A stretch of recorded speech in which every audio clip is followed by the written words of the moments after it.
Good evening. It's 6 o'clock. I'd like to call this meeting to order. We'll begin with an invocation led by Council Member McKenzie, followed by the Pledge of Allegiance led by Council Member Fugit. Please rise as you're able. Thank you. Please bow your heads. Heavenly Father, we thank you for this day. We ask a special blessing for those lives that have been lost in a senseless war. We pray for those men, women, and children who are trapped in the midst of a war that they did not ask for. We pray for those who have taken an oath and a pledge to protect us locally and abroad. Please be with us, give us wisdom and guidance as we govern this city. We pray for peace in the world. Amen. Pledge allegiance to the flag of the United States of America and to the republic for which it stands, one nation, under God, indivisible, with liberty and justice for all. Okay, Mr. Johnson, would you please call roll? Councilwoman Fugit. Here. Councilwoman McKenzie. Here. Councilwoman Parker. Here. Councilwoman Ryder. Here. Vice Mayor Roberto. Here. Councilwoman Singh. Councilman Smith. Here. Councilman Testament. Here. And Councilman Thomas. 8 members present, Mayor. Thank you. Next item is approval of the minutes from our last meeting. Move to approve. Second. Motion made to approve and seconded. Any questions or discussion? Seeing none, all those in favor, please say aye. Aye. Any opposed? Motion carries. Are there, item 5, are there any items on tonight's agenda to be withdrawn? Are there any items to be postponed? Vice Mayor Roberto. Thank you, Mayor. Since Councilmember Thomas is feeling under the weather tonight and unable to join us, I think we should postpone items 12K, L, and M because those are rezonings in his district, and so I think we should wait to hear those in 2 weeks when he's here. So motion made to postpone items 12K, 12L, and 12M for 2 weeks.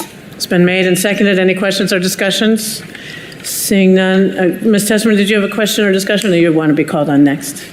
Next. Okay. All those in favor of the motion on the floor, please say aye. Aye. Any opposed? Motion carries. Items 12K, L, and M are postponed for 2 weeks. Councilmember Testerman. Thank you, Mayor. I would like to postpone item 11A. Larry Cox's family was unable to be here tonight and would like to postpone to the December 12th meeting. Second. Okay, motion to December, so 4 weeks. 4 weeks, yes. Okay. Motion to postpone item 11A for 4 weeks has been made and seconded. Any questions or discussion? Seeing none, all those in favor, please say aye. Aye. Any opposed? Motion carries. Councilmember Ryder.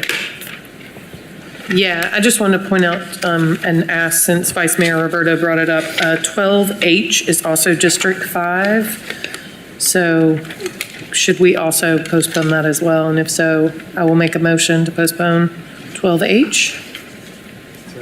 I think that's reasonable. He's You wanna not here, second it so I then? think we should do it. I'll second it. Okay, motion made to postpone item 12H. It's been made and seconded. Any questions or discussion? Seeing none, all those in favor, please say aye. Aye. Any opposed? Motion carries. Any other items to be postponed? Councilmember Ryder, your light is on. Okay. Well, really quickly, should we ask? You need to yeah. Should we ask if anyone related to those agenda items are here tonight? Well, they've been postponed, so. Okay, all right, never mind then.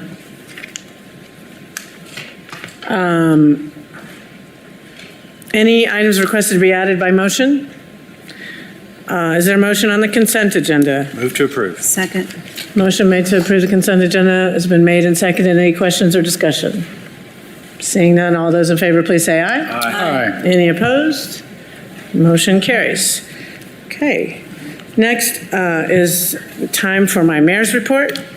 And council members, I normally try to stick to local issues, but given the community members who are here today, I did want to start by taking a moment to reiterate my support for Knoxville community members who are affected by the war in Gaza.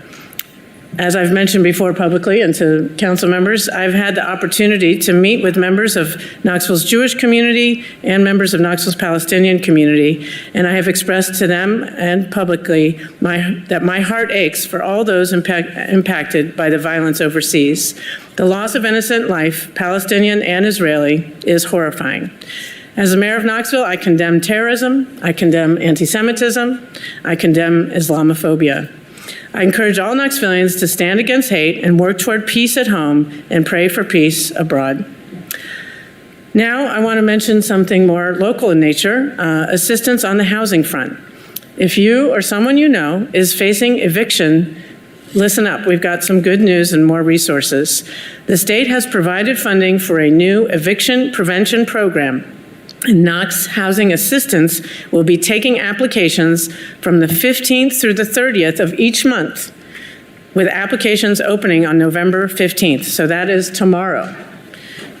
Details on this program can be found at knoxhousingassistance.org. Council, our ongoing collaboration with Knox County and the many nonprofit agencies who are facilitating this assistance is going to increase housing stability and prevent evictions in Knoxville. This program will continue as long as there are funds to support the effort. So again, applications will be open starting tomorrow through the 30th of this month and every month. So the latter half of every month, as long as funds are available, you can get assistance and find out more information at knoxhousingassistance.org. I also want to mention a couple upcoming events. Tomorrow, we will officially hand over the keys of a former city fire truck to Fulton High School. This truck has served the city for many years, but is no longer part of our active fleet. It can be used to educate and shape the next generation of first responders in Knoxville as part of our partnership with Knox County Schools. So Council, your support 2 weeks ago has helped make this possible, and I hope to see many of you out there tomorrow, 1 p.m., Fulton High School. Also later this week, we will be holding a community open house on the redevelopment of the McClung warehouse site along West Jackson Avenue. This open house will be held from 4 to 6:30 p.m. this Thursday at the Standard. The location and size of this site present a unique opportunity, and we look forward to hearing from residents about what they would like to see in this space. Again, that's this Thursday at 4:30. Well, it says 4 to 6:30. Ms. Justice, is it 4 or 4:30 that starts? Do you know? It's 4, okay. It's 4 o'clock to 6:30 p.m. this Thursday. Also this week, we kick off the Christmas in the City with the lighting of the tree in Shahawi Park Friday night at 6 p.m. And this is the beginning of many holiday events in our city, so check out our social media pages or the website. There will be a lot of fun family activities the next 6 weeks. And finally, the rules of decorum. A quick reminder that those who wish to speak either to a specific agenda item or during public forum should sign up with the city recorder ahead of time. Also, council rules state that up to 3 people each may speak for or against an agenda item. Right now, item 11J and 11K have more than the allowed number of speakers. So the people who have signed up for 11J and 11K, I recommend up to 6 people, and more than 6 people have signed up. Further rules of decorum. I want to add to what the mayor said about what's going on in the Middle East. And the reason I feel compelled to do that is most of my family is not in this country. They live all over the world. When things impact them in other places, we feel them. The nationalism that's going on in India, Hindu, Muslim, that's come to Knoxville. And, you know, that's starting to foment here. The same thing with what's going on in the Middle East. It's come here. And I know that there is a lot of pain. I know that nobody cares. This is not a local issue, can't do anything about it, but I always support ceasefire. Thank you. Any other reports of council members? I'm gonna leave it there. Okay, seeing none, we'll move on with item 8.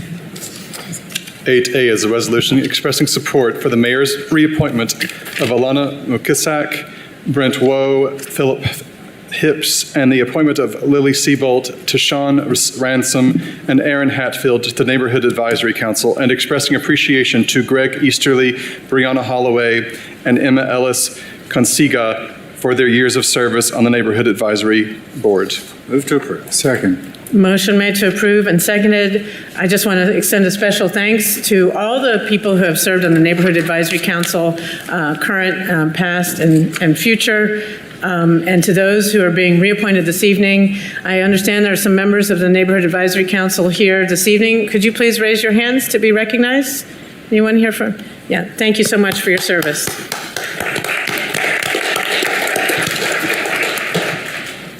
Any questions or discussions? Seeing none, all those in favor, please say aye. Aye. Any opposed? Motion carries. 11B is a resolution approving the annual budget of the Central Business Improvement District, more currently known as the Downtown Knoxville Alliance, for fiscal year 2023-2024. Move to approve. Second.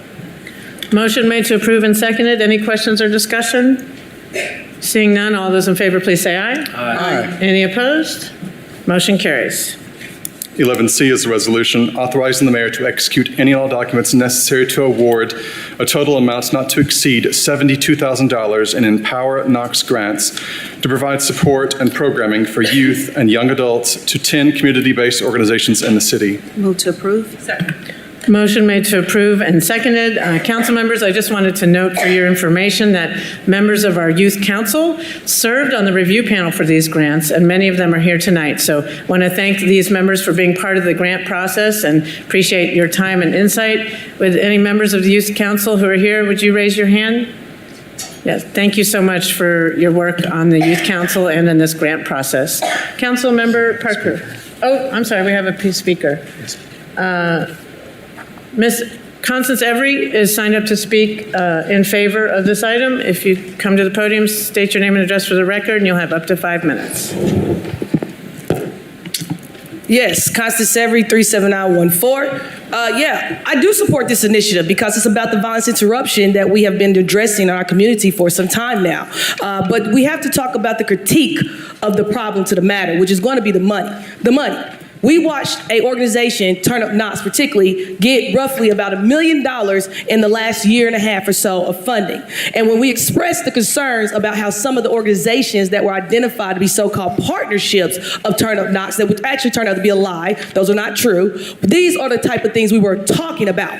This funding could have been used for these organizations who are doing the real work in the community. We have had this Turn Up Knox program show us inconsistency and constant failure. We have had more murders happen. We are still continuing to deal with gun violence. We have had youth recently reported shooting at Knox County Sheriff Department. We had someone get killed in broad daylight on the east side a few weeks ago, and yet we had this member stand here, the director, Denzel Grant, say they work around the clock. Well, if you're working around the clock, then how do we have a broad daylight murder? If you're working around the clock, then why do we still have youth bringing guns into schools? If you're working around the clock, then why are youth shooting at the police? Again, we have to identify the real issues and the real problems. And the problem is that you are giving pennies, crumbs on the dollar to 10 organizations. I think those 10 organizations could use this funding plus the $1 million that you gave to Turn Up Knox for a far better and more endowed community effort to address the gun violence of our youth. However, you continue to show the crab in the barrel mentality. And more importantly, India, let's call it what it is. It's a buyout. It's a buyout to make us shut up. It's a buyout so people like Reggie Jenkins will stop sending you emails. It's a buyout so you think that by throwing us crumb dollars, it'll make us be satisfied as black people. However, we are extremely dissatisfied. We're doing a 47% poverty rate. We have gentrification out of control.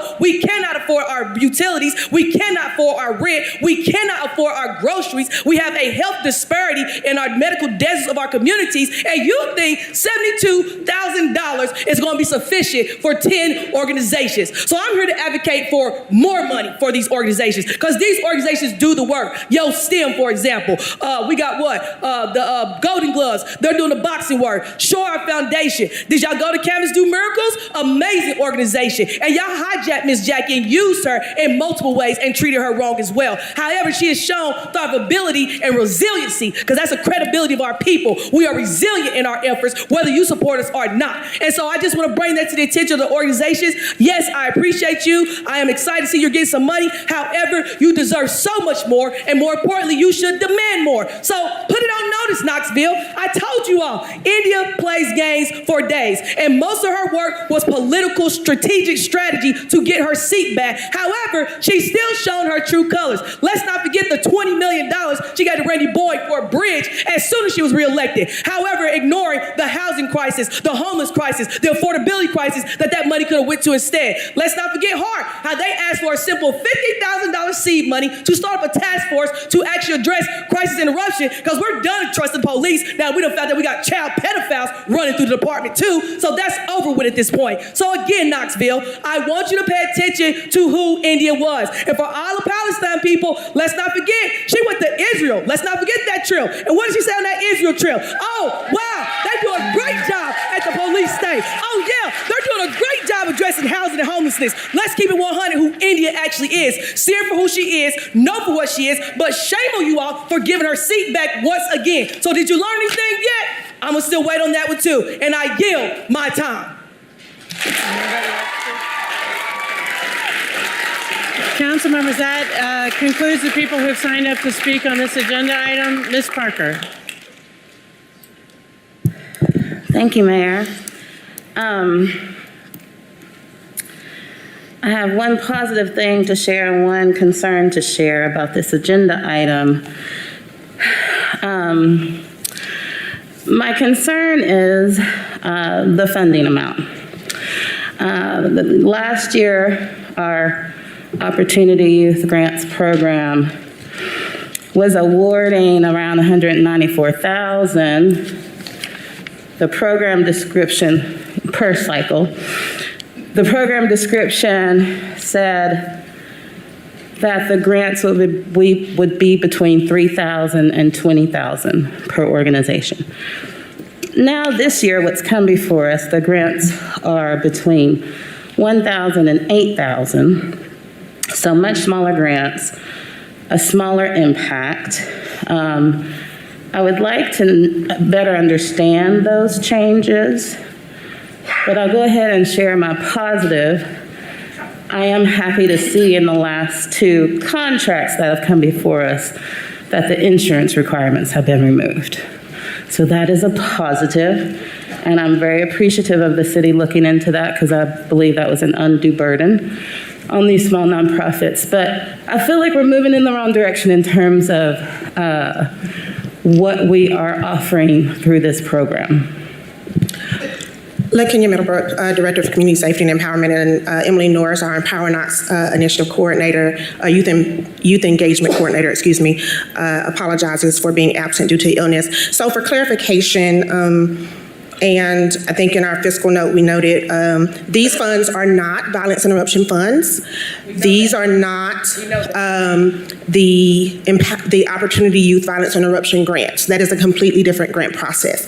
This is a revisioning of what had been the empowerment grants. So in years past, there was not a clear application window. It was traditionally very, very small dollar amounts as gap funding to organizations to help meet very specific budget needs such that arose as emergency needs. We have reserved some of the empowerment funding to continue to be able to do some of that gap funding through applications throughout the year, but saw this as an opportunity to provide some more substantive support to some of our organizations who are focused especially in the areas of youth resilience and workforce development for our young people more generally. So this is not the same funding as the Opportunity Youth Funds, and that's why you're seeing variations in the amount, because this is a different pot of money. They deserve more money, period. Please do not interrupt from the audience. Thank you, Ms. Middlebrook. Ms. Parker? It is a little confusing because the details of the program seem the same. Both are called Youth Opportunity Grants. How are these? Can you help me understand how much money is available through each program? So in this previous budget, I believe we approved around $250,000 through the Violence Interruption Fund that specifically focused around youth violence prevention. These funds, again, are focused more around youth resilience and workforce development for a broader span of our young people. So looking at young people ages 12 to 24 more generally, not solely opportunity youth.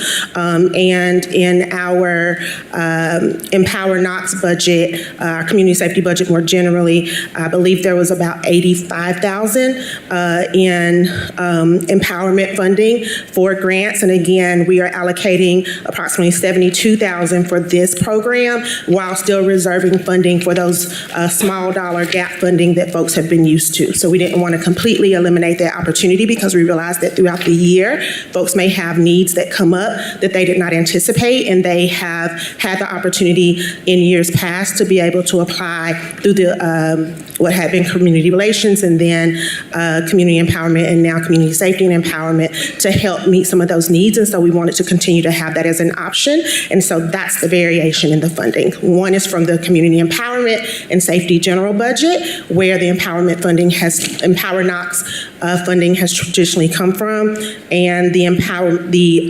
opportunity youth grants that are strictly focused around youth violence prevention is in the Violence Interruption Special Fund that Council approved. Okay, and can you just clarify that I do not see the agenda item that came before us in May, which is the Summer Break Opportunity Youth Engagement Microgrant. I do not see the insurance requirements, so that is a change within that program. Correct. We were able to work with our law department and our Risk management. Sorry, it wasn't coming to me.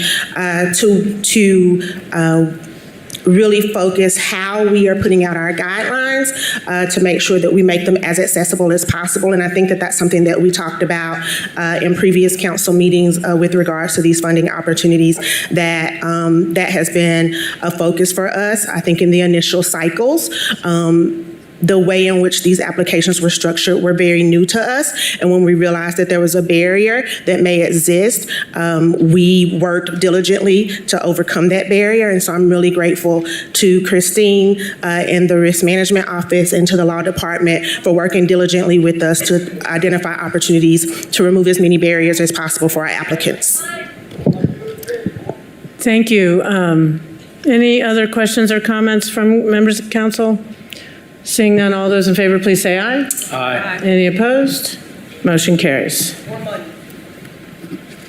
11D is a resolution authorizing the mayor to execute any and all documents necessary to award a total amount not to exceed $6,700 in neighborhood small grant programs grants to support of community building activities planned by 3 neighborhood organizations and the city. Move to approve. Motion made to approve and seconded. Any questions or discussion? Councilmember Singh. Yes, she is. Ms. Sharp, if you could come to the podium and, for the record, just say your name and your role here with the city. Good evening, Debbie Sharp with the Office of Neighborhood Empowerment. Hi, Debbie. I just wanted to, I didn't see on the agenda the neighborhoods that were awarded this, and I just wanted to hear about them. Oh, sorry about that. Yes, Amherst Helmboldt Community Organization, and we have a representative from their neighborhood. Fairmont Emerald Neighborhood Association, they were not able to come. And then West Hills Community Association, and they're represented here as well. Okay. Thank you. I may have missed it, but thank you. Anything else? Any further questions or comments? Seeing none, all those in favor, please say aye. Aye. Any opposed? Motion carries. 11E is a resolution authorizing the mayor to utilize and strengthen existing tools to increase the affordable and attainable housing supply in Knoxville. Move to approve. Motion made to approve and seconded. Council members, this item falls right in line with the concerns that we've heard in our community, looking for creative ways to address the housing needs of the people of our city. This resolution is important. It will expand our current incentive programs to include unsubsidized apartments built before 1990, also known as naturally occurring affordable housing. And I want to thank members of council for working on this, Vice Mayor Roberto and Councilmember Tommy Smith in particular. More than half of the people of our city are renters, and this will be another tool to protect high-quality, affordable rental housing in our city. Housing and Neighborhood Development Director Kevin DeBose will be happy to answer questions, and we also have some people signed up to speak to this item. This is 11E. Okay. First is Christine Jones. Miss Jones, if you'd come to the podium, state your name and address for the record, and you'll have up to 5 minutes. Yes, ma'am. My name is Christine Jones. I'm one of the ones at Tillery at Rand. I am the one that came in and spoke to you before about having to have brain surgery. You reached out for me. You got me this lady named Debbie Allen, who used to be, I believe, on the council. I have spent more than $385 putting in application fees. I still have not got any place to move. I'm living out of my house that's boxed up. I have to be out by the 30th of November, which so happens to be my son's 4th birthday since he committed suicide. I have no place to go. I have gone to every single apartment complex that everyone that Section 8 has gave me. I've been in very good contact with Debbie Allen at KCDC, and she has a lady named Tiffany that's also been calling around many apartment complexes. There are nothing available, nothing. I have called places that I would be, going through what I'm going to have to go through, I would be scared to live there. But right now, I don't have anything. I've got 2 weeks, 2 days left. I've already paid down payment for a mover. I ain't got no place to move. I don't know what I think that the tax that you're trying to do, but it's up to the people if they want to join in with that. That really does not help us. That I am on Section 8. Yes, I am. I'm on disability. I have if I'd love to see you after this is over with so you could see how much my face is swelling up. My neurosurgeon is Dr. Galletti. He will not do the surgery with me not having a place to go. So I guess I've been knowing about this tumor now for 5 months, and I can't get help. And I've came and approached you before and stood up here. There is no apartments available. None. If I had the money not to even be on Section 8, you still can't find an apartment available. I do not know if they're, I'm trying to work with Rand. I'm letting them know everything that KCDC is telling me. I've got all the recordings, voicemails on the phone. I've already paid for movers or paid for the deposit for movers. It's up in the air. I can't find no place. And I don't know what else to do. So I'm coming to you pleading for you all again to please try. I'm on my 5th month now. I don't know how much longer I'm going to last. And I also got more grand information about my health too. I also have myasthenia gravis, which is uncurable. That's really all I wanted to say was I wanted you to see my face one last time, because here I still stand. Well, Ms. Jones, I'm really sorry for your troubles. Rather than wait till the end of the meeting to speak to me, there is someone here from KCDC who might be able to connect you to some other potential resources. So I'd encourage you to speak to them after you're done at the podium. Okay. I yield the rest of my time. Thank you.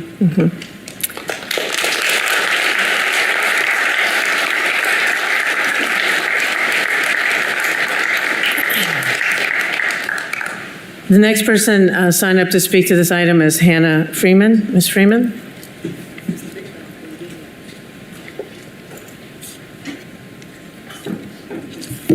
Good evening, y'all. Happy Tuesday. My name's Hannah Freeman, 37912. I think most of y'all know Rand at Tillery, formerly known as Tanglewood. We've been here every 2 weeks to talk about the same things about housing, the need for rental properties, and I really do appreciate those that have heard us and have reached out directly because we're seeing those resolutions tonight. So from the bottom of my heart, thank you for that. We haven't seen housing resolutions at all. From August to October, I forgot a whole month, September, we didn't see anything. So really the past couple of weeks are the first time we're really seeing something like this. With all that said, it's no secret, like we've been up here in anger, we've been up in here in tears, we've been here in disgust for our property management company. We're really tired, we're really worn as a community, and to see resolutions that don't bear a lot of weight as far as the planning, as far as the actual budget, as far as a timeline is concerning. Mayor, I know that we hold a lot of the same basic values as far as humans deserve basic human decency, humans deserve their basic needs met. I'm sure you would agree with those statements. Those statements are especially important when it comes to issues of livelihood and survival. So there's still a lot that needs to be addressed that we would like to see, not only as residents of these Rand properties, but as a broader Knoxville area tenants union that we are now becoming. With that said, we do want to continue to work alongside you all as much as possible to get that weight added to these resolutions. But if we can't focus on basic needs as a priority, then we probably need to refocus our own morals, our own values. Housing is a basic need. It is cheaper to keep someone in their home than it is to evict them. What you mentioned earlier, housing assistance, that's great. There's 4,000 people currently on a waiting list. There's not housing for those people. 200 to 300 people a week are being evicted in eviction court. Over 230 on the docket today. These are individuals and families. That's not 230 individuals. That could be upwards of 500 individuals. That's families, that's kids. All these people here tonight for Palestine, for ceasefire, are also here for basic needs. That's what we can boil it down for. That's what we're here for.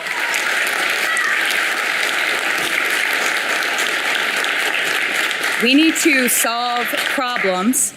We need to solve problems that are coming from home right here in Knoxville. That's our focus. That's right. We're not sending money overseas. It's a lot of money that's being sent when we need housing here. We need food security here. There's food deserts in surrounding counties from Knox County. Now, I know that's not y'all's problem.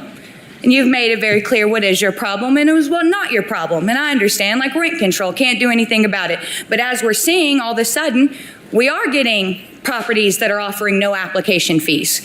We are getting properties that aren't doing miscellaneous fees. We are getting properties that aren't requiring certain insurances, that type of thing. And that is so positive to see, even as someone who right now doesn't qualify for any of those things necessarily. I'm not Section 8. I'm not on disability. I have health issues. I still work 2 jobs and am the chairman of Knoxville Area Tenants Union, taking care of my neighbors, becoming a nighttime caseworker with no experience on that.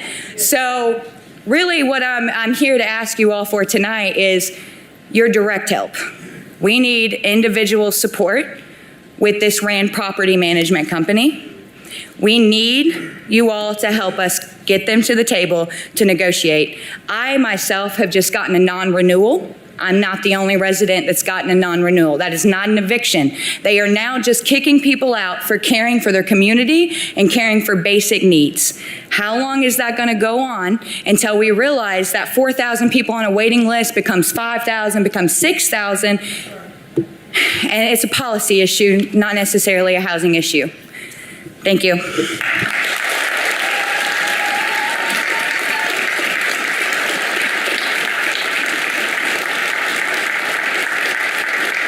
Thank you. Just to members of the audience, if they're run out of seats, there are more seats up in the balcony if you prefer to sit instead of stand. The next person signed up to speak to this item is Nikki Lynn. Miss Lynn?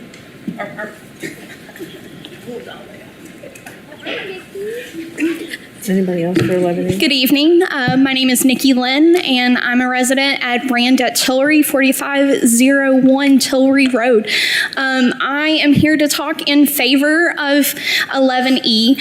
I'm speaking in favor because, again, it's supporting affordable housing, but I do have an issue. If we would have listened to Ms. Parker earlier, we would not be looking at the issues that we have now. We would have already had a solution on the table. So I am in favor of it, but I really wish that this council would have taken her serious earlier on. I know this. It happened in August. I remember her bringing it up. So we can't say that it's not been discussed before. Also, if we're looking at properties that are older than 1990, by the way, that's 33 years. I know that's how old I am. If we're looking at those properties, we also need to take into account that places like Rand Property Management are looking at doubling folks' rent because, hey, we have older properties we have to work on rehabbing. So why as an investment company would I be incentivized to take this up? If I have to spend millions to upgrade this property, why not double everyone's rent and I can, go ahead and get that money in my pocket now. So maybe making some stronger language to go along with that. Codes enforcement. It took us asking codes to come out after 2.5 months to take a look at our neighbor's roof that had not been repaired since the storm before we came in for city council in August. It took them 2.5 months. When they came out, they said they couldn't write them up. They couldn't write them up because they had bids out. Remind me, neighbors, when they finally came out and fixed that roof. Was it last week? Week before last? So we have neighbors who were going with leaking roofs for almost 5 months. Okay, so when we talk about giving tax incentives for properties that are older than 33 years old, we need to start looking at how we can better enforce codes with those properties. But again, I'm really excited that we're offering incentives to these properties that, can open up more affordable housing and keep that rent low for folks like myself and my neighbors. Thank you.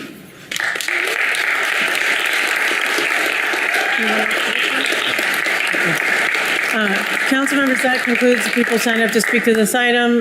Council Member Smith. Thank you, Mayor. Mr. DuBose, would you give an overview of how this program works? And we've seen it work in other cities like St. Paul and Minneapolis. Based on my research, we've discussed this being a way within our state law to keep rent as low as possible. Can you maybe give an overview of how the program would work for a property developer who's willing to take us up on this? Sure. Kevin DuBose, Director of Housing and Neighborhood Development. Nationally, 64% of all affordable housing are properties older than 30 years old. It is the bulk of affordable housing in our country. And in Knoxville, our city, 71% of our town is older than 30 years, the structures are, and 47% older than 50 years old. So we have a lot of older housing. And traditionally, your newer housing was market rate, and your older housing has been more affordable.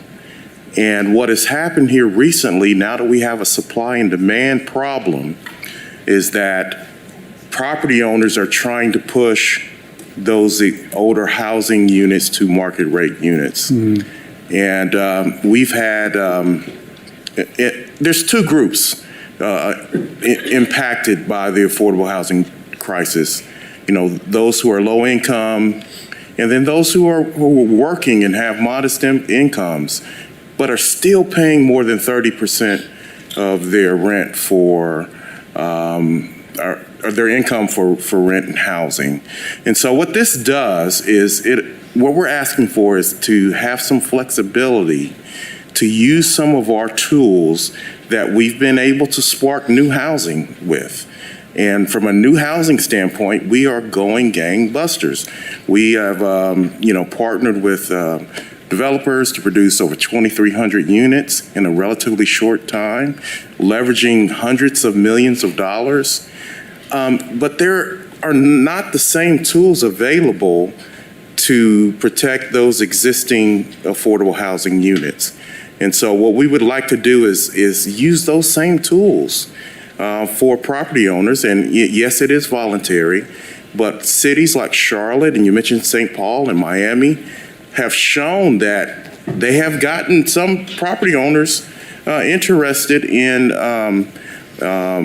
working with the city to preserve those housing units.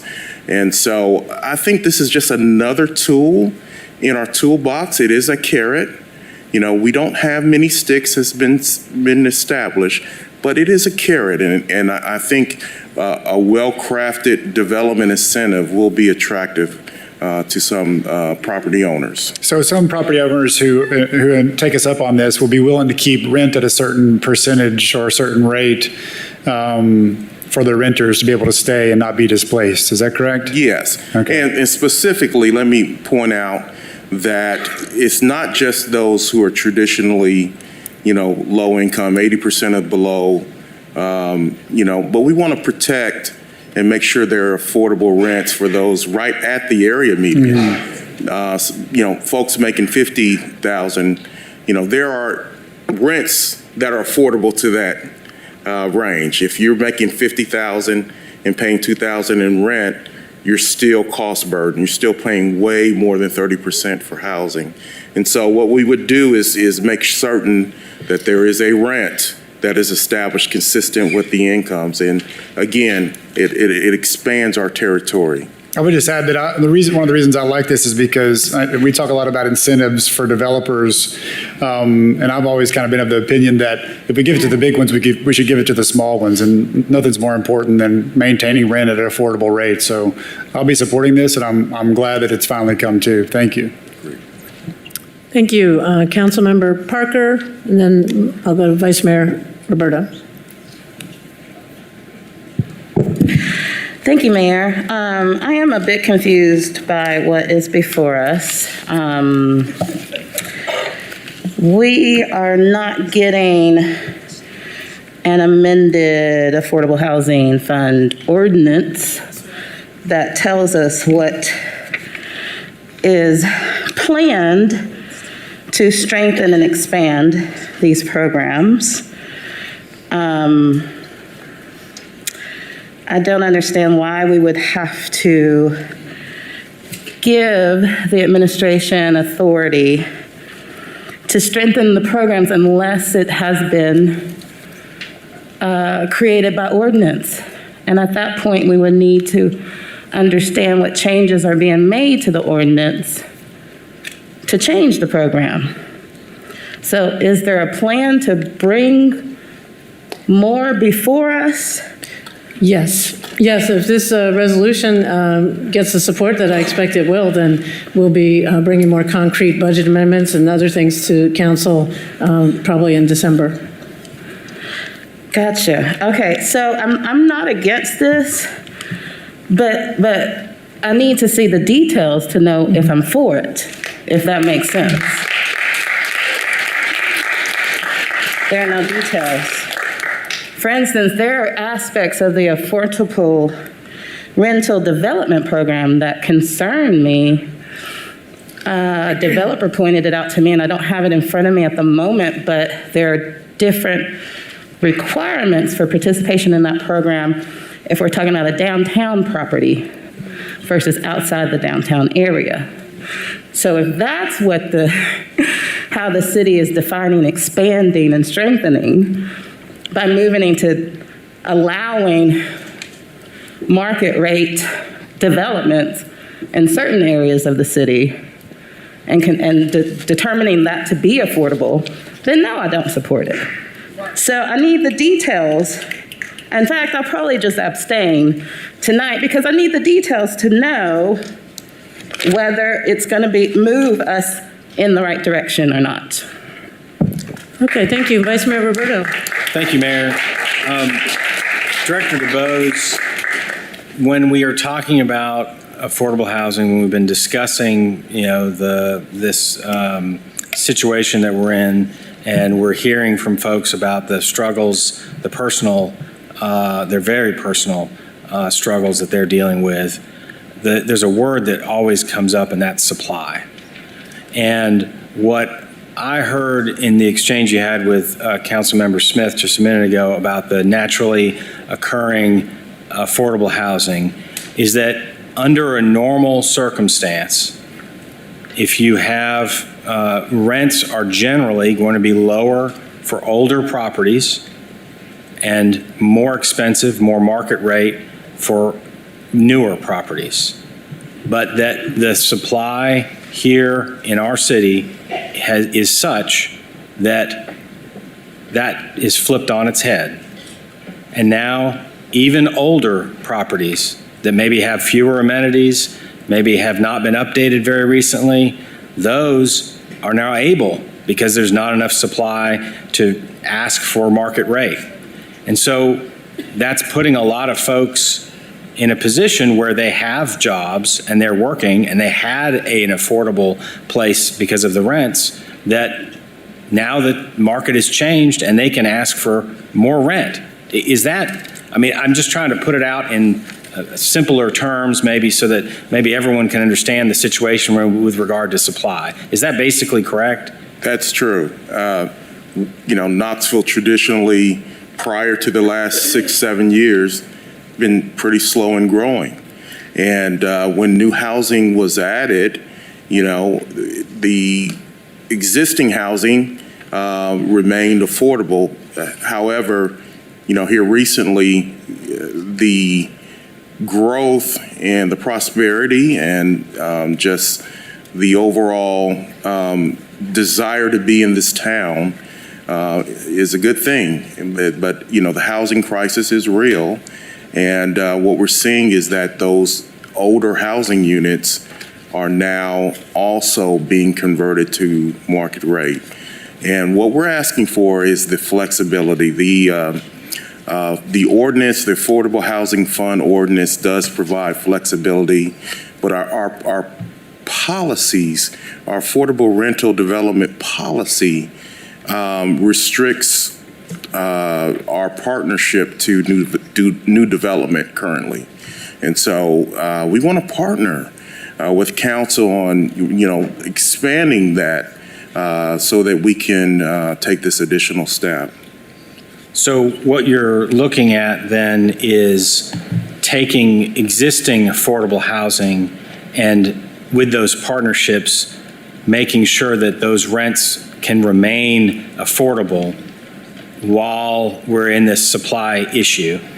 And also, I enjoyed seeing that discussed again here, an issue that we've talked about a lot with regard to supply, which was doing, residential along the corridors. Yes. We have lots of opportunities along the corridors to look at mixed use and to look at additional housing.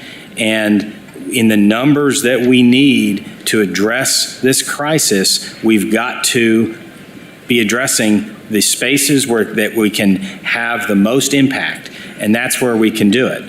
So I'm really glad to see that in here. I think seeing the flexibility that you're talking about in here is great. Addressing this naturally occurring affordable housing, I think, is critical because it addresses a lot of the folks that we're hearing from, because they have jobs, they have rents, but their rents are going up, and we've got to make sure that we can do whatever we can under the laws that we have to obey here in Tennessee to address that. And so I think that does that, and so I definitely support that. And I really appreciate that this is coming in the form of a resolution to council so that all of us can weigh in on this too and say, hey, this is important and we want to see this occur too. So I appreciate that, and I plan on supporting this, and thank you very much for your comments tonight. Thank you. Councilmember McKenzie. Thank you, Mayor. So, Mr. DuBose, I want to ask a couple of clarifying questions. So the first one is, this is a voluntary program. It is. So we, the city, we have no leverage to force them to participate in this program. So this is all voluntary, correct? Yes, it is. With this program, for those who do decide to participate, is there a minimum commitment of how long they will keep the rent at that certain baseline? Is it 10 years? Is it 20 years? Is it 30 years if they participate in the program? Can you speak to that? Do we have those details at this point? Yeah. There would be a period of affordability that would be de-restricted. And like we do with our affordable rental program now, those proposals come back to council with the period of affordability well spelled out. And depending on the incentive, if it's just tax abatement, it could be 10 years, or more. If we're actually investing cash, typically the minimum would be 20 years. The projects that we approved last council were 40 years. So depending on the situation, we're asking for that flexibility to, negotiate and see what is in the best interest of the public and bring those back to you in form of an ordinance. Okay. I also want to ask, and I don't know if we've delved into it this far, but with a lot of these properties that are older, and I think that may be part of the Tanglewood Rand situation, is that they want to remodel. And so they're remodeling absolutely to raise the rents and to make them more, more cost effective for the property management, not so much for the tenant.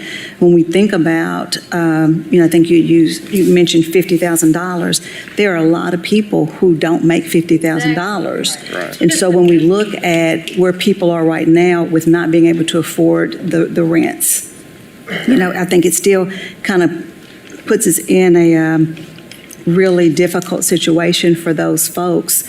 And then in addition to that, and this is a little off topic, what about the people? I know that we talked about the housing assistance, the rental assistance program, right, which is great, but I think about the calls and the people that I know who've lost their vouchers and who've already been evicted and now can no longer find a place to live because they were dependent on those vouchers. And so I think we have a much larger problem. I think that this is a step in the right direction, but I'd like to make sure that we are monitoring this to make sure that we're maximizing the number of years that these properties, that they would make a commitment. 10 years sounds like a long time, but 10 years goes by really fast when you're talking about this is your home, this is where you live. And so I would hope that we would stick with a minimum of 20 years if this passes and we move forward with it. Thank you. Thank you. Any other questions or comments? Seeing none, all those in favor, please say aye. Aye. Any opposed? One abstention. Motion carries. Thank you. Next item, please.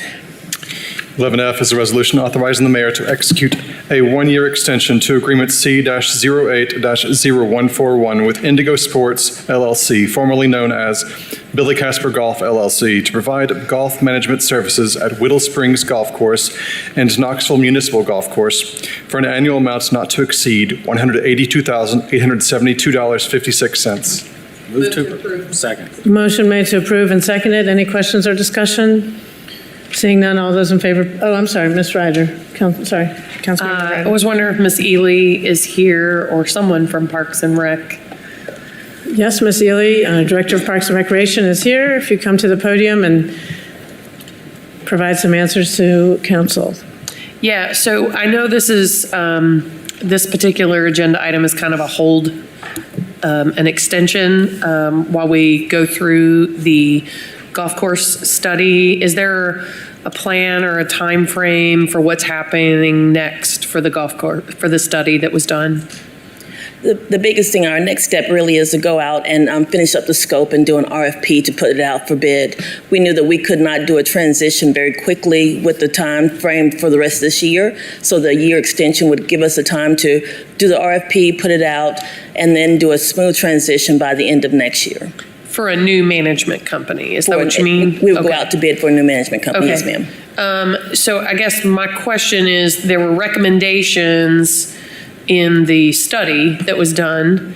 Is there a plan to take any actions based on anything? Because I had a constituent ask about that. So what is the plan to do with the, like, for example, certain golf courses, they're like, you could do A, you could do B, you could do C. Is that just, we're pondering it? What are we doing? We're looking at all those options that are on the table. The biggest thing is we can put some of those within our budget request this year. Okay. So we'll try to look in that form to kind of go through that part of it. But the biggest thing is just making sure that we're all on the same page and that we can do some of the items that are in that study.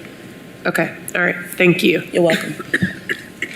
Any other questions or discussion? Seeing none, all those in favor, please say aye. Aye. Any opposed? Motion carries. 11G is a resolution authorizing the mayor to execute a sub-recipient agreement with the Oak Ridge Police Department to award an amount not to exceed $25,000 pursuant to a intervention fund collaboration, a grant from the Tennessee Office of Criminal Justice Programs under the Violent Crime Intervention Fund collaboration to be used to fund intensive forensic training for 2 investigators and to purchase cameras, lenses, and accessories to be used to document crime scenes as part of their violent crime intervention strategies. Move to approve. Second. Motion made to approve and seconded. Any questions or discussion? We have a speaker. Oh, speaker, where's? G? Okay, there's one person signed up to speak to this, Miss Every.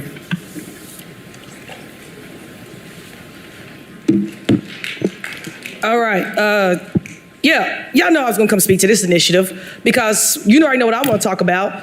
The cop with the child rape charge. Again, $25,000. We need to give that money to those 10 organizations that we had on this agenda tonight because KPD don't deserve a dollar, not a single dollar. The biggest issue we have is that I find it ironic that this man has been on the police force since 2007, has had this history of child pedophilia. So that was between Thomas and Paul being in charge. And the irony is that it took the Sheriff Department of Virginia, it took the District Attorney of Virginia to bring the federal charges against this cop. But then let me talk about how they waste our money. Because then he sat on a payroll of, absence of leave for 2 additional weeks for some so-called investigation. I'm trying to figure out what you all were investigating exactly, because once it was proven and he was federally charged, he should have been dismissed immediately, and if anything, faced additional charges out of Knoxville, Knox County for his crimes.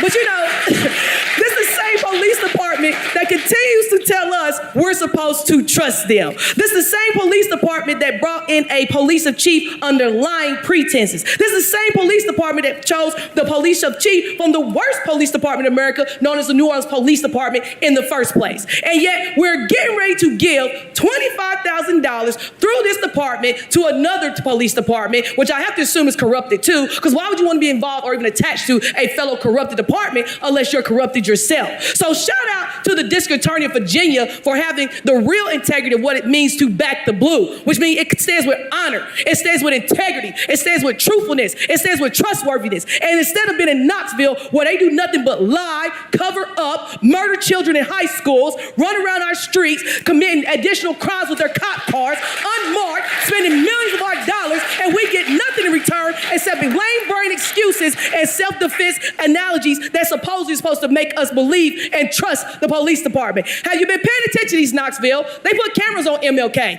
How about that? But here's the irony. Wasn't it the white man out in West Knoxville that killed the cop? Then where's the cameras in West Knoxville? Why are you on the east side with those cameras in the black community? We didn't kill nobody, but they sure did. So what you watching our communities for? And let's not forget the Real-Time Crime Center. Still trying to get answers today on what that purpose is. What is it doing? What is the data for? Who are you actually watching this with? Because as far as I'm concerned, the real criminals of our streets is KPD. Where's the cameras watching them? Where's the police oversight of them? Who's making sure y'all not committing crimes? Because y'all got rapists, y'all got child abuse, y'all got murders, y'all got liars, thieves, and stealers all through the department. And yet today, Brooklyn Bell, cannot forget her, the no racial discrimination. And this council has said nothing about it today, has not addressed the racism, has not addressed the discrimination, has not even brought a single peep on what was the final results and outcome of Brooklyn Bell's no public racism that she received when she got emails on her work email telling her, nigga, leave. What is this really about, Knoxville? What are you all really doing? How is he any better than Chief Thomas at this point, Knoxville? I'm really asking the real questions now. What makes him better than Thomas? Because at this point, I can't see it. But let me remind the voters. See, this is the difference between me and India. This is why I ran for power. Because what I wouldn't have done is, one, I wouldn't have hired no liar. Two, I would have not kept anyone on our payroll that's a child predator. Three, a black woman would have felt protected when she told me she was receiving racism through our department. And number four, I would have never visited Israel and never condoned the behavior of Israel's police department that is known for training American police departments who directly brutalize black communities. So you know what? This is why I say pay attention, because we do have an option now. We can recall vote. Did you know about that? We can recall vote, India. That's right, because the mayor holds the autonomous control of the council. The council ain't got to say so. It's that mayor seat that has to say so. So if you're serious right now, let's watch what India does when it comes to housing. Let's watch India do when it comes to Palestine. Let's watch India do when it comes to black people. Let's watch India do when it comes to the police department. And if she does not show up in 12 months, guess what? We're going to recall her right up out here once again. So keep it real. What we have to do, it's that time at this point. No longer tolerating your inefficiencies and your lack of capabilities or your incomplacency and incompetentness will be tolerated. And hey, real quick, LaKenya and Calvin, y'all doing an amazing job tonight being black faces for the white power struggle. If I didn't know no better, I think I was in a Dave Chappelle skit tonight. I yield my time. Council members, that concludes the people who signed up to speak on this item. Are there any questions or discussion by council? Seeing none, all those in favor, please say aye. Aye. Any opposed? Motion carries unanimously. Next item. 11H is a resolution authorizing the mayor to execute an agreement between the City of Knoxville and Waste Connections of Tennessee Incorporated for the hauling and disposal of municipal solid waste and construction demolition debris, and for the installation of compactor, Please be quiet, don't interrupt the meeting. for an estimated amount of $1,472,600 annually. Move to approve. Motion made to approve and seconded. Any questions or discussion? Seeing none, all those in favor, please say aye. Aye. Any opposed? Motion carries. 11I is a resolution authorizing the mayor to execute an agreement with Knox County Planning to support the efforts to reduce greenhouse gas emissions through the Climate Pollution Reduction Grant from the Environmental Protection Agency in an amount not to exceed $350,000. Move to approve. Second. Motion made to approve and seconded. Any questions or discussion? Seeing none, all those in favor, please say aye. Aye. Any opposed?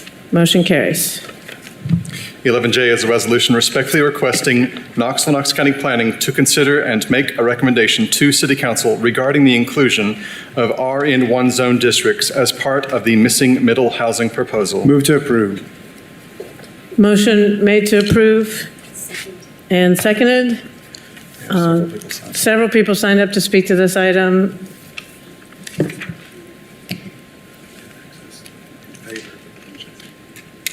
Okay. 11J. Who's the fourth? Nikki Lynn is fourth, so it starts with Dustin. Okay. First person signed up to speak in favor of this item is Dustin Durham. Mr. Durham?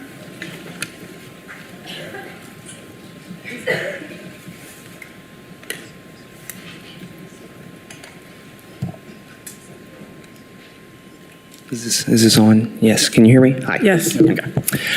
Dustin Durham, live in Old North Knoxville. So I would like to say that I am speaking as a citizen, as a renter, and also as the executive director of a new nonprofit called Yes Knoxville. We stand for more choices in housing in the area, choices and freedom in the areas of housing, transportation, and community spaces. So let me say I appreciate what the city is doing with Missing Middle, and I think that the initial proposal was a great start. I spoke in favor of it at the Planning Commission, but since it was delayed for 2 months, I think that's just a chance for us to make it even better. One of the things with this resolution, and the reason I support it, is that if the criteria for this is already traditional neighborhoods where there are sidewalks, there's walkability, if you look at these areas, there's actually more parcels that are RN1 than there are RN3. So if we're really trying to tackle this housing crisis and allow multifamily, it's illogical that we would exclude a zoning type that has more empty parcels than a zoning type that is already included. Another thing to highlight is that this is not a proposal to allow Missing Middle in RN1 citywide. It is just in this existing area that the consultants have identified as being primed for Missing Middle. Also, there's no difference substantially between RN1 and RN2. RN1 already allows duplexes. You just have to spend extra money getting a variance. It's actually kind of absurd. So if we're allowing RN2 to have Missing Middle, there's no reason to allow RN1. The reality is that we cannot keep excluding renters like myself who have no desire or money to live in a single-family home. Continuing to allow zoning that excludes multifamily housing types by right, even if that's just a duplex, it does not take into account the 50% of people in this city that are renters. We are the majority statistically, and the 40% of us that are singles like myself who do not have, again, the desire or the money to own a single family home. Our zoning affects our housing stock, and our housing stock should reflect the preferences of the people in this city.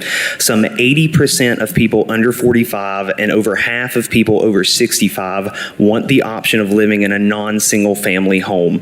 If we truly care about the housing crisis in Knoxville, we will let this city develop in a way that matches our existing preferences and not those from the 1950s, which treat a single family home as the only viable housing type for an adult to live in. Lastly, I often hear the argument of neighborhood character thrown around in regards to housing. But from my perspective, the character of a neighborhood is the inclusivity of the people living there and the opportunities the housing provides to live a comfortable life. By restricting multifamily housing out of RN1, we make our neighborhoods more expensive, and we make renters like myself that don't desire or have the money to afford a single family home in large swaths of our city feel unwelcome in our neighborhoods. This resolution, again, does not address RN1 citywide. It only addresses some, I believe, 51 parcels that are already in these areas that have been dictated as being able to have multifamily housing. I'll also say that as a commissioner on the Transportation Authority, I'm very excited with what we're doing with our buses. We're about to get 15-minute service. We're going to have service on Sundays like you've never seen before, because quite literally we barely have any right now. If transit is going to work for the people of the city, we have to have higher densities in these neighborhoods. Density is not a four-letter curse word. Density can be something as simple as two homes that are attached together. Again, I love what the city is doing. I appreciate what the mayor and the staff have done with Missing Middle, but I do believe we have a prime chance to continue to make it better and make sure voices of folks like me who are renters, who have been here for 15 years in the city and who love and care about the city, to have the same rights and the same hopes as people who own homes. Thank you. Thank you. The next person signed up to speak in favor of item 11J is Drew Harper. Mr. Harper?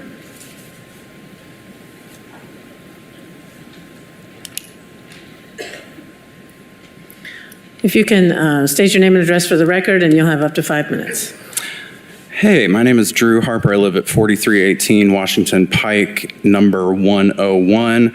I'm speaking in support of the resolution, echoing what Dustin says. I believe that housing is a human right, and therefore, every effort that we make to expand housing supply and utilize our land more efficiently and sustainably, even a small incremental progressive reform like this, like Dustin said, 51 parcels, is a move toward expanding housing accessibility to more people and the basic need of shelter.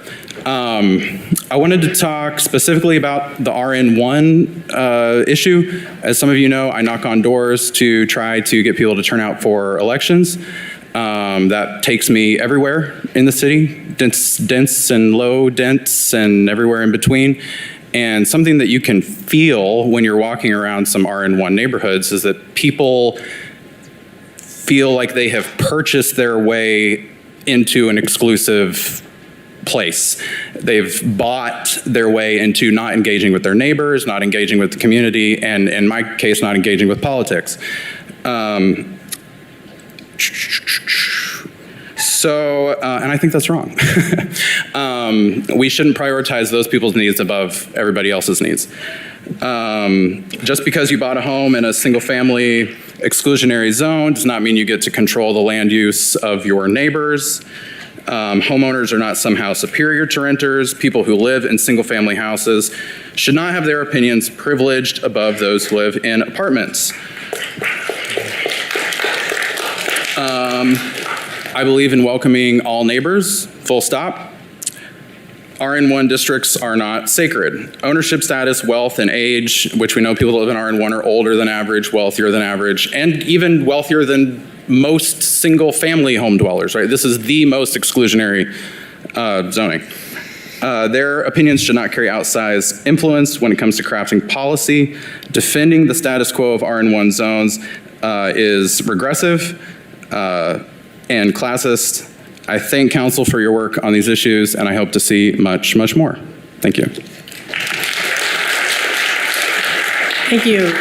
Next person signed up to speak in favor of, the third person signed up to speak in favor of item 11J is Caleb Fristow. Mr. Fristow.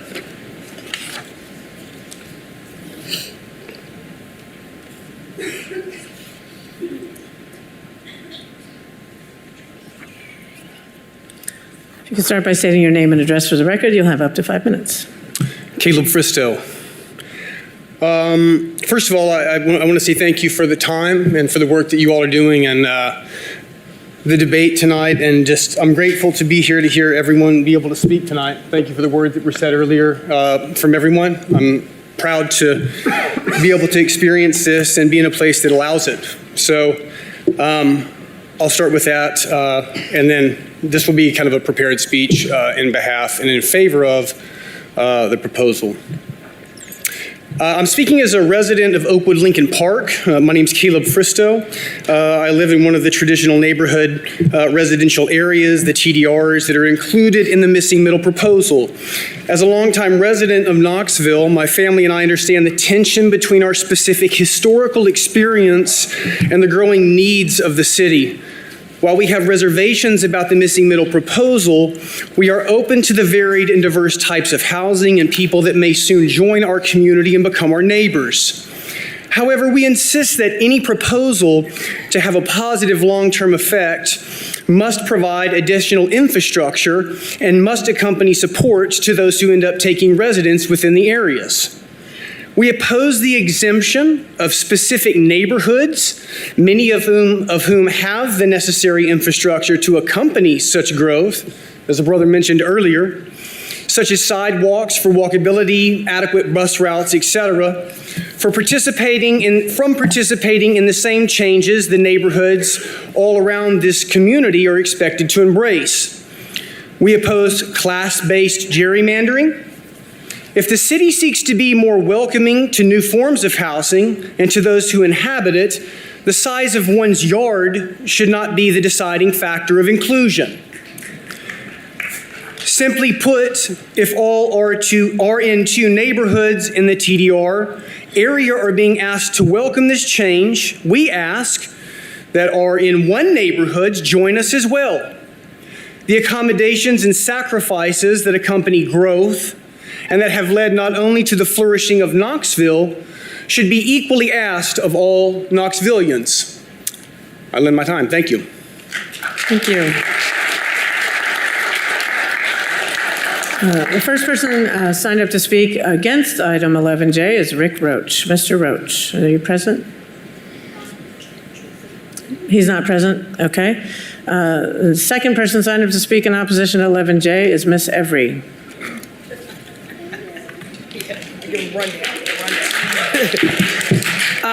Okay, so Tommy, man, we had a whole conversation about this, and I'm gonna be honest with you, I'm disappointed because it's missing teeth, lots of it.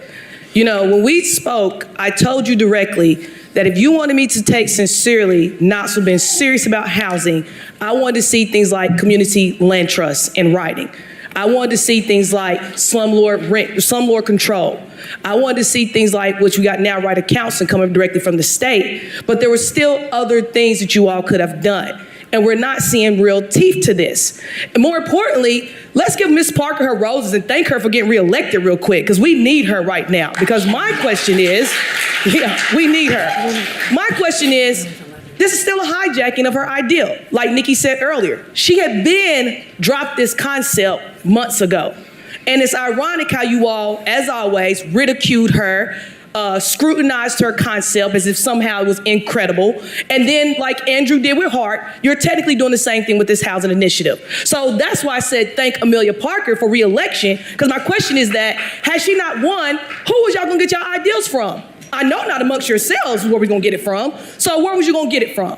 And that's the irony, is that this woman won a national award for housing and homelessness advocacy. So her name should be on everything when it comes to housing. And more importantly, a verbal commitment is not enough. It needs to be in writing that these landlords will commit to these reductions of rent or freezing of rent because they're taking a deal with you all on TIFs, tasks, and pilots. Because let me give you a quick reminder of how we've been given a verbal commitment and it blew up in our faces. Randy Boyd said, hey, Knoxville, if you pay for the baseball stadium, I promise you I won't charge you any more overhead costs. Then let's fast forward to the future.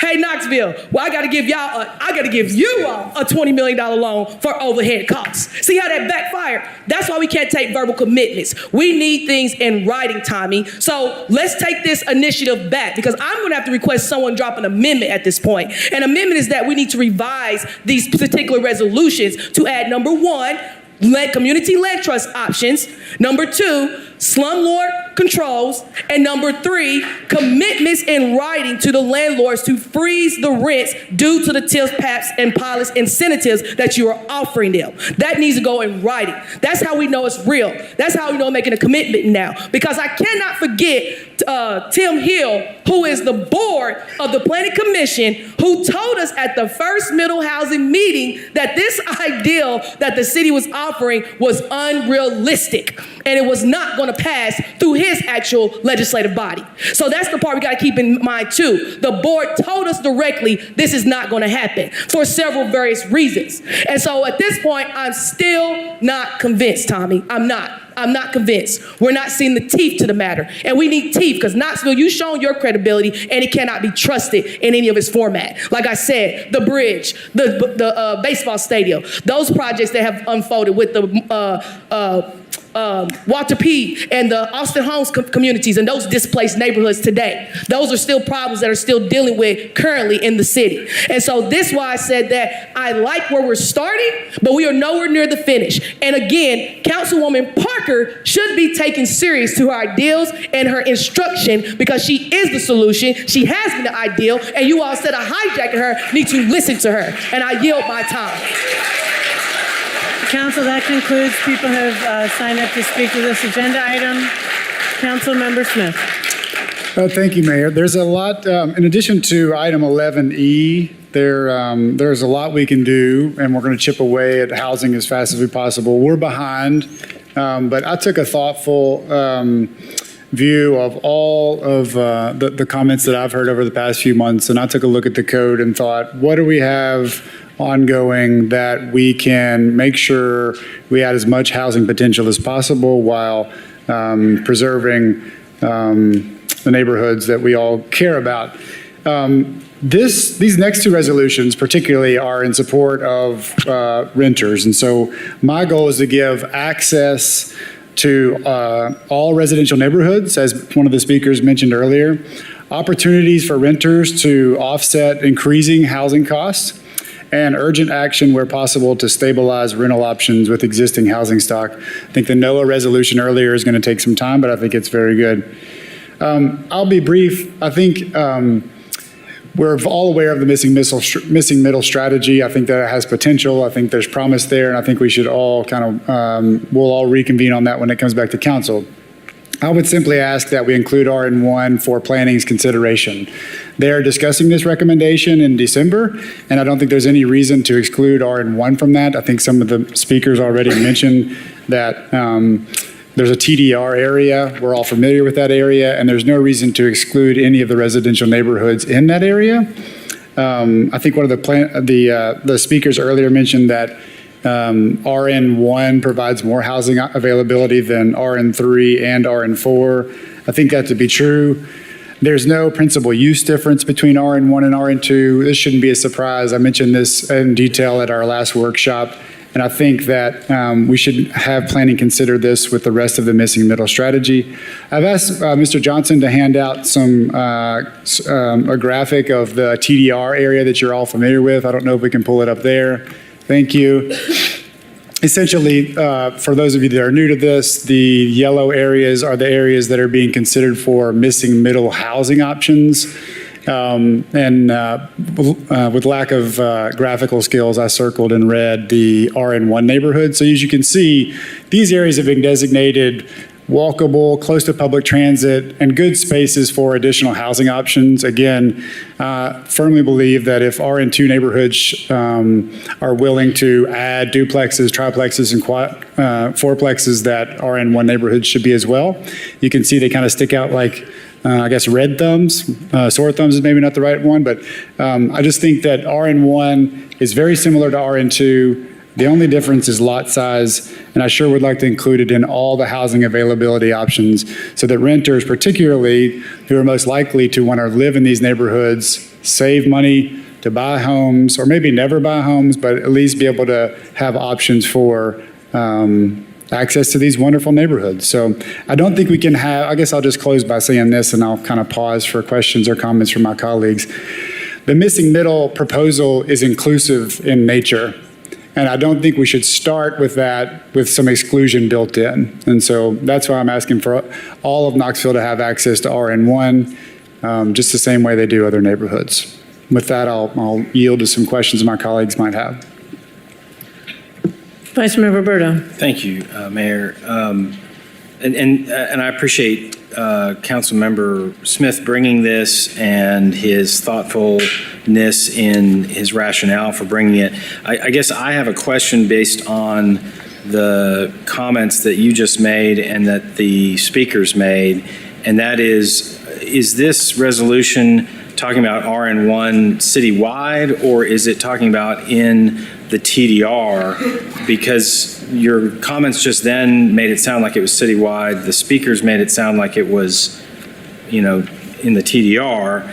And when I read the section 1, it just talks about RN1 zone districts. And so could you offer some clarity on that? Thank you. Good question.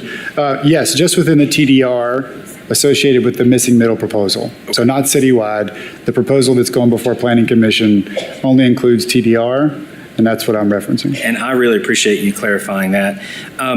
Would you, since the language in section 1 is not really, I think it could be misread, would you be willing to accept a friendly amendment to add in after districts within the TDR area, and then it would continue as a part of the missing middle housing proposal? Yeah, it seems reasonable. Okay. So I'll make that motion as a friendly amendment. I'll second it. Wait, we got to vote on that. Go ahead. Okay, the motion, There's a motion to amend, as described by Vice Mayor Roberto, has been made and seconded by Councilmember Smith. Are there any questions about the amendment? Councilmember Parker? No questions about the amendment? Then all those in favor of this amendment, please say aye. Aye. Any opposed? The amendment passes. Now back to the motion as amended. Vice Mayor Roberto. Thank you, Mayor, and I appreciate Councilmember Smith for that clarification. You know, I think the thing that I wanted to talk about in the little bit of time I have left here is, you know, again, this is about supply. And I don't have a problem with planning looking into whether or not within the TDR, looking at the RN1 opportunities there, whether or not that would be a helpful thing for us to do. Director Brooks, it is my understanding, though, that within the target as it is seen in the missing middle proposal, there are 51 properties that would be in the RN1 that we'd be adding on because of this, if we were to make this change. Keeping in mind, this is just a resolution for you to look at, but if this change came to fruition, is that correct? There'd only be about 51 properties? There are 51 vacant properties. Okay, and since the missing middle is targeting not conversions, but looking at vacant properties, we're really talking about an addition of about 51 properties by doing this.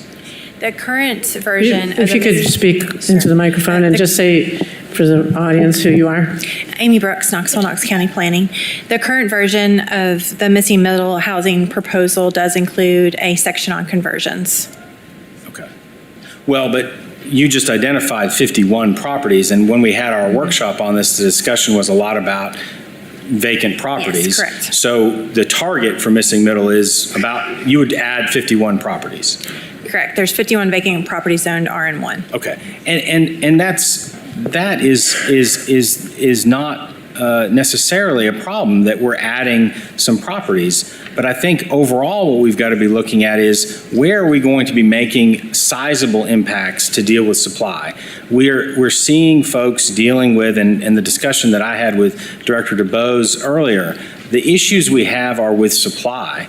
And if we don't increase supply in a meaningful way, then we're not really going to address the issues that we're hearing from people about. And so we've got to look at dealing with that and where we can address supply. And I think, again, that's along the corridors where we have the greatest opportunities. We should do all of these things. Mm-hmm. We should address the corridors. Mm-hmm. We should address missing middle. We should throw everything we can at this issue. The other thing that I think is really great, and I really appreciate the speakers for this, highlighting this, was discussion about infrastructure. Wherever we put these things, we've got to consider infrastructure. If we don't have infrastructure to support the missing middle, it's not going to be successful there. So we need to make sure we're looking at infrastructure. So saying this passes in its amended form, what I would suggest for planning to do is make sure that in RN1 we have the infrastructure to support missing middle if you're going to make that change. Thank you. Thank you, Vice Mayor Roberto, Councilmember Parker, then Councilmember Fugit. Thank you, Mayor. So there are 51 vacant properties. For the occupied properties, the zoning on those properties would not change. Is that correct? That is correct. So the zoning wouldn't change. For the missing middle housing proposal, your zoning isn't going to change unless you request it as a property owner. The middle housing proposal is an option for property owners to pursue. It's not a requirement.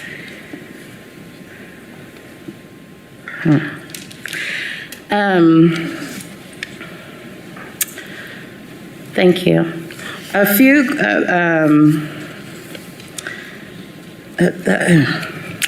few concerns. One, just to address that one concern, is that we are talking about what the intention of the program is, but we're not talking about what the actual implications of the zoning change could be. So as a program, we may be focused on the vacant properties, but as a policy change, any property in the TDR would be able to apply for a zoning change. Is that correct? Yes, a property owner can request a change in their zoning at any time, yes. And this would be allowed zoning uses in the TDR. We're expanding the uses possible in the TDR that properties can then change their zoning to, whether occupied or vacant. They would be allowed, so if the middle housing proposal were to go forward, it expands the types of housing that may be permitted in a particular zone. Types of housing, not uses. Types of housing, Thank you. yes. So,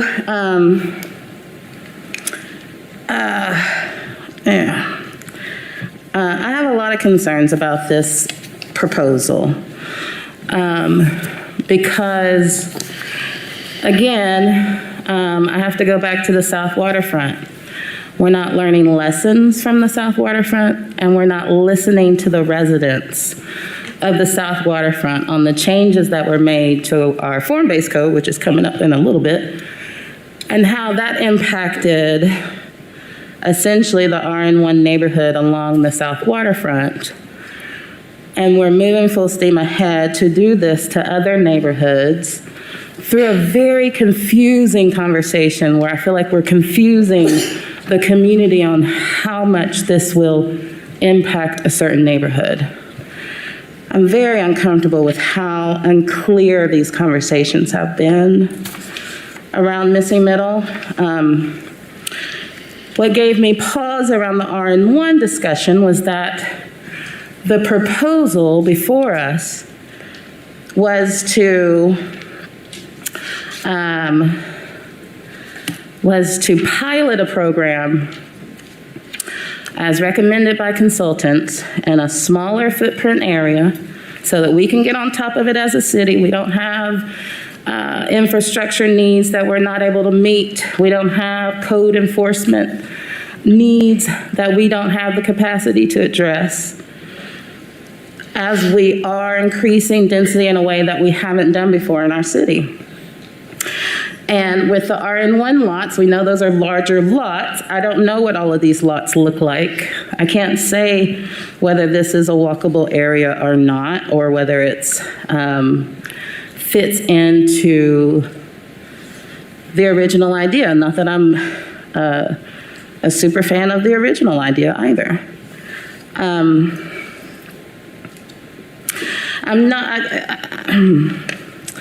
I could support sending this to planning,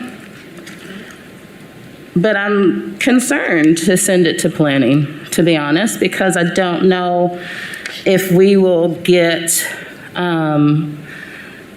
the infrastructure study that I heard mentioned, and all of the details needed to move forward with a plan like this. So I'm a little undecided. There just are so many confusing aspects to this. And then the main piece of it is that this is all separate from the incentive programs. You know, this could move forward and only produce market rate housing and only drive gentrification and not actually produce any more affordable units Ms. Parker, in our city. Your time is up. Ms. Fugit? Got to find my button. Thank you, Mayor. So I too have concerns about this. I understand the intent is 51 lots, but once you say by right, this is available to any lot in RN1 in the TDR, that means any house can be changed. The intent could be vacant lots, but people could tear down houses, build two, build whole new structures. I appreciate the intent of this. I think this is a little too soon when we haven't even done the pilot for the missing middle proposal. So I think I agree with Ms. Parker in the sense that this is a little confusing. We haven't done any of it. We can, if we want to study it, we can study it, but that doesn't mean I will support it when it comes back, because I think it's a massive zoning change that to imply it will only impact 51 lots in the TDR is misleading. It impacts every lot in the TDR that is RN1, and that could have a massive change in the way neighborhoods look in the TDR. So I appreciate the intent, but I don't think I can even support sending it to planning because they have a huge scope of work already to be done, and I'm not sure that this needs to be added, is a priority on their workload. Councilmember Testerman. Thank you. I don't know if this is something that can be determined or just out of curiosity of the vacant lots. And I don't know if this is a question for Director Brooks or maybe Ms. Sharp. If what of these lots do we know are a part of any active HOAs? Ms. Brooks? I don't have that information readily available, but that's something that we could look into. Okay. I would just be curious. I mean, I do, listen, I've very much support housing, diversity in housing, but I do think that this becomes far more monumental than just focusing on the 51 vacant lots, and agree that the initial proposal, that's while I'd like to see certain parts of it expanded, I'm not entirely comfortable with this, although I appreciate the spirit and the thoughtfulness that's gone into this. I would love to know, though, again, HOAs can dictate,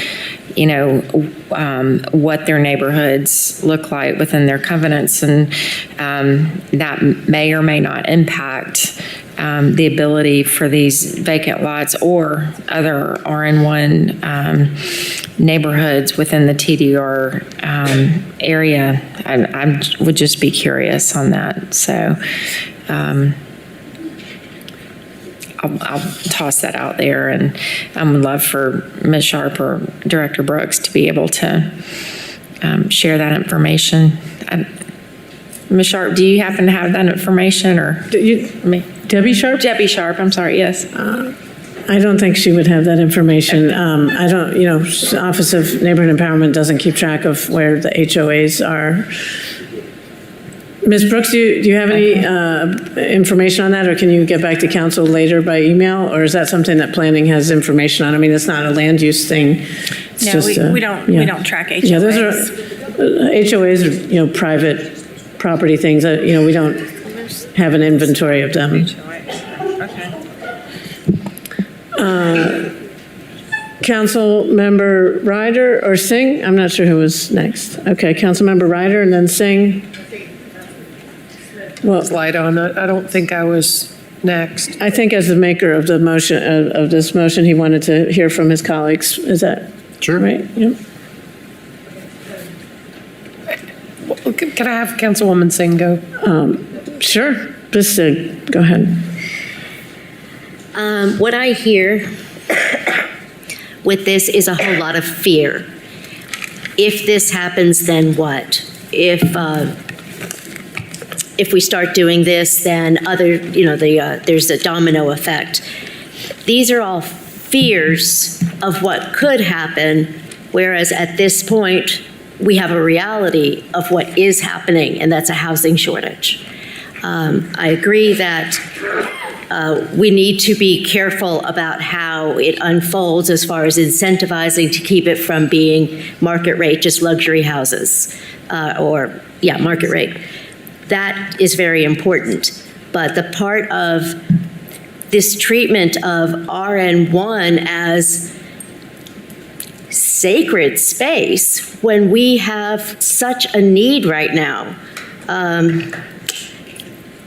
that's why I signed on to it. Thank you. Thank you. Councilmember Ryder? Yeah, so a list of addresses would be helpful versus a tiny map, because I am very challenged trying to figure out where some of these places are. I can say some of them look like random circles in the 4th district. And I would also question, I would say that I would support having Planning Commission look at this, because I have to wonder if a few of these aren't spot zoning, although I cannot find an RN1 to match with this red circle. Just want to point that out. But over here, yes, I can. I'll help you. Okay. So I would love a list of what these are. My question to the Planning Commission, Ms. Brooks, would be, is it possible, quite often, sometimes things get upzoned or downzoned by council, by the council district rep, by Planning Commission. I think some of these may not be accurately zoned RN1, because RN1 is LDR, which is another sector plan. It doesn't match with TDR. So it doesn't make a lot of sense to me that there are RN1s in the TDR. So I would support the request to say, is it accurate that these should be RN1? And let me just say, during recode, there were large swaths, everything got rezoned in a map process, and the bulk of the effort went into the text of the code, not into the maps. No dig at the staff for that. I'm just saying, in the 2-year process, that's where the time crunch ended up being. And in some places, some things just got zoned, everything on one corridor got zoned one thing, whether they were similar or not, or whether they matched the definitions. We've had that conversation around CG2 and CG3 and some of our corridors. So I would challenge as to whether some of these should actually be RN1, and that would be my curiosity in having them look at that as part of TDR. And part of what is being considered at the Planning Commission. Thank you, Councilmember Fugit and Councilmember McKenzie. Thank you. Mr. Frost, this may be a legal question. Well, it is a legal question. Mr. Frost or Mr. Swanson, either one, if you want to put in your zoning law hat for me. I appreciate what Councilwoman Singh was talking about the desire to limit. The intent of this is to make it affordable. But there's nothing we can do unless the city provides some sort of incentive tied to a housing project to restrict the cost or rent or anything that is done with housing. Briefly, that's correct, Councilmember Fugit. If the property is zoned, there's no way, it's up to the property owner how they wish to develop or leave fallow their property. Right. So doing this, if we made this change to benefit the missing middle, there is nothing that says it would stay affordable housing. There's nothing you could do because it would be arbitrary and capricious to mess with somebody's random property unless they were to get some sort of subsidized financing that required it, correct? I believe so. Thank you.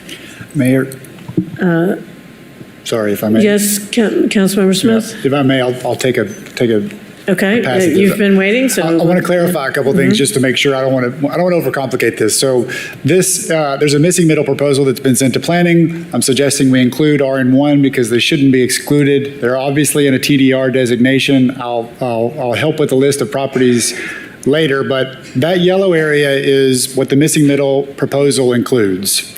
And what I'm suggesting is, particularly for people who are of modest income, renters, et cetera, those RN1 properties are no less transit-oriented or pedestrian-friendly than their adjacent RN2 and RN3 neighborhoods. I don't know where the 51 number came from. I don't want to overcomplicate that. That's not what I'm saying, whether there's an empty lot or a full lot. All I'm saying is, if we're going to have an inclusive strategy be reviewed by Planning Commission, then it should be inclusive for the entire TDR area. We shouldn't exclude certain neighborhoods so people don't have access to them, at least for the consideration at planning. We're not talking about incentives. We're not evaluating or debating the overall missing middle strategy or whether it comes back to us and what pieces and parts. What I'm suggesting is, if the TDR area is good for a medium-sized lot or a resident that lives there or a renter that lives there, it's good enough for a bigger lot. And we shouldn't exclude folks from neighborhoods based on the size of the yard. That's what I guess what I'm, to make this very simple. And I'll remind this council, I think it was unanimous, but we included RN2 in a recommendation for duplexes by right, I think unanimously. And there were no questions about whether there were 51 or 95 or what many properties. We just said that those neighborhoods should allow for this type of density. And what I'm suggesting is Planning and Planning Commission consider this as part of the overall study that they're going to do in December, which is why I wanted to bring it today, so that they can have this for a full perspective on their recommendation. I hope that clarifies a few things. Thank you, Councilmember McKenzie. Thank you, Mayor. And this question is probably either Councilmember Smith or Ms. Brooks. And so when we look to the left, and it's really hard to see it even on this paper, but it looks like those properties are adjacent to West Lonsdale, and they seem to have a bigger proximity. Are we looking at, because of the size of those circles, that there are more vacant lots in those areas, or bigger, acreage, or? Just the area of land is bigger. Okay. Not necessarily the lots per se, but just a bigger yellow area on a map to draw a circle around. That would potentially be available for the rezoning to have the various types of Yes. housing that could. Yes. Missing middle could change. Again, if I may, just the majority of the missing middle proposal, I think over 70%, is RN2 neighborhoods. So if RN2 neighborhoods are the exact same as RN1 neighborhoods, except for the lot size, there's no other characteristics that are different. Why would we intentionally exclude RN1? And that's an excellent point. And I also want to kind of go back to, I'm not sure which council person said that, but even with this proposal and however it comes back, we as a council, we have no authority to regulate how much these rents will be. That's right, for any of the missing middle proposal. This one, RN2, RN3, RN4, incentives, regulations, none of that is related to this. Okay, thank you. Thank you. Councilmember Singh? No, Councilmember Parker. Thank you. I wanted to speak to why should we preserve some single-family properties. As was brought up, I think, by Councilmember Singh at the previous meeting, we are initially targeting areas of our community that do not have the political power of other parts of our community. They're not as organized as other parts of our community. They haven't shown up to these meetings as we've been talking about their neighborhoods. And it's where the housing prices all over the city are increasing, but more slowly in some parts of the city than others. And so I know, yes, there are people who have no interest in buying a home, but there are lots of folks who are. I have a tenant in my home who wants to buy a house. And I believe to have a healthy housing market, we also need affordable houses that people can buy, right? We don't want to move, we don't want our city to become one big investment property for investors to come in and just build and build and build and build. And we don't have local people here who own their properties. There's no way I would get behind that. Now, the idea that we as a country put too much of our wealth building strategies into property ownership, is that problematic? Yes. Are we going to change that as a city today or tomorrow? No. So we cannot remove those opportunities for folks in our community. And these are the neighborhoods, I know, because my house that I bought, my one and only house that I bought, is one street away from this plan in that whole missing middle TDR area. And it wasn't in the area I wanted to be in. I wanted to be in East Knoxville. I thought it would be affordable when I came back from law school in DC.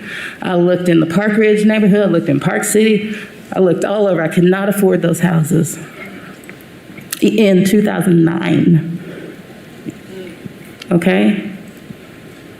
So I looked further outside of the city, and I found a house. For me, with my debt coming out of school, which has been forgiven, I'm celebrating. It was just forgiven this year. But anyway, it had to be a $100,000 mortgage for me. So what folks are doing now, they're not buying houses, because who can afford these $300,000 houses on the market? So we have to not only provide more rental options, and we can create policy to help further that in our city, but we have to have affordable home ownership options in our city, and we can't start going into these lower income neighborhoods, putting policy in place that's just going to drive gentrification in areas where we haven't seen it yet.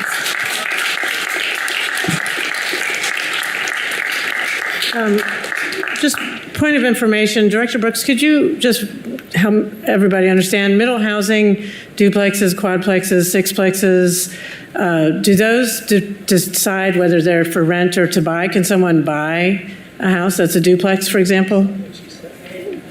Ms. Brooks? Yes, that's correct. Zoning doesn't dictate whether or not it's a rental or it's a home ownership opportunity. Just wanted to make sure. Councilmember Singh and then Councilmember Ryder. We were having the discussion about we cannot control what kind of the price line of the apartments that would be made.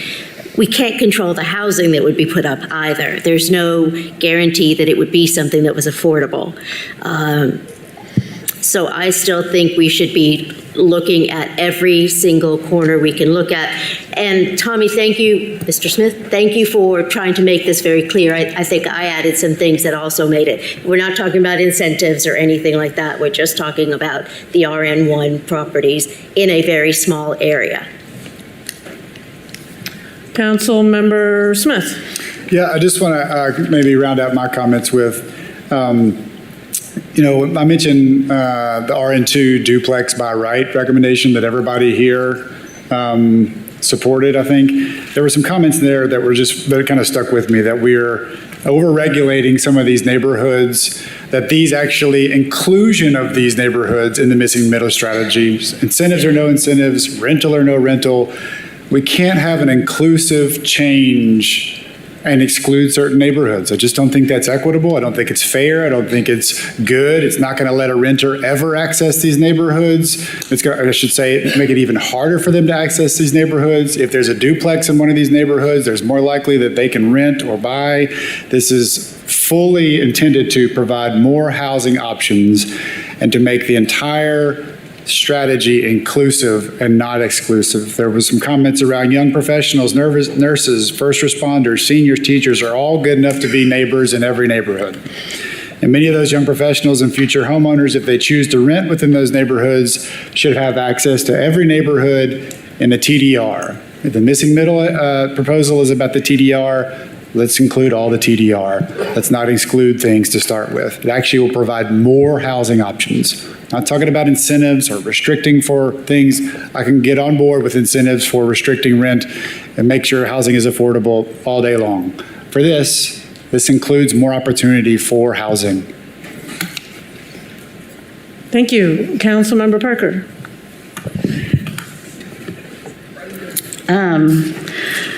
From day one, since my first term, we've been talking about a need for affordable housing. And from day one, the argument I've heard coming from the administration is supply and demand. It's a supply and demand, it's supply and demand. We just need to build, and prices will go down. Well, prices keep going up. It's 4 years later. So I'm serious when I say, the only thing I'm led to believe at this point is that we are taking a fiscally conservative approach to this, where we do not, as a government, want to interfere in the market too much. So we're going to give a little incentives. When we could be out there competing, we could be growing our land bank, we could be actually acquiring properties at a rate, turning that over into our homemakers program, allowing residents to then buy those, working with low-income property developers to develop these properties. We can actually work to intentionally develop the housing market that we want. Or we can pretend that we have to rely on the market. We can pretend that we have to rely on the market. And our Knoxville Housing Authority can continue giving money to a bridge rather than acquiring property for affordable housing. It's so simple. It's so simple. It's so frustrating to me that we're actually pretending that the only thing that we can do is just open up our zoning code, invite all the investors in to build whatever they want, and hope one day that results in some affordable housing for our communities, when we actually have tools that we could be using. I find it frustrating, and I don't think it's going to be helpful for us long term. But for the folks who just care about the bottom line, how much tax dollars are coming into the city, and that's all they care about, it will be fine to them. It will be fine to them. They will be happy with the result. But if we actually want to protect folks right now, if we actually want to get the housing stock that we need, we have to take aggressive actions that actually make us a competitor in the market so that we are developing affordable housing now. Yes.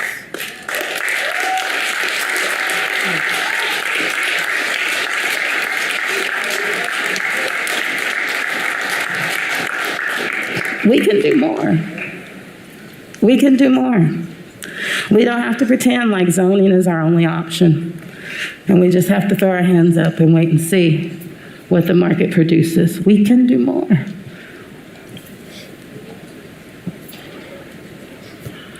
I had 2 minutes. I saw that clock change. That's okay, I'm done.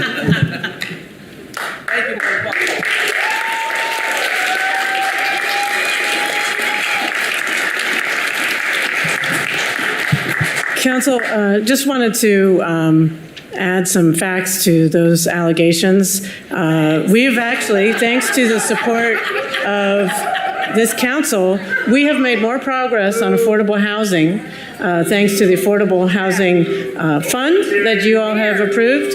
Thanks to, please do not interrupt the course of this meeting, that you'll be asked to leave if you.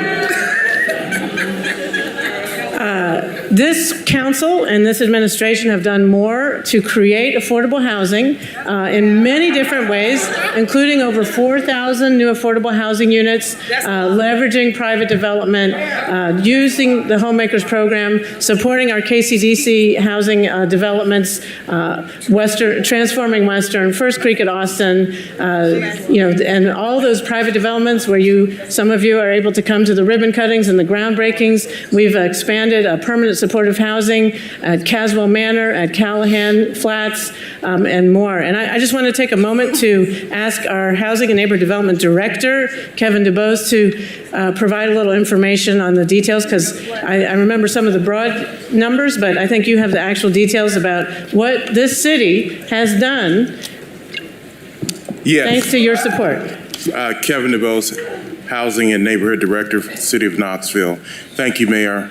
I will just say that the housing crisis is real, but the city's response has also been robust. And, you know, we have used a variety of creative tools to cause development to happen. Tonight, you added another source. But just some facts, as the mayor was saying, you know, through tax abatement, we're already supporting 4,081 units of affordable housing. Through our Affordable Housing Fund, we have already partnered with over 2,300 units. Get this, we have leveraged over $600 million worth of investment. And the problem with affordable housing is that it takes a whole lot of money. You know, we can't pass a $30 million or $40 million or $50 million bond and it cover it all. You know, what I would suggest is that we have to prime the pump. You know, the two projects that we passed the last meeting were total of $100 million. One of them was 70 alone, and that was 200 units. So the cost of housing is important. It's going to require more creative ways. We do need to use our land more efficiently in order not to be an exclusive place. And so I applaud what we're doing together, and we should not let it go unnoticed. Thank you, Mr. DuBose. Any other questions or comments? Vice Mayor Roberto? Thank you, Mayor. You know, a lot of the discussion, I think, has been about, you know, what are we looking at, the difference between RN1 and RN2. And, you know, the discussion is really not about those zones. It's really about, it's not about, you know, the size of somebody's yard. It's really about the infrastructure that's able to support missing middle. And, you know, that's what came out in the Opticos report. Mm-hmm. We spent a lot of time and a lot of effort in having Opticos come and do this review for us and looking at what we had missing in our housing. And this is what they came up with. This is what they identified. So I can understand that there being some confusion about, you know, hey, in the Opticos report, they didn't talk about RN1. And I think, you know, Councilmember Smith is saying, hey, maybe we should look at that. And I think within the confines of thinking about what infrastructure we have that can support it, I don't necessarily have a problem with them looking at it. That doesn't necessarily mean that if it comes back that, you know, I'm going to say, yes, this is a good idea or not. But I think the discussion is about infrastructure. It's not about zones. And Director DuBose, we had this discussion, I think maybe, I don't know if it was on this one or a previous matter, but there was a discussion about, you know, what has driven affordability in Knoxville over a long time. And if I, you know, remember that discussion we had correctly, you know, the biggest thing that drives affordability is when you have the supply that can meet the demand. Is that true? Yes. And we don't have that. We're upside down now. Yeah. And so asking the taxpayers to address this is not, you were just mentioning huge numbers of amount of money that you'd have to do to address this. I think you said $20 million, $30 million to try to address the amount of supply we would need. We can't do that. What we need to do is activate the private sector to build where we can do affordability, which is along the corridors, and then address, while they're doing that, have them get incentives and build in affordable housing as they go. Build in streetscapes as they go. Build in the pedestrian infrastructure that we all want. That's what we need to see, where you cannot use your car. You can walk to work. You can go walk to home. You can do all those things, but we've got to address it where it needs to be. We've got to get incentives out to folks and get them to do it, because folks, the secret's out. People know Knoxville's a great place to live and they want to move here, and they're doing it. I think the other thing to mention is we have to have a diversity of housing, so that if you don't want to own a home, that's fine, that's great. But you know what? I'm concerned about the wealth gap. And folks that don't own property will end up falling further and further behind. Because, like for me, and I think for many other people, your single biggest investment is the house that you're paying a mortgage on. And I want everyone to be able to do that, not just a few people. So we've got to lift all of those things up at the same time. So there's a lot to do here.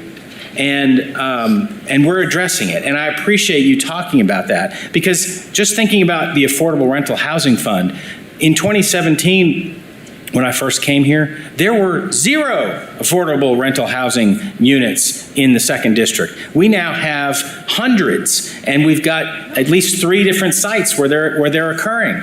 And we're working on doing more, and we need to do more. This is something that has to be addressed citywide. No one gets out. It happens everywhere, and we need to continue doing it that way. But we've got to make sure we're being smart about what we do with our time and where we spend our money. And I think looking at where we can have the most impact is the best thing for us to do at this point. We have a study from Opticos. It gave us a report.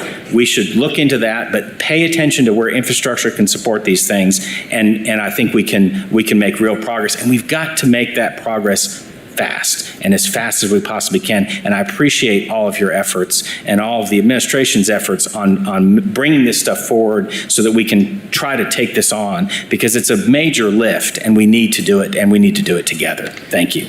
Tell us about it. Councilmember Smith. Thank you, Mayor. I'll just say that there are a lot of housing strategies. We can be bold, we can be urgent. This is one of them. There's a map up there that was up there earlier. The missing middle proposal should include all of Knoxville in the TDR. And I think I appreciate the amended resolution. I'm asking my colleagues to support sending this to planning for consideration, and I'll call the question. There's nobody else with the light on. So we can vote on the call. That should make it easy then. Okay. Is any objection to voting on this now? Okay. All right. All those in favor, please say aye. Aye. Any opposed? Motion carries. Okay. Next item. 11K is a resolution respectfully requesting Knoxville, Knox County Planning to consider and make a recommendation to City Council regarding the possible amendment of short-term rental permits to include rental properties located within residentially zoned districts. Move to approve. Motion made to approve and seconded. I think there's some people signed up to speak on this.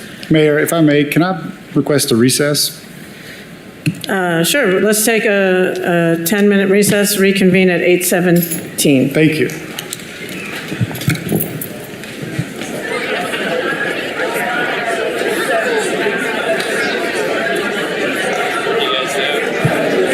Council members, it's 8:18. This recess is over. We'll reconvene, restart the meeting. Mr. Johnson, please read the next agenda item. We'll just do it again. Yeah. Okay. Give us your dulcet tone.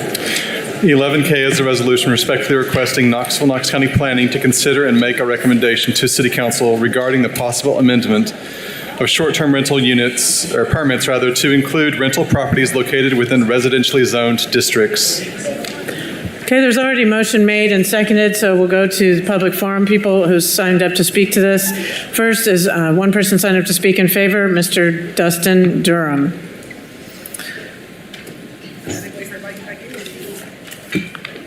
Please state your name and address for the record, and you'll have up to 5 minutes. Okay, awesome. So Dustin Durham, 1422 Cornelia Street. And yeah, no, I want to speak in favor of this just because, quick anecdote. So a week ago, I went with some friends to the wonderful city of Denver. It was my first time in Colorado, and we stayed at an Airbnb there in this wonderful, walkable neighborhood in this duplex there. And it was nice, and I came back to Knoxville, and I was, very glad to be back home. And so I love Denver, but I don't have any attachment to it, and I don't, and I put this in air quotes, I don't care about Denver because I don't live there. So I understand the concern a lot of times with short-term rentals, right? Because we want our neighborhoods to be filled with neighbors that actually live there. But the reality is, under our current code, short-term rentals are allowed. And my understanding of this resolution is that it is just allowing renters like me to have the same legal rights with landlord permission to, in a scenario like when I go to Denver or if I go home for Christmas or Thanksgiving, if my landlord would allow me to, I can rent out my apartment for a few days to make a little extra income. I work for a nonprofit. I don't make that much money. Lord knows how much rent's going to increase over the next few years. So any extra income I can get will be welcome. Given that that's what this resolution says, I really think it needs to be put forward because what I've experienced is that there seems to be this equating of short-term rental and long-term rentals. And so we're always careful about protecting our neighborhoods from short-term rentals. But again, it's already legal for homeowners, so why is it any different if I have a short-term rental?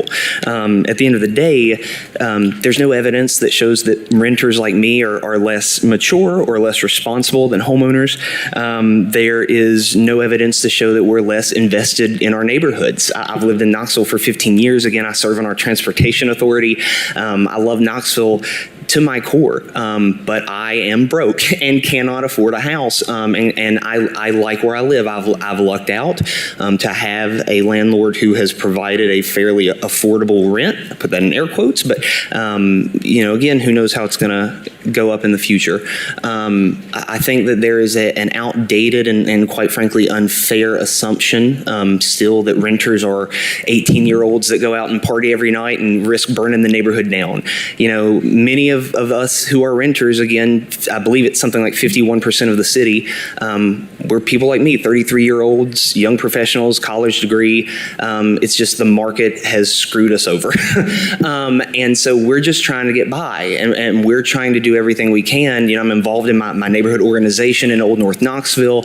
I friggin' love this city. And any way that we can change our policy to make me equal under the law, I think should be a no-brainer. Because right now, something like this to me is a glaring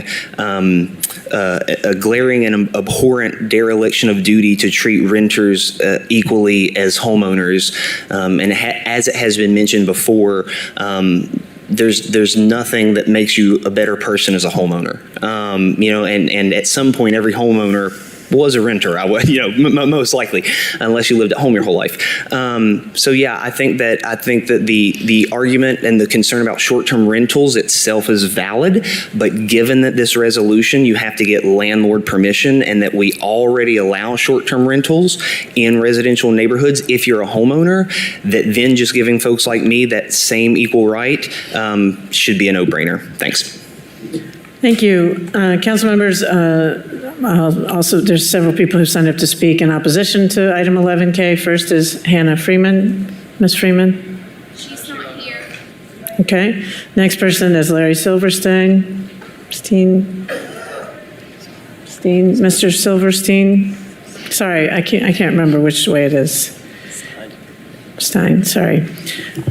You please state your name and address for the record, and you'll have up to 5 minutes. Thank you. My name is Larry Silverstein, 7808 Sheffield, Knoxville 37909. I'm speaking on behalf of Community Forum, an organization with members residing in many different neighborhoods in the city and the county. I am the chairperson of Community Forum. I'm speaking in opposition to the proposed amendment. Community Forum was very involved in the drafting of the short-term rentals ordinance in 2016 and has been very concerned about the enforcement of the ordinance since it went into effect in 2018. Throughout that process, there was much discussion and input from the community regarding providing safeguards for residents in residential neighborhoods.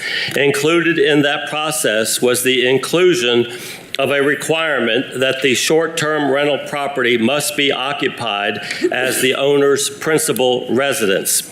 The current ordinance allows a Type 1 permit to be issued only to an owner of property in residentially zoned districts. A person can only have one Type 1 permit in the city. An owner must prove ownership. The proposed amendment would allow renters, lessees of properties, to be issued permits to operate a short-term rental in residentially zoned districts. Would a renter have to produce a lease to obtain a permit? This proposed amendment would significantly weaken the owner-occupied requirement by allowing a renter lessee to have the permit, not the owner. If this amendment is adopted, would an owner of more than one rental property thus be allowed to have multiple renters, lessees who have operating permits? Could these renters be family members of the owner and thus have a potentially large business operation operating in residential neighborhoods?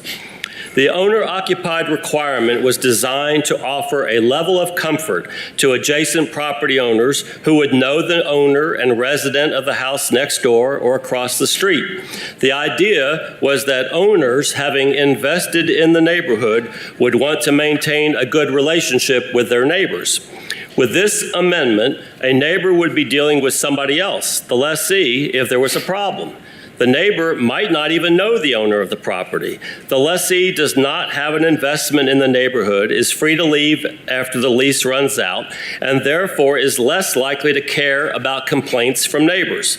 That person might move out, and somebody else might move in and continue to operate a short-term rental without a permit, at least until the permit needed to be renewed. Is this just the first step in trying to remove the owner-occupied requirement, which has already been very difficult to enforce? Allowing renters to operate short-term rentals will likely increase the number of short-term rental properties and would further reduce the inventory for affordable housing. This proposed amendment makes a major change to the framework that was agreed upon back in 2017. This is simply a very bad idea to weaken this ordinance, and doing so would be detrimental to residential neighborhoods. As this is not a zoning ordinance amendment, council should not even send it to Planning Commission for a recommendation. We urge you to vote no to this amendment, and I thank you for your consideration. The next person signed up to speak against item 11K is Rick Roach. Mr. Roach, are you present? Is Mr. Roach here? No. Okay. The last person to sign up on this item in opposition is Ms. Every.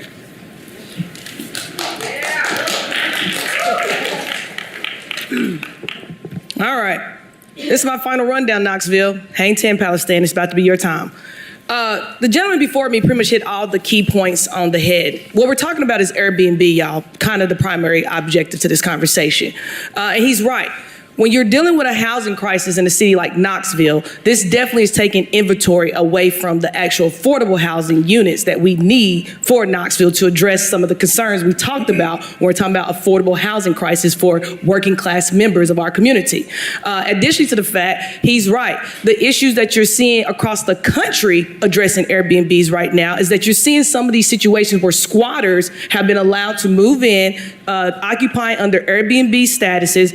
Then there's something happening with the payment process that leaves the owner, the actual owner of the property, in these limbo situations where we're seeing in courtrooms that it's taking months to even years to get some type of settlement to get those particular occupancies out of the property. Additionally, what the members already brought up is that yes, sometimes these Airbnbs have been rented out for various needs and various interests, particularly pertaining to some of the parties. And we know some of these parties, unfortunately, has led to some violence as well occurring in our community. And he's right. When you don't know who owns the property, a wild party pops off, things may go left, violence occurs. When the police and other people pull up, you have this chaos madness of even with the police department and even to Charm Allen's side as our county district attorney on if there's a charge, who are we actually charging at this point? Who's really taking the blame for the incident that occurred at the residence? And to a certain extent, the owner is responsible because you are allowing these people to use your property. However, if an owner's not there, can I control underage drinking? Probably not. Can I control someone that illegally has obtained a gun and brought the gun to the party? Probably not. But am I responsible for those factors? Absolutely. And so you're seeing a dynamic of concern that is occurring here. And so he's absolutely right. This policy should not even be on the table. This policy should be trashed immediately because the primary issue is the affordable housing. And if we're really looking at that, as we've been saying on all of these various initiatives tonight, who is the true beneficiary? And normally it's the person who owns the property who's making fast cash off of the situation. See, subleasing used to be a great ideal for our college kids. You know, like when I got to go home for the summer, I need somebody to kind of take the property over for a couple of months, then I'm coming back the following school year, so I have a home already guaranteed to be there, which we're seeing that issue too, even in the UT situation with their housing crisis with their students. So we have to get serious about what is occurring with these type of initiatives. And so as we have continued to say, as we have continued to voice, as we have continued to challenge, that last round of voting was trash. We should have had an actual roll call vote to really see if that initiative passed or not passed. A loud yes is really not a commitment of agreement amongst the council. So I hope on this particular vote, we'll get an actual roll call to see who really supports or does not support this particular administration going forward. And as I said before, and as the gentleman before said, this is killing our housing market. You are still allowing a racketeering and predatory practices for people who have only one interest, and that is how am I going to make money? Because Knoxville has made itself a money laundering situation for housing predators such as RAD, such as Randy Boyd, and many of those other folks that like to come in and make money for their personal interest and growth. And so we have to be serious about the needs of our community, lying about the affordable units you created, getting people like Kevin Dubose to blackface it as a selling point is not good enough, but more importantly, are you listening to us? See, that's the real question. Are you hearing us? Are you actually taking in what we're saying right now? And instead of trying to hurry up and throw some on paper to get us to shut up, maybe we should start again listening to voices like Councilwoman Parker. Hey, shout out to Lynn Fugate. She actually made a lot of sense tonight. Maybe we should start listening to what she got to say too at this point, because what you all are doing is trying to make us shut up, and that's not going to be good enough. So thank you, Palestinian community, for being here tonight. But guess what? As someone said before, we've been coming to these meetings for years, day in and day out. I hate Rick Roach was not here tonight because he can tell you how it didn't even start at Amelia Parker 4 years ago. This started 10 years ago. This started 15 years ago. This started literally 25 years ago when we been said, Andrew, supply and demand guy, that we were already facing a supply crisis long time ago. We knew this was going to happen. Y'all waited till it hit the fan and got to the most crisis status to actually pretend like you're doing something, because a lot of you have political ambitions besides sit on this city council going forward. So take what I said, take what the man before us said, take the award winner, what she got to say, and actually do the right thing, which is kill these type of initiatives that are not addressing the real problem, which is we need housing. And I yield my time.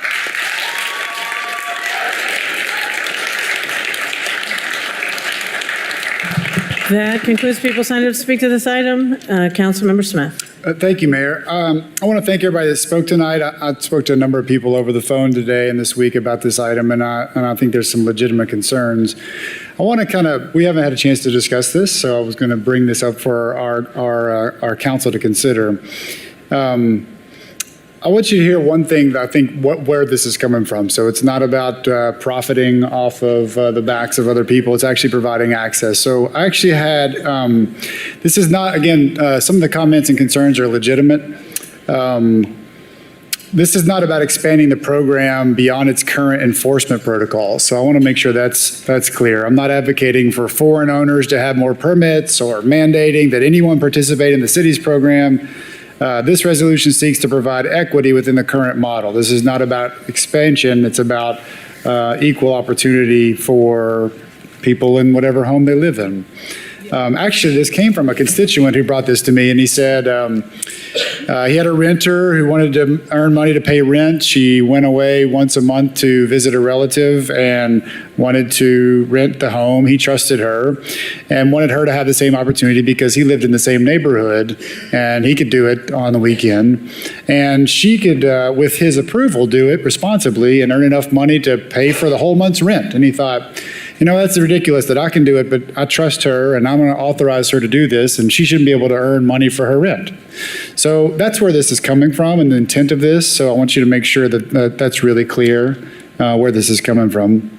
Two of my neighbors, two of the 5 neighbors that surround me are renters. They're great.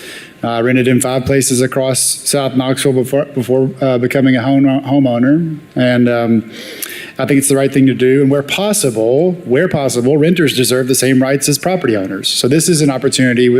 A lot of times we're restricted by state law. And so like the last resolution, I took a careful look at what is some flexibility that we could give renters that don't necessarily have it today. And so one of the things to note is that this is already allowable in residential housing in zone commercial areas, but not allowed in the house right beside it. So Sevier Avenue or the Central Business District, this is allowed. If you rent in those spaces, you can do it. But if you rent in the house right behind it, you can't do it. I can do it in my home I own. My neighbor who rents can't do it in the home she lives in.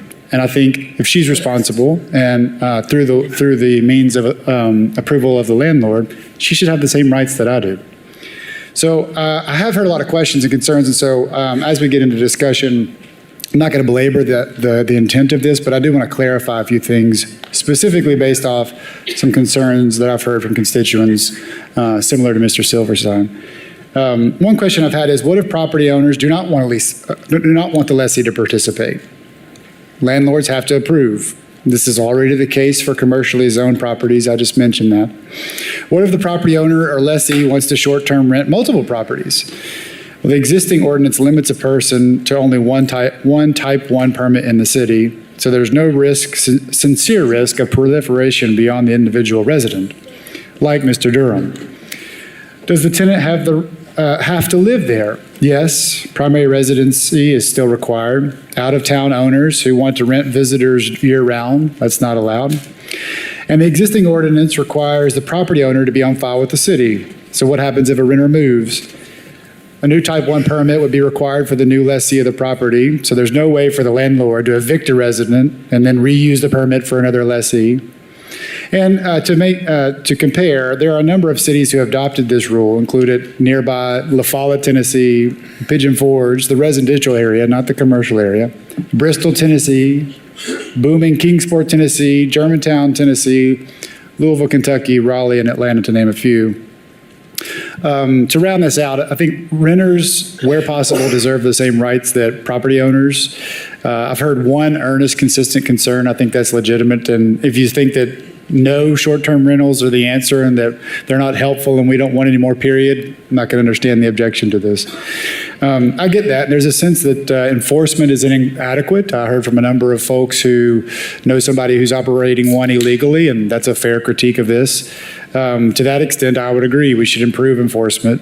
And there are actually equitable ways to do that and make sure that renters have access to this. There are equitable ways to limit STRs. Some cities cap the number of permits. Others limit the frequency. Some add a tax that help fund affordable housing. However, I don't think enforcement being perfect is a reason to wait for fairness. And if the controls are in place, I think we can and should allow renters to participate with the same restrictions. And I'll pause for thoughts from other council members. Council Member McKenzie? Thank you, Mayor. A couple of things. First, and I'm not sure if this is Mr. Dubose or Ms. Brooks, short-term rental. What is the defined timeline for a short-term rental? I think Ms. Ball, our Chief Policy Officer, is in the best position to answer that. Ms. Cheryl Ball? Yep. Thank you, Mayor. The city's ordinance defines a short-term rental as 30 days or less. Okay, so I get sign a lease for a short-term rental for 30 days, and within that 30 days, I decide that I've got to go out of town for 2 weeks. So, but then I have a friend who needs someplace to stay, and I could rent that spot out to them for 2 weeks. And I saw somewhere in our paperwork that it requires a couple of things for me to be able to do that, to get a permit. And as it relates to the property owner, I would need their signature. So the property owner would not have to be there in person to show evidence that it's their signature. We just need their signature. Is that a true statement? I don't know if we know the answers to these questions. I think maybe. It's in here. Just to clarify, I don't believe that, and I don't want to promise I have this 100% correct, but I do not believe that our current ordinance allows a short-term renter to then short-term rent. I thought that what Mr. Smith's proposal was for a long-term renter who was then wanting to, for a week or a particular period of time, that would be shorter than 30 days, potentially rent out the home that they are renting as a short-term rental. But I don't want to speak for Councilman Smith. You are correct. Okay. Ma'am, if I could, that right now, only the property owner themselves is allowed to get the short-term rental permit from where we issue them there in the city. Okay. So that you can't be a short-term rental and then sublease it, not as it is now. Look on page 255, and I may be looking at this incorrectly, under section 16-613A. At the bottom, it says, the owner or leasee is not required to remain or be present at the short-term rental unit during the occupancy. Upon application for a type 1 operating permit, a leasee must provide the signature of the owner as further described in section 16-612. And that's well and good. I mean, that just kind of jumped out at me as, everybody may not be honest as it relates to that. That's a concern. The other concern that I had, Ms. Avery mentioned, is that if there's anything that goes wrong in the length of time that this is, I'm the renter and I sublease it out, then that is still on the owner. The owner is still responsible to sue me if there's damages. They're responsible if someone gets hurt. They can get sued, those types of things. Of course, you have insurance, but again, this one's a little interesting to me as far as being comfortable with it. Because again, there's just a lot of different variables that could go into this. What if there's someone that has some ill intent that is subleasing, that's maybe doing some things that are illegal from this property? So, and not to say that that's the majority of people, and I have no issue whatsoever with people who are renting, because guess what? You may decide, I may do it and say, you know what, I need some extra money. I'll go sleep on the couch at one of my relatives' house and sublease out. That's a possibility too for folks. But again, I do understand the concerns that have been raised around this one, but just wanted to get a little bit of clarification on that. Thank you. Councilmember Fugit.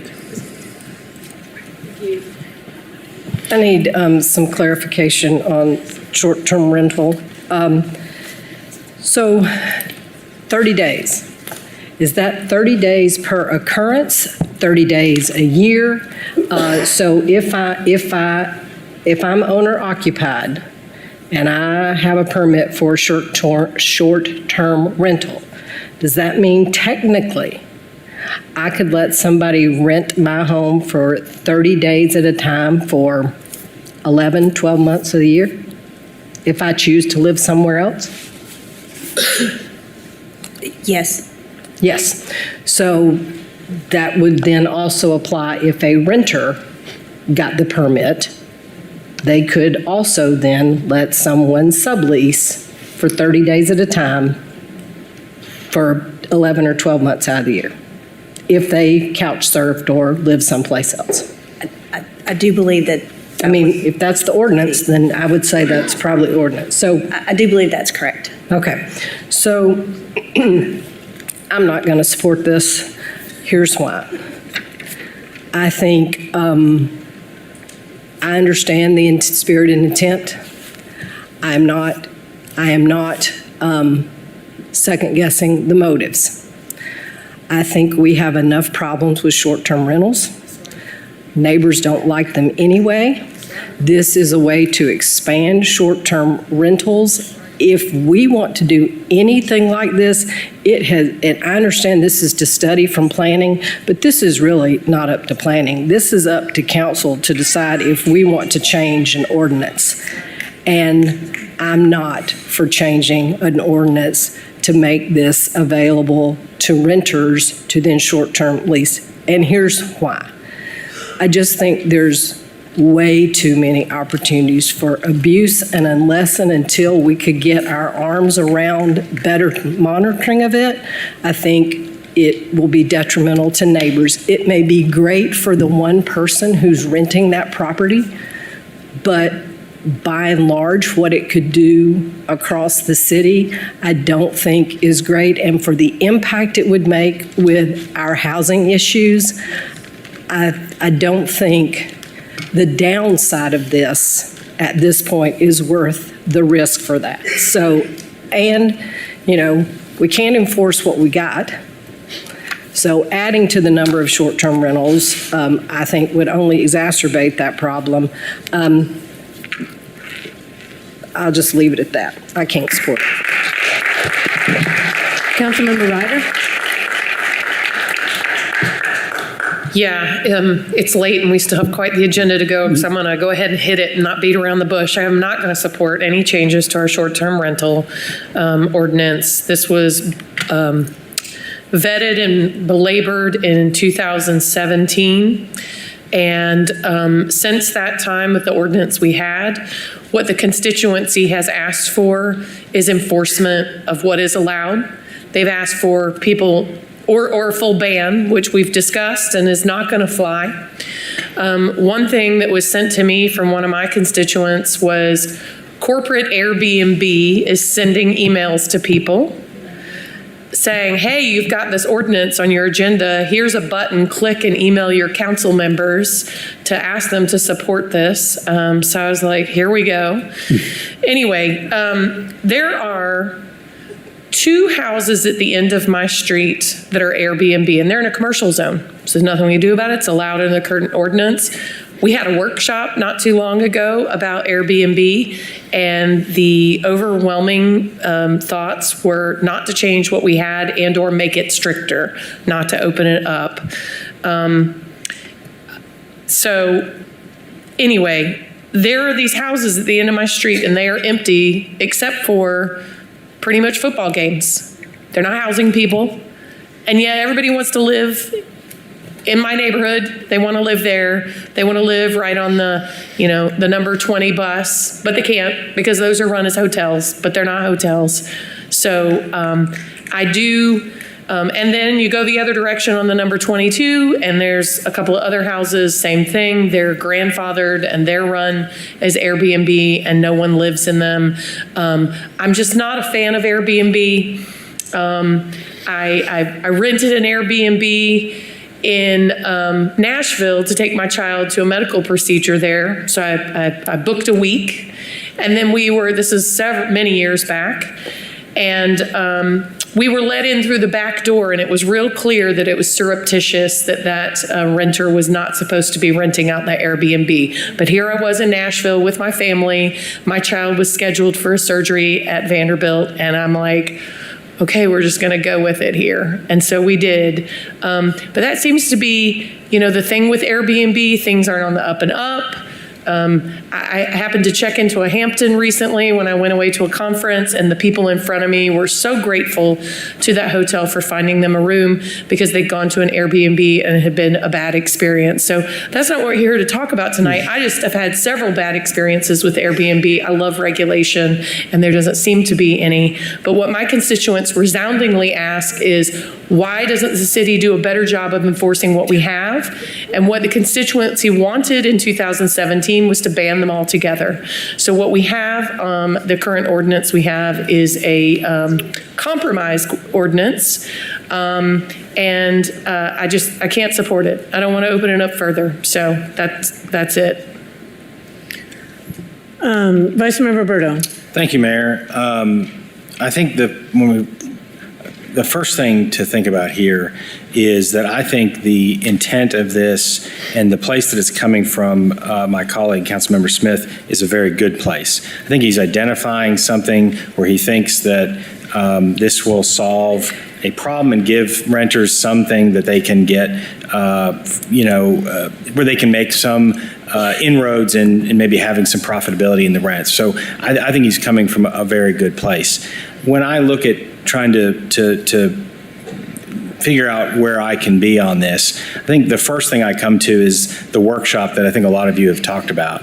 And so in that workshop, and I'll just kind of ask Mr. Frost this, my understanding with the state's preemption on this issue is that any change at all whatsoever, whether we're adding rights, taking away rights, changing a comma, anything we did with our short-term rental ordinance creates a new class of permits for short-term rentals. Is that correct?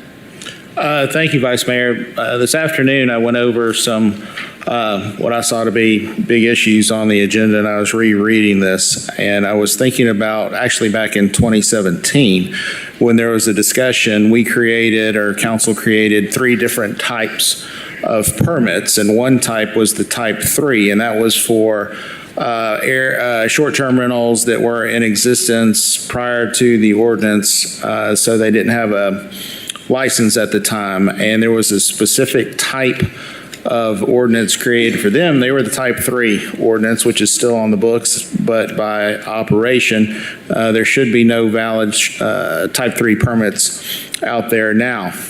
I do recall at the time a conversation that when a type of permit is created, that perhaps it probably should be a new type of permit because it could affect the other permits in place a little bit because of what you referenced to earlier. Like I said, I was just reviewing the matter today, and I started thinking more about the 2017 discussion of it. I don't know if the law director has any recollection of that either, or? No. Okay, thank you. Okay. Well, I remember that from our workshop, and that's what we were presented with. We would be creating a new class. That makes it more difficult for enforcement, so that's an issue that I think we have to think about. Studies have shown that the increase in short-term rentals is most felt by renters because it takes available properties away from renters. So by expanding short-term rentals, I'm afraid that we're going to be doing the opposite of what we're intending to do with creating more affordability. Renter agreements right now don't allow for this type of thing to occur. So they would have to amend their rental agreements. What owner do you think is not going to ask for increased rent because there's profit being made on the rentals that they own? So I think you're going to see this go in a direction that we've expressed multiple times here that's not where we want to go. And the other thing I wanted to mention, we got about a minute left. I'll ask Ms. Ball this question. When we had the workshop on short-term rentals, we had a lot of discussion about enforcement, and there were some really good changes that came from that discussion. Since we can't amend our way out of this, situation, we're really lucky that we have the ordinance that we have. But we did make some enforcement decisions, and some of those were that when you renew, you had to show proof that it's your primary residence. Again, you had to sign an affidavit saying, hey, this is my primary residence. And so those are the kinds of enforcement tools that I know have been deployed since the workshop, and I commend that work. But just wanted to maybe give you an opportunity to talk to us about what you're seeing with those enforcement techniques since we had that workshop. Thank you for the question. We have implemented an affidavit as a part of the annual renewal, as well as the initial application that does have to be for the type 1 residential application that does indicate this is my primary residence. They do have to provide proof also at every renewal annually instead of at a later date when some proof would have potentially expired. And so we have instituted both of those two additional levels of enforcement since the beginning, since January of this year, and have been successful at making those happen. A few specific incidents, we had to do some, follow-up as we have always had to do. Thank you so much. And I know I'm out of time. I just want to say because of those reasons, I can't support this, but thank you. Thank you. Councilmember Testerman? Thank you, Mayor. Just a couple of questions. So I think I read somewhere that it stated a long-term lessee. Is that correct? And if so, define long-term renter, basically. Mr. Smith? Is it? Okay. Did I make that up? All right. I think it was commented, but it's not in the. Okay. And, I kind of, listen, I love an Airbnb, done, are the current Airbnb, is there any regulation on, do they have to be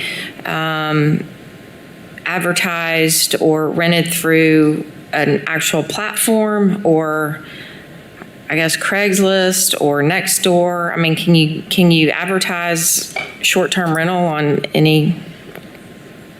Do you have to use an official platform, I guess is what I'm asking. We do have a monitoring service that we use to help us monitor through all of the various platforms that are out there. If someone chooses to do a short-term rental, hey, my cousin's coming to town and I'm going to rent to my cousin, and it doesn't specifically go through one of the platforms, the onus is on the owner, the applicant, the permit holder, to make sure that they're following through with the applicable taxes, et cetera. Okay, I mean, I guess that, to me, that goes back to the risk and liability of these, be it a handshake deal or a friend or that type of thing. So that concerns me too, especially for the property owner. And I go back to my original question on the previous agenda item. Is this, really a government issue, or, the onus be on associations? I mean, there are deed restrictions in a lot of these areas as well to determine that. I feel like it's opening a little bit of Pandora's box. Again, I understand the intent and the goodwill that it's coming from, but I just feel like that there are too many, there are too many margins for, it's too gray as far as what the regulations are. The enforcement obviously is a problem, and I just feel like it would lead to a domino effect of other challenges that we would face. Thank you. Councilmember McKenzie and then Councilmember Singh. I didn't mean to have my light on again. Councilmember Singh. Thank you, Mayor. When I first signed on to this, I was not certain how I felt about it. I was attached to the idea, if homeowners can do it, why can't renters? And then thinking about the thought of an additional income. But I also, my views on short-term rentals they've caused a lot of problems. And earlier I was saying that we're basing a lot of our decisions on fear, like what if this happens, then maybe this will happen. This is a situation where we've seen the problems with short-term rentals. So I think I'm pulling back from my support of it. Okay, any other questions or comments? Seeing none, all those in favor, please say aye. Aye. Any opposed? No. Motion fails. Okay, next item, please. 12A is an ordinance of the Council of the City of Knoxville to amend Chapter 2, Article 3, Division 22, Sections 2-450 of the Knoxville City Code to adjust the classification and compensation plans. Move to approve. Motion made to approve and seconded. Any questions or discussion? Seeing none, all those in favor, please say aye. Aye. Any opposed? Motion carries. 12B is an ordinance of the Council of the City of Knoxville to amend Chapter 2, Articles 1, 2, 8, and 10, and Chapter 15, Article 2 of the Knoxville City Code relating to the administration and enforcement of the city's anti-discrimination ordinances and program. Move to approve. Motion made to approve and seconded. Council, I wanted to just give you little reminders of the context of this. We've been studying this topic since July of 2021, and we are excited to take action based on the recommendations as a result of extensive work by our own staff and a third-party legal consultant, the City Law Department, the University of Tennessee Municipal Technical Advisory Service, and also known as MTAS. By placing the EEO responsibilities with our human resources team, we are not only placing this in a department with more resources and employees specifically trained and equipped to best handle employee concerns, we're also falling in line with the majority of cities our size that also house EEO within their human resources departments. Our team is on hand tonight if there are questions, including Human Resources Director Dr. Kelly Drummond, Law Director Charles Swanson, and our consultant Devin Lyon with the law firm of Arnett, Draper, and Haygood. We have several people signed up to speak to this item.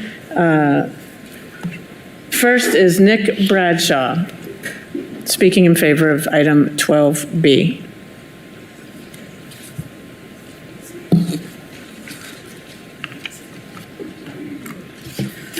Good evening. My name is Nicholas Bradshaw. I think I've got a unique perspective on this issue just because of the variety of positions I've held with the City of Knoxville, including working in multiple operating departments as a civil service employee, working within the Office of Civil Service itself, and then, of course, more recently in the unclassified service as director. I'm here to speak in favor of this ordinance for several reasons. First, I believe the city needs a more robust enforcement of its EEO and anti-discrimination policies. The review and analysis of our EEO program by the outside counsel was both comprehensive and convincing. After a thorough review of the material in this report, I am convinced that adopting these recommendations is a great step towards improving accountability for EEO and anti-discrimination measures across all departments. Second, I believe that consolidating anti-discrimination functions within HR is the next logical step in the build-out of our recently reestablished HR department. I found the outside counsel's report on the history of EEO enforcement in the city, as well as the benchmark data supplied by MTAS, to be highly instructive in this area. The rearrangement of functions will also further help to eliminate confusion amongst management and staff about which office is responsible for which functions. Third, I believe that this measure will help the Civil Service Merit Board better focus on its core charter-mandated duties of safeguarding merit system principles and all city personnel matters. As the body charged with holding hearings for disciplinary appeals and grievances, I do not think it wise for the Merit Board personnel to also be tasked with enforcement. This leads to scenarios where board personnel are effectively investigators, judge, and jury. As Civil Service itself has said in the report to Council in 2021, these functions defaulted to Civil Service in the absence of an HR department years ago. For example, it's sort of akin to me of an analogy would be like the pension board staff, for instance, had been given responsibility for administering the deferred compensation plan decades ago, and then that responsibility was shifted to the benefits department. That shift would not compromise the integrity of the pension system in any way. Lastly, I do not believe that this recommendation compromises the integrity or effectiveness of the Civil Service Merit Board or its powers and duties. I'll say personally, I owe my career with the city to a high score on a civil service exam that I took in 2009 for administrative technician. I have a great appreciation and respect for civil service exams and all that they do to ensure merit-based hires here at the city.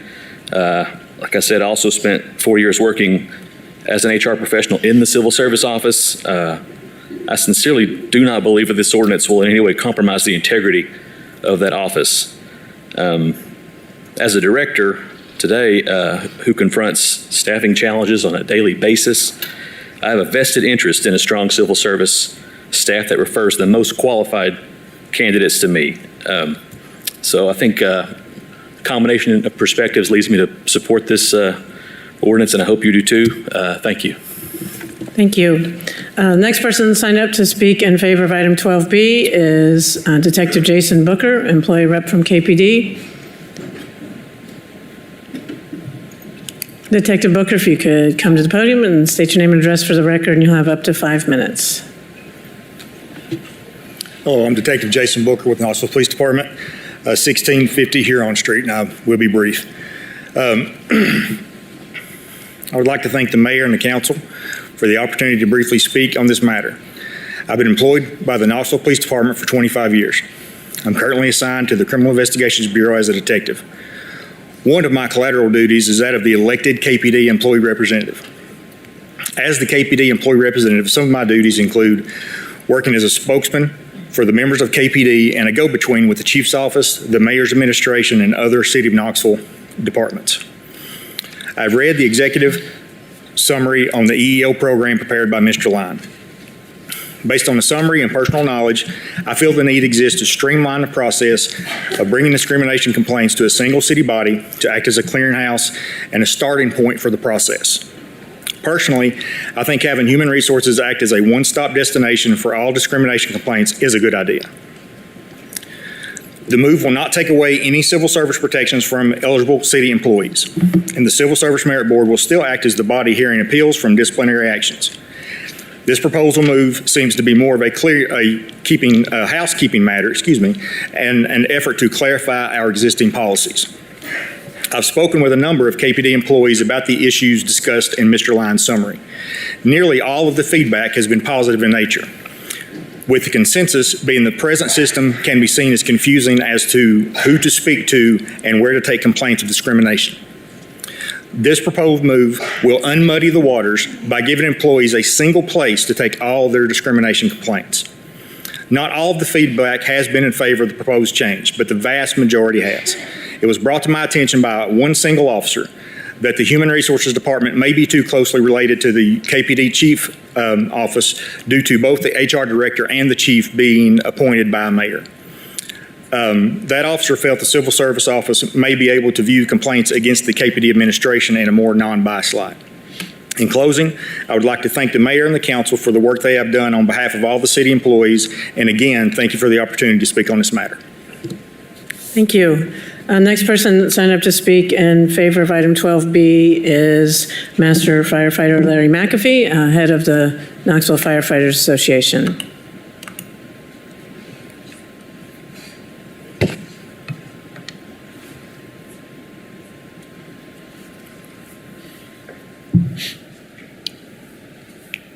Good evening, Larry McAfee, Knoxville Firefighter Rep. I'm not gonna be long because I'm hungry and I need to get home to my wife and kids.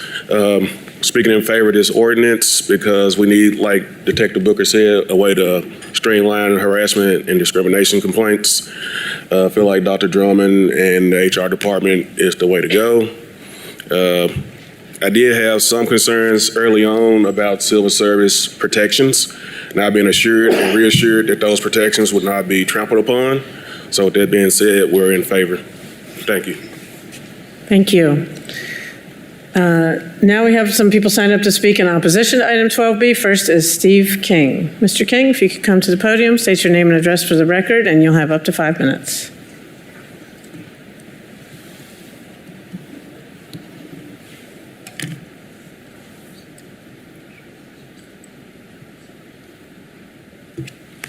Steve King, 6016 Apache Trail. As most of you know, I work in the engineering department. I hung on with even after having a knee replacement exactly 2 weeks ago because I think this is an important issue that I want to address this council about.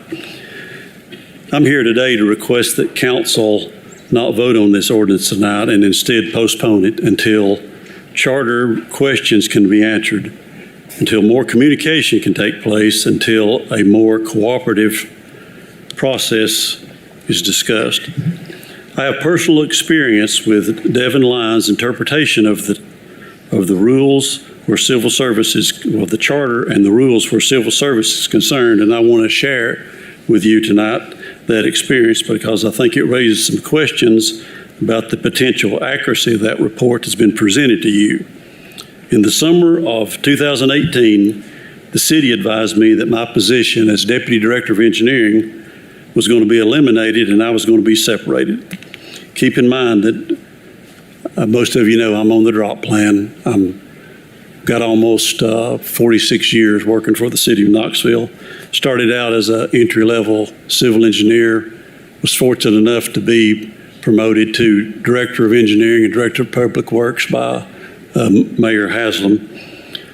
So here I am dealing with being separated. So I went to Civil Service and advised that I could file a grievance as an attempt to enforce my right to retreat as a civil service employee that I had in a prior position.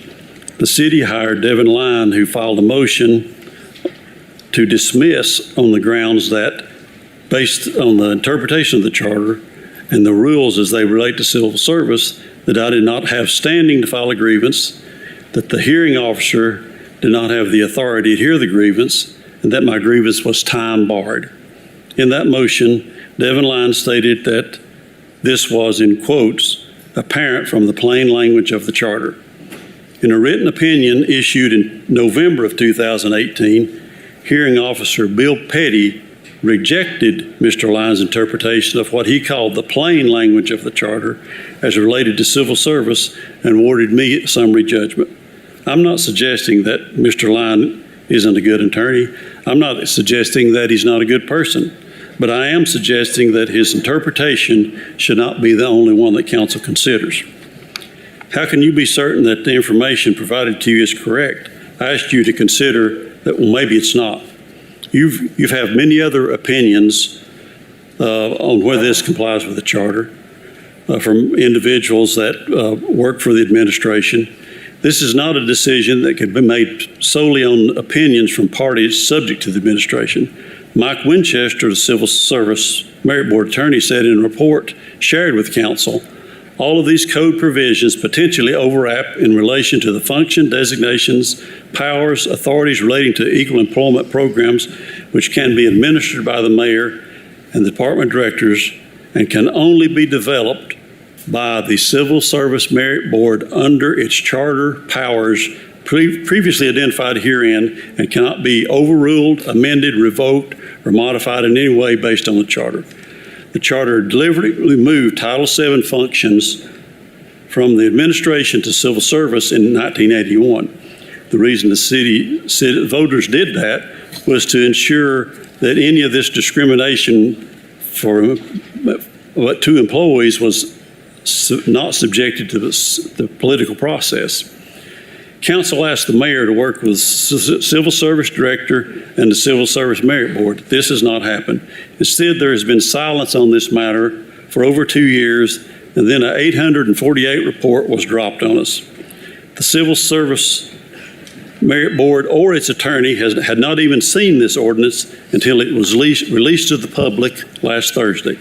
I sincerely hope that council recognizes these legal questions have not been answered and would hope that there could be more conversation between the city administration, Civil Service Merit Board, and employees about what can be done within the charter.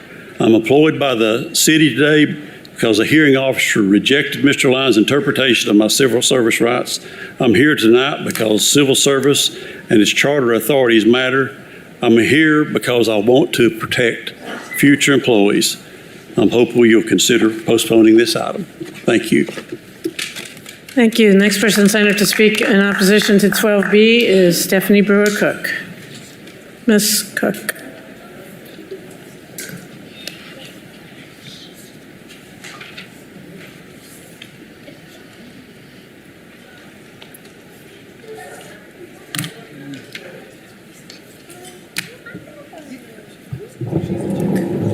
The whole podium does go down, lower, so yeah. It's universal design is Exactly. inclusive design. Yep. But big improvement. 14-point font isn't enough this time of night in my tired eyes. So first of all, I want to say congratulations, Mayor and members of City Council who won your reelection bid. Congratulations. I look forward to working with you over the next 4 years. My name is Stephanie Brewer-Cook, and I live at 6613 Lillian Drive, 37920. Currently, I'm the city's ADA coordinator, that's Americans with Disabilities Act coordinator, and I asked to speak tonight about this proposed ordinance because I do not agree with all of the recommendations of the study conducted by MTAS and recommended by Mr. Devin Lyon.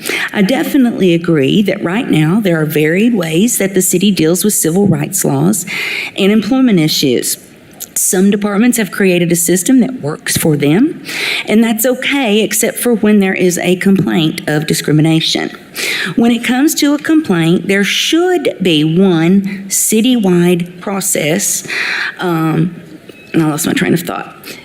With consistent rules that apply to any issue, whether related to Title VII of the Civil Rights Act of 1964 or Title I of the ADA of 1990. And I'm happy to tell you that we have what I believe is one tried and true process, which is found in now Admin Rule 15 called the ADA Compliance Manual. I've been the city's ADA coordinator since 2012. Since that time, I've worked with civil service and the law department to better define and develop a clear policy with processes that are spelled out in Admin Rule 15. Prior to 2017, when the new rule came to be, it was tucked into Admin Rule 12, titled Miscellaneous, and few people knew it had to do with civil rights laws and their city employment. Tonight, I am respectfully requesting that our City Council postpones the discussion and passage of this ordinance until such time as the city's ADA coordinator has had an opportunity to again talk with civil service, law department, and human resources so that we can all get on one page. I wholeheartedly believe we already have the people on staff, the expertise and the experience to work through the recommendations of the study, and that we can come to an outcome that does not require a change to the city's charter. Personally and professionally, I do not believe that putting all things EEO under the umbrella of HR is the right thing for employees. And if employees were more aware of how the ADA impacts their work experience, they likely wouldn't want it either. We have a system in place, a civil service merit system that is designed to protect employees from discrimination, and it has done that job as long as it has existed. HR has a very important function here as well. I appreciate the focus on their new employee onboarding and the supervisor training opportunities. In fact, I try to sign up for every one of them as soon as I get the notice because I don't want to be left out. The fact that they maintain the classification and compensation data and make recommendations for changes based on that data is necessary. I'm especially excited about the updating that's going on now of all city position descriptions because a very current position description is imperative when I'm trying to work with a department and an employee on a reasonable accommodation. That is something that the EEOC beats into us at every national ADA symposium. But I also believe that our system isn't as broken as the recommendations of this study would have us believe. And I know, given an opportunity with the right people at the table, we can come together, we can collaborate, we can update our system to one that is consistent, everyone can understand and is able to follow, and that does not require a change to our charter. And with that, I just want to say thank you for listening and giving me the opportunity to speak to you tonight. Thank you. The third and final person signed up to speak in opposition to 12B is Stephanie Guptill. Ms. Guptill, if you could come to the podium and state your name and address for the record.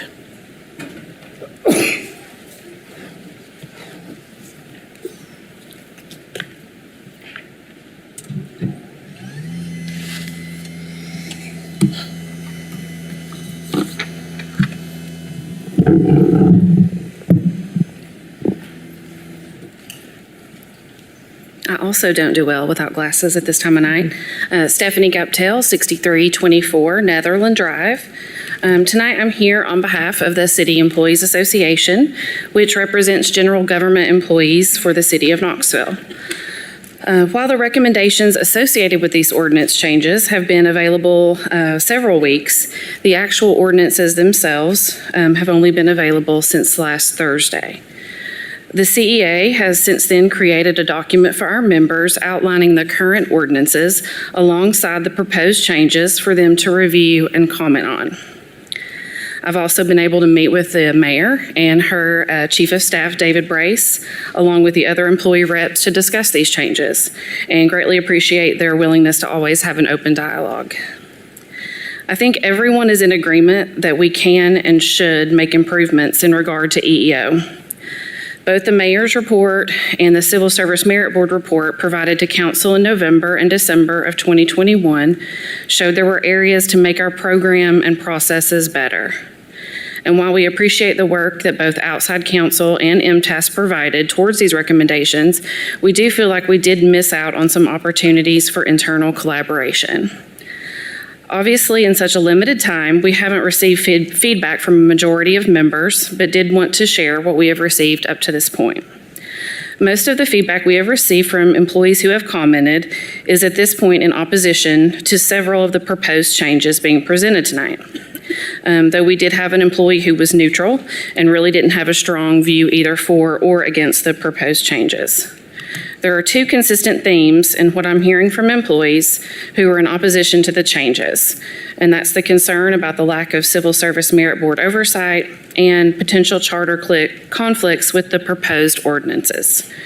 To drill down on these concerns, I believe my following question is the core of the issue employees are trying to understand.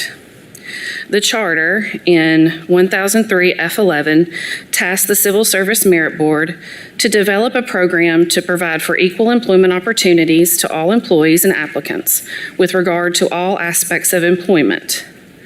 And in 1003 F4 to make any investigation it deems necessary concerning the administration of personnel.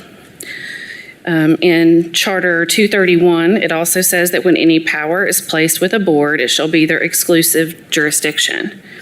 How does this proposed ordinance change, giving the mayor through her appointee, the director of HR, the ability to develop an EEO program?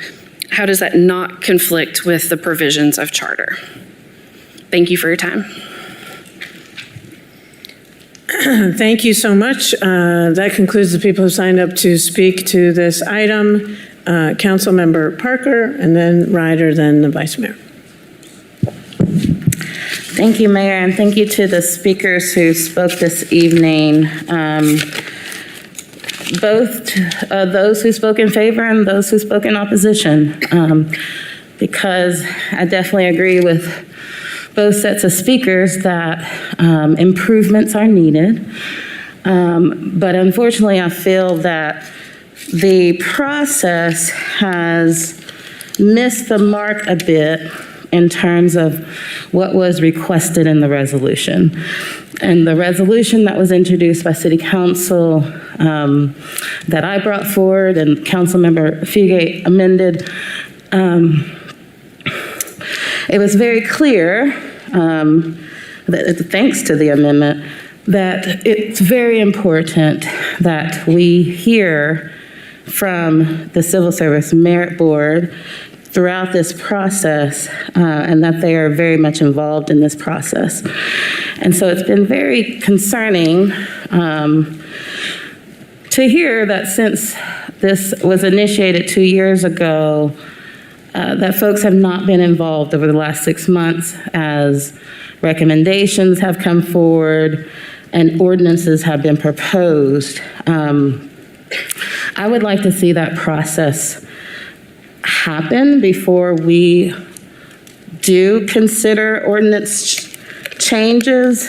I'd actually like to make a motion tonight that we send these to the Civil Service Merit Board and ask for a report back that we can consider alongside the recommendations that are coming from this third-party counsel. We got an initial report from the Civil Service Merit Board attorney, Mike Winchester, initially, but not in response to the third-party study or the ordinances that have been proposed. So perhaps, we can have additional discussion, and then I will hold and wait before I make that motion. Thank you. Councilmember Ryder? Yeah, I'd like to call on Dr. Drummond to answer a couple of questions. So there were comments about charter changes. I'll just start with kind of the basics. Some of the speakers referred to charter changes, and some of the people referred to ordinance changes. This agenda item is only an ordinance change because we can't change the charter. Is that correct? Yes, ma'am. Dr. Kelly Drummond, Director of Human Resources. To answer that question, no, the charter change, and I'll leave to the legal individuals to talk specifically about the charter change. The ordinance that's coming before you is a change that you as City Council can make. Yes, ma'am. Okay, so there's no charter, there's no changes to the charter. There is no recommended changes for the charter. There's no recommendation to change anything in the charter. That is correct. Which would have to be voted on by the voters. That is correct. Okay, so the ordinance change is not changing anyone's civil service access. It's changing, so right now, who does EEO? Currently, it is divided among multiple entities when you look at EEO and affirmative action programs. So the initial piece of ADA, as Stephanie Brewer-Cook said, falls under her department. When you look at the current responsibilities of Title VI, Title VI is falling under an office that was led by then Dr. Lomax. So that was done under Title VI. When you look at Title VII, pieces of Title VII, when it deals with entities of hiring, promotion, or transfer, deals with civil service, and it will remain with civil service. When there have been issues or concerns dealing with issues not dealing with hiring, promotion, or transfer, it would come to human resources. So right now, it's in multiple places. Okay, so right now, if I needed, let's say something happened and I needed accommodations, I, as an employee for the city, would say, oh, I need to go talk to Stephanie Brewer-Cook. That's exactly right. Okay. And yes, ma'am. If I decided that my civil service, something had been infringed upon that, then I go to them. That's right. Yes, ma'am. I'm sorry, I can't do a good example of that. I can help you with an example. So if you think about this from a 1,000-foot point of view, if I worked, Steve King talked about working in engineering. If I worked in engineering and I was in engineering 1, for example, and I wanted to get a promotion and I wanted to be in engineering 2, just using titles generically.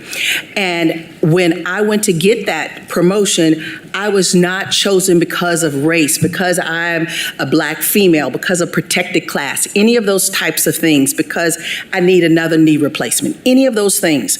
That would be a consideration of hiring, promotion, or transfer, and it would go specifically under charter.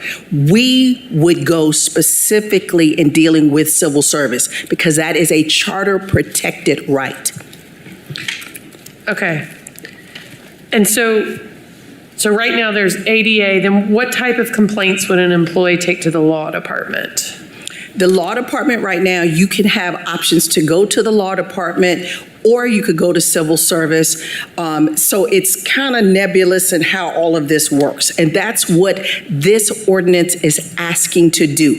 It is not a charter change. It is an ordinance change for HR to be a one-stop, the initial stop, and it's the initial starting point. It is not the initial piece that's going to determine all of the information, but it is a starting point so employees will not have to question, who do I see, where do I go? Do I look at Administrative Rule 15? Do I go to Administrative Rule 12? Do I go to any of those other things? So this is done specifically to help to become a clearinghouse as a starting point for all employees. It does not change any employee's protections under civil service merit.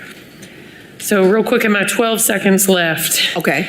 If the engineering example, if I decided, hey, I was passed over, I feel I deserve that promotion and I didn't get picked for it, you do not do anything in HR to determine, no, Lauren, you weren't wronged, or yes, Lauren, you weren't wronged. You say, that issue takes you to civil service, not the law department.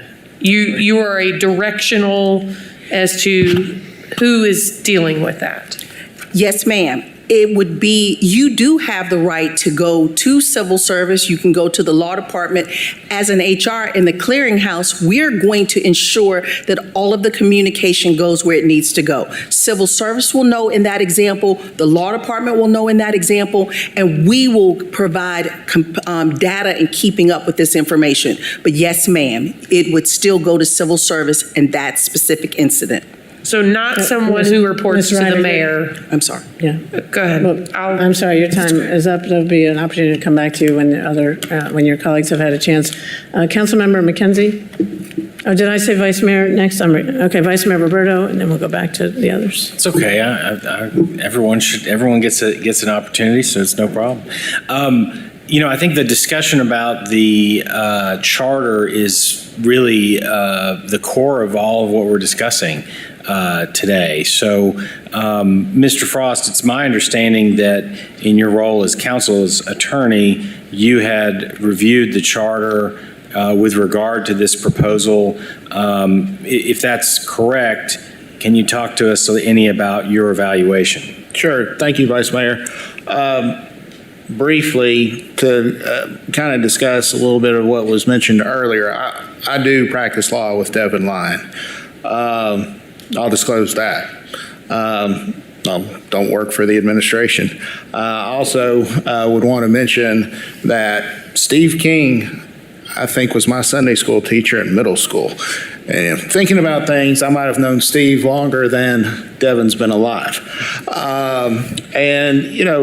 Steve did bring up his situation with the city, which I didn't know the background of it, don't know it to this day, none of my business. He won. And, things happen when you go to court.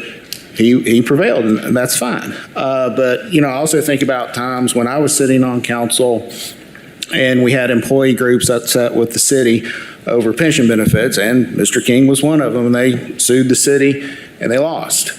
But when you're trying to predict the future, I don't think you can always hold what's happened in somebody's past as being holding it against them.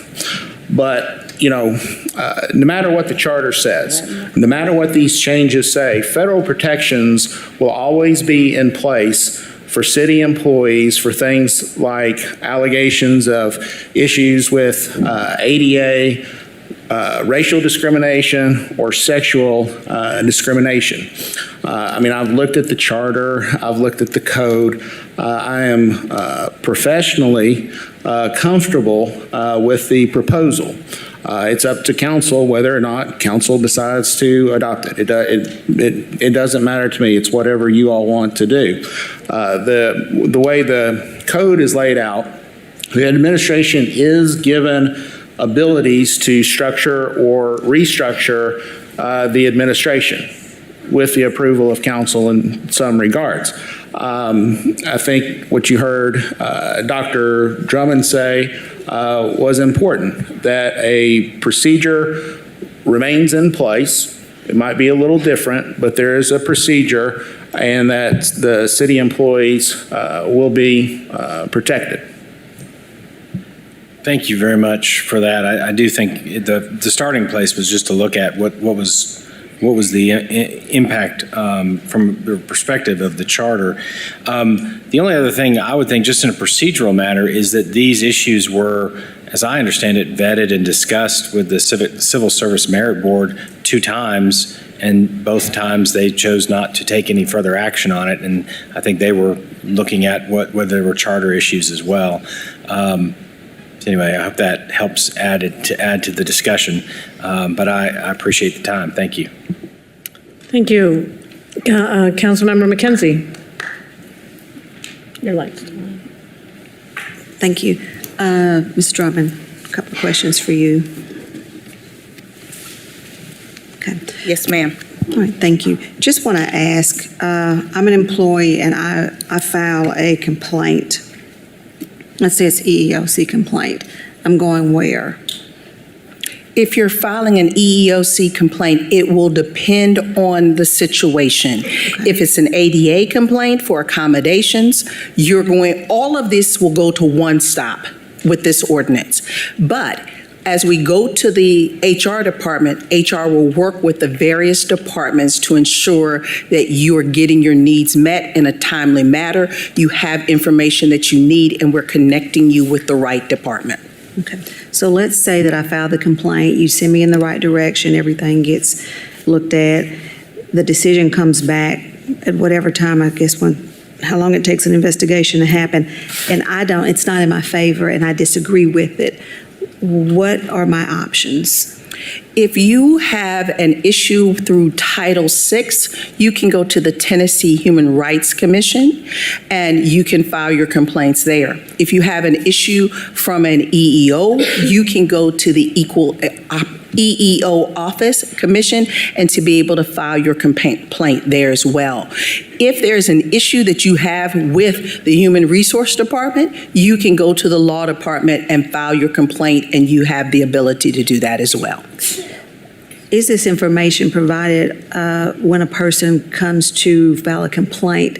Does someone sit down with them and help them understand, here are your rights? As you get into this process for Title VI, yes, you have that. For EEO, and I cannot answer what is going on with ADA, and I cannot answer fully with EEO. What I can tell you that as we go through this process, and if City Council changes this ordinance, then this will be explained to employees as we connect. One of the things that we need to make sure we do as a city is to make sure the communication is open and that we are providing information to you all, to the law department, and to the employees. So we will make sure through this ordinance that HR is doing so. HR will be mandated to do so. Okay.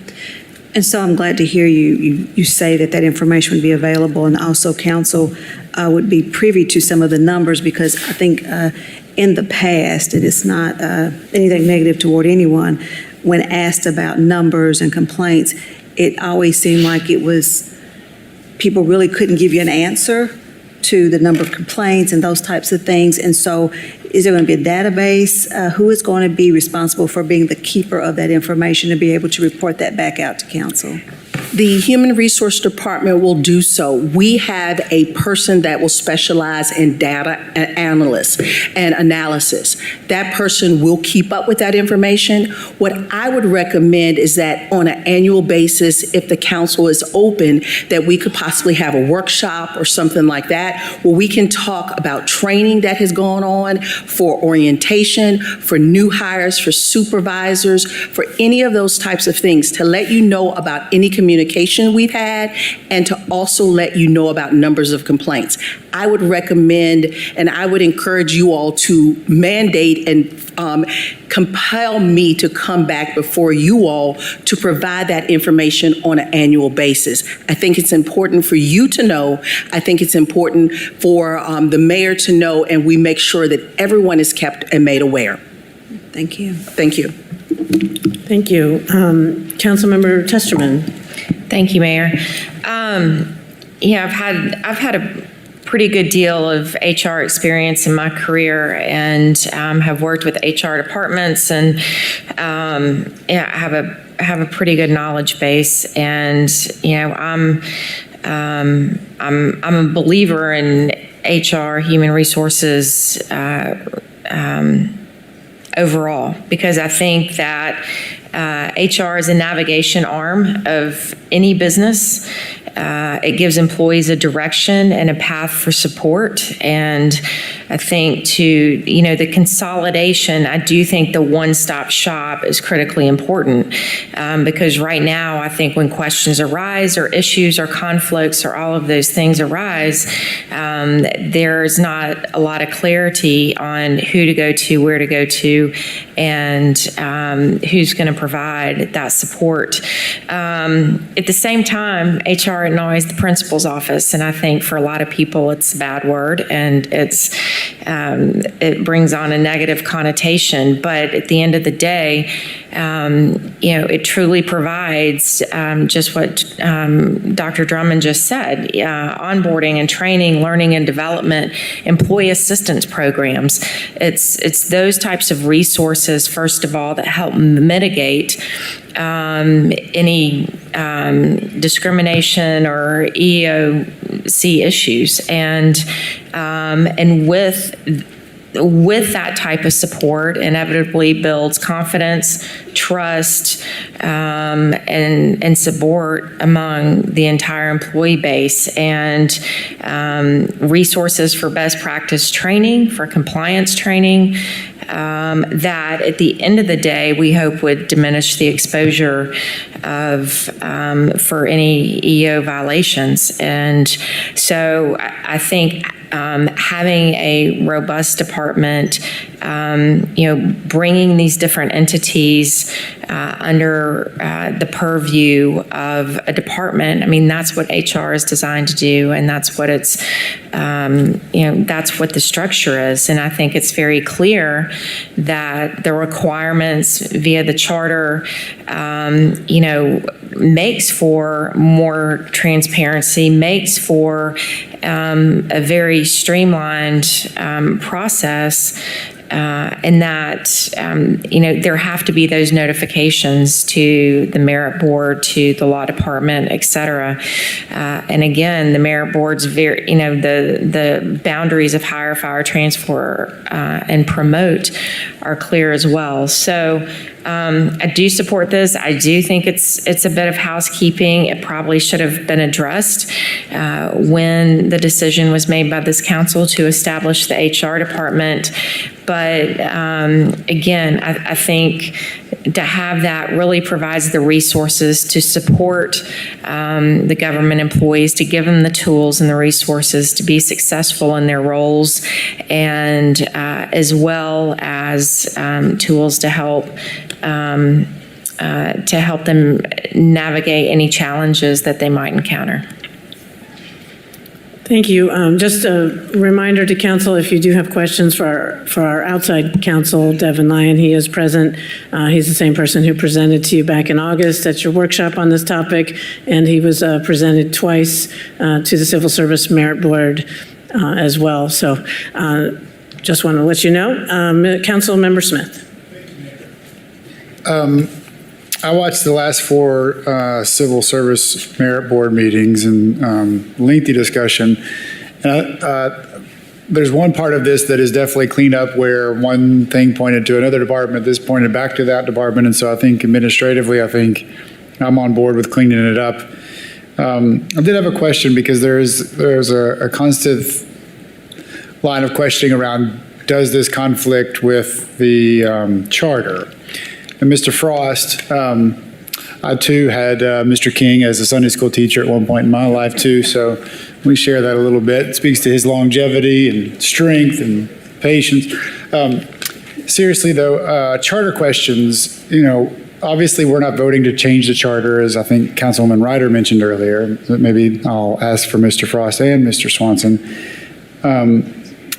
How should we think about when an ordinance we are passing does conflict with the charter? Mr. Swanson, you want Yeah. Mr. Swanson? to speak? Maybe unintentionally. Where should we look for guidance as to whether an ordinance is unintentionally conflicting with the charter? Well, sorry. The code deals with who is responsible for interpreting the city charter. If there are questions about whether something violates the charter or doesn't violate the charter. And the code in Section 2 of the Administrative Code says that that's the law director's responsibility. And it is the law director's responsibility. But it's not just me who's looked at this to determine that it does not, in fact, conflict with our charter. There are at least 3 very good lawyers, 2 very good lawyers and me, who have looked at this and determined that it does not violate the charter. George Shields is an outstanding lawyer. He's looked at it very carefully, independently, to look at this to see if there is some violation of the charter with this.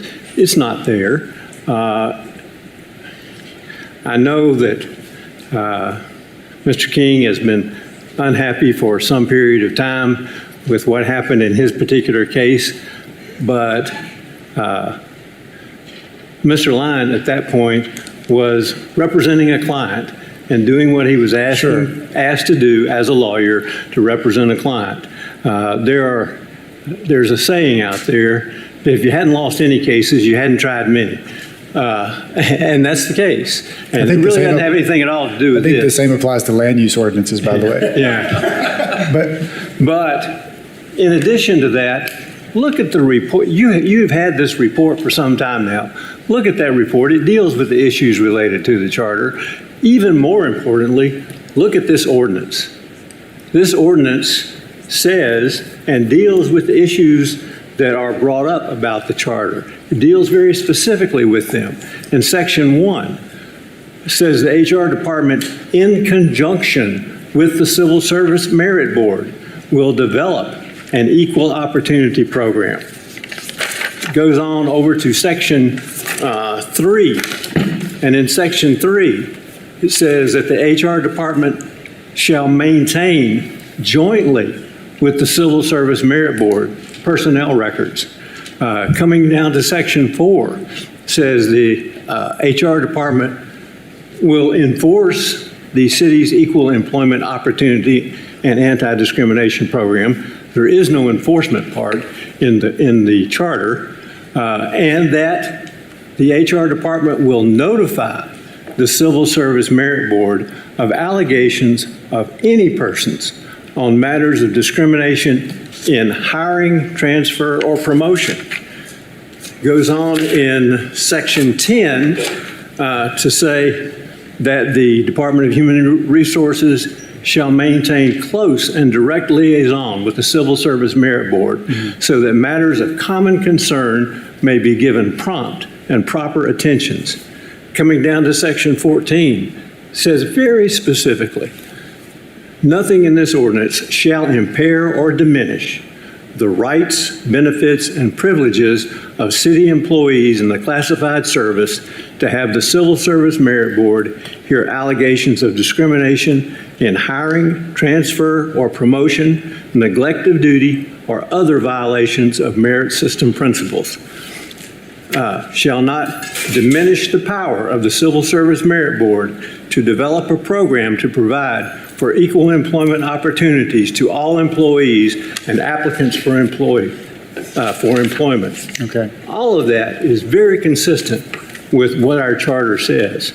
This is not a diminution of any civil service rights of any of our classified employees. So our time together is expired, but I used it all. Thank you. Can I lob one more back since Mr. Swanson, he was winding up all night, so he's ready to let go. If the Civil Service Merit Board's council disagrees with what you just said, how do you suggest this body think about that? Well, I think you have to decide. I think you abide by the code, and the code says that the law director is the interpreter of the charter. Okay, thank you. Thank you. Thank you, Mr. Swanson. Next is Councilmember Fugit. Thank you. I'm going to get this new microphone down eventually. Couple of points. First, I intend to support this ordinance. Just get that right off the bat. As a person who manages people, one-stop shop for your employees about where to go to ask any questions that relate to their employment is an important thing. I worry that the current system we have now could actually lead to underreporting of incidences because people don't know where to go. The other reason I like this ordinance is I fully expect, and Dr. Drummond said compel, I'll ask nicely, but I do think that this would be incumbent to have an annual report of where the grievances and the complaints come from. You can't fix anything if you're not keeping up with it. And this hodgepodge patchwork of complaints and record keeping is also doing our employees a disservice. So, and we're also doing our managers a disservice if we don't know that we have issues that they need to be trained on. So I think for all those reasons, HR is the right place to do this. Also, fully agree with if it says that the law director interprets the charter, that's what we have to go by. Lawyers disagree. The only people that really decide things are judges, and that requires a lawsuit. Short of the city suing itself about this, we should go with what the charter said, which is the law director interprets the charter. And there's nothing that I've heard that takes away legal rights that employees have. So therefore, I will support this. Thank you. We'll go to Councilmember Parker and then Councilmember Ryder. Thank you, Mayor. I've gone through all of the text, and other than the law director and Mr. Frost saying it is their interpretation, I see no evidence that the mayor's office has such authority. I see the charter giving the Civil Service Merit Board the authority to develop a program. I see the administration having the authority to administer a program.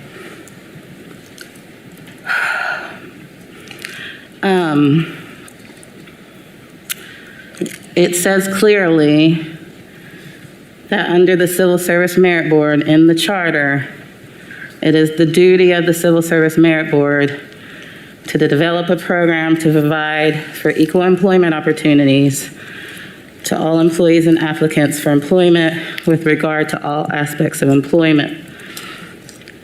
It also says they have the authority to take all further and necessary action as it may determine to preserve and protect the civil service merit system and to enforce its rules, regulations, and procedures. The ordinance that we have before us, as you read, states that this ordinance shall not impair or diminish the rights, benefits, or privileges of city employees in the classified service. It continues on. And then in the next section, it says, if there is any city administrative rule or civil service merit board rule or regulation inconsistent with this ordinance, the latter shall prevail.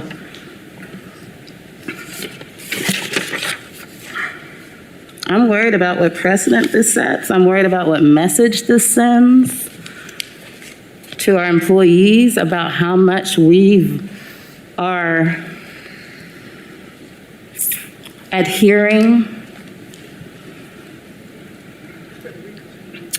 to the text and intent of our charter versus forcing or challenging or our employees to sue the city or the Civil Service Merit Board to sue the city.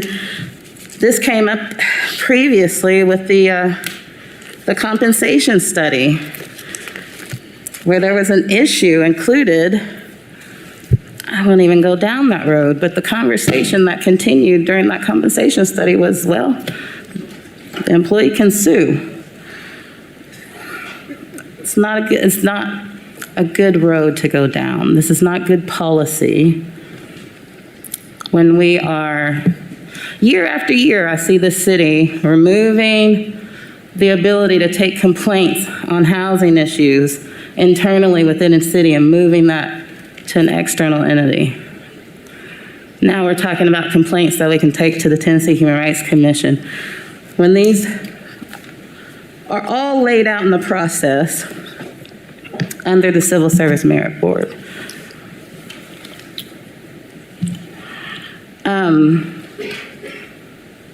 It seems like there is support for this without respecting the request within the resolution that we hear from the Civil Service Merit Board. I also watched those Civil Service Merit Board meetings. And I did watch the Civil Service Merit Board rush through that discussion and try to relinquish their Title VII duties. And they were told by their attorney that once you have those duties as a board, you cannot reassign them to someone else. Those are your duties. And it's our job and our responsibility to respect that. If we want to change it, we can initiate a charter review process, initiate a charter amendment. But to move forward and approve these ordinances, when we're hearing from our disabilities coordinator, general services employees, and others, that they have some concerns, but that they're willing to work with us to get it right. Right? I submitted this resolution, 2.5 years ago? And now, during an election year, when the main proposer is a bit distracted, we want to rush it through without involving the individuals that we asked to be involved in the planning of this. I would like to see this. Your time has expired. Oh, no. Ms. Ryder? Everybody else talking, they limit. Recaller.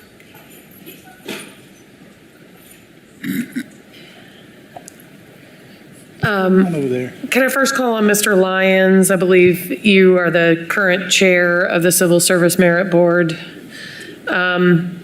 You guys reviewed this at the Civil Service Merit Board, and I would ask that you tell me what that discussion was. Yes, Bill Lyons, I'm Civil Service Merit Board Chair. We reviewed and discussed at great length the report upon which this ordinance was very carefully drawn. And we also heard from the law director relative to his opinion on the charter. I could say, speaking to the substance of this, the board think it's safe to say we did not take a vote because nothing came before us for a vote. But the clear consensus of the board was that the substantive changes were positive. Positive for employees by giving them a clear path if they had a complaint to file, in that no civil service protections were in any way removed. So we saw employees' rights as only being enhanced with no detriment whatsoever. That's on the substance. We spent a good deal of time hearing from the civil service attorney about concerns with the charter. And I say that their sentiment is that the charter, discussions of the charter are frankly above the pay grade of the board. And I repeat what Law Director Swanson said, that the person charged with interpreting the charter was the city law director, and that the Civil Service Merit Board was not in a position to act as a judicial authority making any judgments on what fit or did not fit the charter. So yes, we did spend significant time on the substance of the changes. No board member expressed any concerns about diminution of employee rights. All expressed positive judgment as to this being an improved process. Thank you. Ms. Drummond, can I ask you a quick question? And Mr. King, I'm going to make a point of asking some questions. I feel like you're cool with that. You brought up your past litigation, and it was well tossed about the newspapers. Ms. Drummond, Mr. King brought up the concern, as you know, the past example where he felt the need to litigate because he was treated unfairly, or I'm not going to get into the gist of it, but if that situation, because his concern that he brought up was like for future employees, that someone still retain those rights. If that situation happened again, where an administrative, a mayor came in and said, you're terminated, you're gone, and I believe the gist of that was he went and sought civil service protection because he had civil service rights. How would that work now if this changed, this ordinance happened? An employee would come to... It would not change at all. Let me just stop you there in that discussion. This is talking about EEO. What the situation that Mr. King is talking about is based on discipline, based on a grievance process, and none of that changes through civil service. So HR is not involved in Mr. King's situation in the past. Well, HR didn't exist. And nor if that occurred today, HR would not be involved in that. That would still go to civil service. It still would go through the grievance process, and all of that would be through civil service. Does not impact HR at all. That is a civil service protected right. And I want to make sure I say this for the record. I do not believe, nor does this administration believe, that you change civil service merit protected rights. Employees have this right for a reason, and it should stay. What I am saying is that this process is a way to clear up and to consolidate and to set forth a practice that does not hinder civil service protected rights. It is a process. HR is a starting point to make sure information is done. What you will see that there's also this process dealing specifically from a Title VI standpoint. This is something very specific where it was in one place in an office, it's now going to be in the department, and it gives you consistency, it gives you consolidation, and it gives you the documentation that you need over time. 6 seconds left. How many years did we not have an HR department? I came to the city in 1990. I believe it was in 1988. I'm going to go to the law, but I believe it was in 1988. I started with the city in 1990. Council members, just a couple items that I thought I'd help from my perspective. Council asked my administration to examine these policies and practices. We did. We got outside help from the University of Tennessee Municipal Technical Advisory Service. We hired outside counsel. We got a lengthy report with recommendations from that outside counsel based on all that input. It's been vetted and shared with the Civil Service Merit Board. Their questions have been asked and answered. They're satisfied with it. The police employee rep, who represents all uniform and civilian employees with the police department, it has said that he's in support of it, and that the employees he represents is in support of it. Our firefighters are in support of it. I'm in support of it. Obviously, our law director and his staff has also reviewed it to make sure it does not in any way undermine our civil service protections or affect the charter. So I hope that you will vote for this. I would not bring this to you if I didn't think it was going to make it better for employees. My entire time as mayor, I've been supportive of employees, and this is the way it's going to be an ordinance, and in the HR department as a clearinghouse, this can endure long after I'm mayor and long after none of us are sitting in these rooms for these council meetings. So I urge your support on this first reading. I appreciate your attention and scrutiny, and hope you'll vote for this. Councilmember Parker, and then Councilmember McKenzie. I'd like to make a motion that we postpone it for 4 weeks to allow the employees who came forward more time to get clarity. As was mentioned, the employees did not see the ordinances until Thursday. They have not had time to fully begin to understand these, talk to all the relevant people, especially if they're taking the lead on this work in their different areas. I think it's quite reasonable that we ask for a short delay to allow time for that. Okay, motion to postpone for 4 weeks has been made by Councilmember Parker. Is there a second? I'll second it. Motion has been made and seconded. Any questions or discussion? Seeing none, all those in favor of the motion to postpone, please say aye. Aye. Council members only, please do not interfere with the vote. All those opposed, please say no. No. Motion fails. Next, back to the original motion. Is there any more question or discussion on the motion on first reading? Councilmember Smith. Thank you, Mayor. I want to follow up on Ms. Cook's comments around the ADA administrative rules. Can somebody address the concern that she raised? Devin Lyon. Mr. Lyon, Devin Lyon, could you speak to Councilmember Smith's question about ADA? Devin Lyon from Arnett, Baker, Draper, and Haygood. Thank you, council members.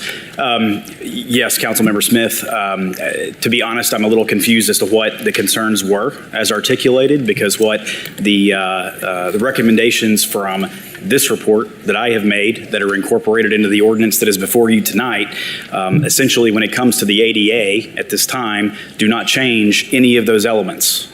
In fact, what the ultimate recommendations of the report were relative to the ADA is that while the supervisor of the ADA coordinator may change by bringing this within the clearinghouse that will be the HR department, Administrative Rule 15 that Ms. Cook cited is actually intended to be the one-stop shop of the administrative rules, where the other administrative rules of the city that invoke additional detail and procedure relative to EEO compliance and protections will be pulled into Administrative Rule 15. So that's what I can speak to. There are no proposed changes other than a recommendation that we tweak the reasonable accommodation committee that is rarely invoked, but there are no proposed changes to the grievance process under the ADA. There are no proposed changes to the reasonable accommodation process under the ADA. It's simply an organizational move. Okay. Thank you. Thank you. Councilmember Parker? Do you have a question? Question or comment? Can you clarify an organizational move? Can you clarify what you mean by that? It's an organizational move in that those EEO functions are going to be part of the HR department. Like I mentioned to Councilmember Smith, the supervisor of the ADA coordinator may ultimately change by part of moving the EEO functions of the city into the HR clearinghouse, but the underlying functions thereof will not change in the least. But that sounds like quite a change, right? When you move, when you change potentially who the supervisors are going to be and where the work flows through. There is no change proposed at this time for the ADA coordinator to have any of her functions altered in any way. It's simply taking a position that is confusingly and currently located in the Department of Housing and Neighborhoods and putting it within the HR department where all other functions of HR and EEO are performed. And then the HR director would be the enforcing officer for the ADA issues. Ultimately, or the HR director's designee, which could in fact be the ADA coordinator. Well, it could be, but it could not be, right? That's exactly Right. correct. So those are major changes that need understanding by those we expect to take on and lead this work. That you're going to be moved to a whole different department, different supervisor, who will be the enforcing officer. You're not the decision maker on these issues. These are major changes. That's my only point. Thank you. And if I may, Councilmember Parker, while there may be a different supervisor, there are no fundamental changes to the ADA requirements of city administrative rules, the functions that the ADA coordinator may perform. None of that is proposed at this time. And as the report is very clear and is not even before you in this current ordinance, there are no proposed moves of the ADA coordinator position as it is currently positioned into HR. It's simply a supervisory move. Okay, that makes it even more confusing, honestly. And more warranting of a delay, which, got voted down, and that's unfortunate. But these are serious changes that are being proposed that will impact our employees, and just to have some additional time so that there's more clarity and understanding and buy-in only seems like a good thing to do. I don't see any need to rush this over the next 4 weeks. And there's a lot of confusion and concern. And I think that we should take the time. The discussion, I believe, between you and Ms. Cook during the Civil Service Merit Board, I believe your comment was that her current workload was too much for one person. And she said she would like to be involved in those conversations about what piece of her work might move here or the other. So these conversations are taking place as these proposals are coming forward. It's only good governance to have some clarity with those we expect to move this work forward before we approve a new policy. Thank you. Thank you. Thank you. Seeing no more questions or comments, all those in favor, please say aye. Aye. Any opposed? Motion carries with 1 no and 1 abstention. Next item, please. 12C is an ordinance appropriating the sum of $3,000 from the Parks and Recreation Department's operating budget and donating same toward the sponsorship of Appalachian Mountain Bike Club's annual AMBC Fall Festival. Move to approve. Second. Motion made to approve and seconded. Councilmember McKenzie is your, Any questions or comments? Seeing none, all those in favor, please say aye. Aye. Any opposed? Motion carries. 12D is an ordinance to amend ordinance number O-107-2019, known and cited as the City of Knoxville Zoning Code, Appendix B, Article 7, Form-Based Code Districts, to correct the article and section references pertaining to City of Knoxville Board of Zoning Appeals and variances to limit the percentage of ground floor transparency variances and permitted deviations for minimum interior and rear setbacks for stand-alone parking lots, and to provide standards for stand-alone surface parking lots in the South Waterfront District's City of Knoxville applicant all districts. Second. Motion made to approve and seconded. There's one person, Janice Toker, here to speak in favor. Thank you for being here, and please state your name and address for the record. You have up to 5 minutes. Certainly. Janice Toker, 326 Taylor Road, 37920. I think if I'd known that this was going to go for so long, I might have just let you guys go on consent or whatever. But that being said, I just want to thank City Council for your vote earlier this year to approve Councilperson Smith's request to review and potentially update the South Waterfront and form-based code. I also want to thank City administration and staff that have worked with our small group as we identified issues and discussed solutions. The advisory group is a nice mixture of residents and businesses within the South Waterfront, city and planning staff, and other concerned citizens. Over the past months, there's been a number of incremental changes implemented that are beneficial to the preservation of the intent of the South Waterfront Code as well as community overall. These include requiring posting of signs on properties requesting BZA variances, official training for BZA members in making decisions about variances, a page on the city website where individuals can view current projects in the form-based districts, and an overall awareness in the community about projects in South Waterfront. The ordinance changes before you tonight add changes that will further preserve the intent of the code. Limiting variance of transparency requirements is important as this promotes a pedestrian-friendly environment, one of the key components to the vision plan. Also, it was no doubt an oversight that standalone parking lots were omitted from the original code. These are now addressed with standards befitting the South Waterfront area. I'm also appreciative that this small group will continue and expand to include more individuals being tasked to make additional recommendations on items within the South Waterfront, including the potential pedestrian bridge project.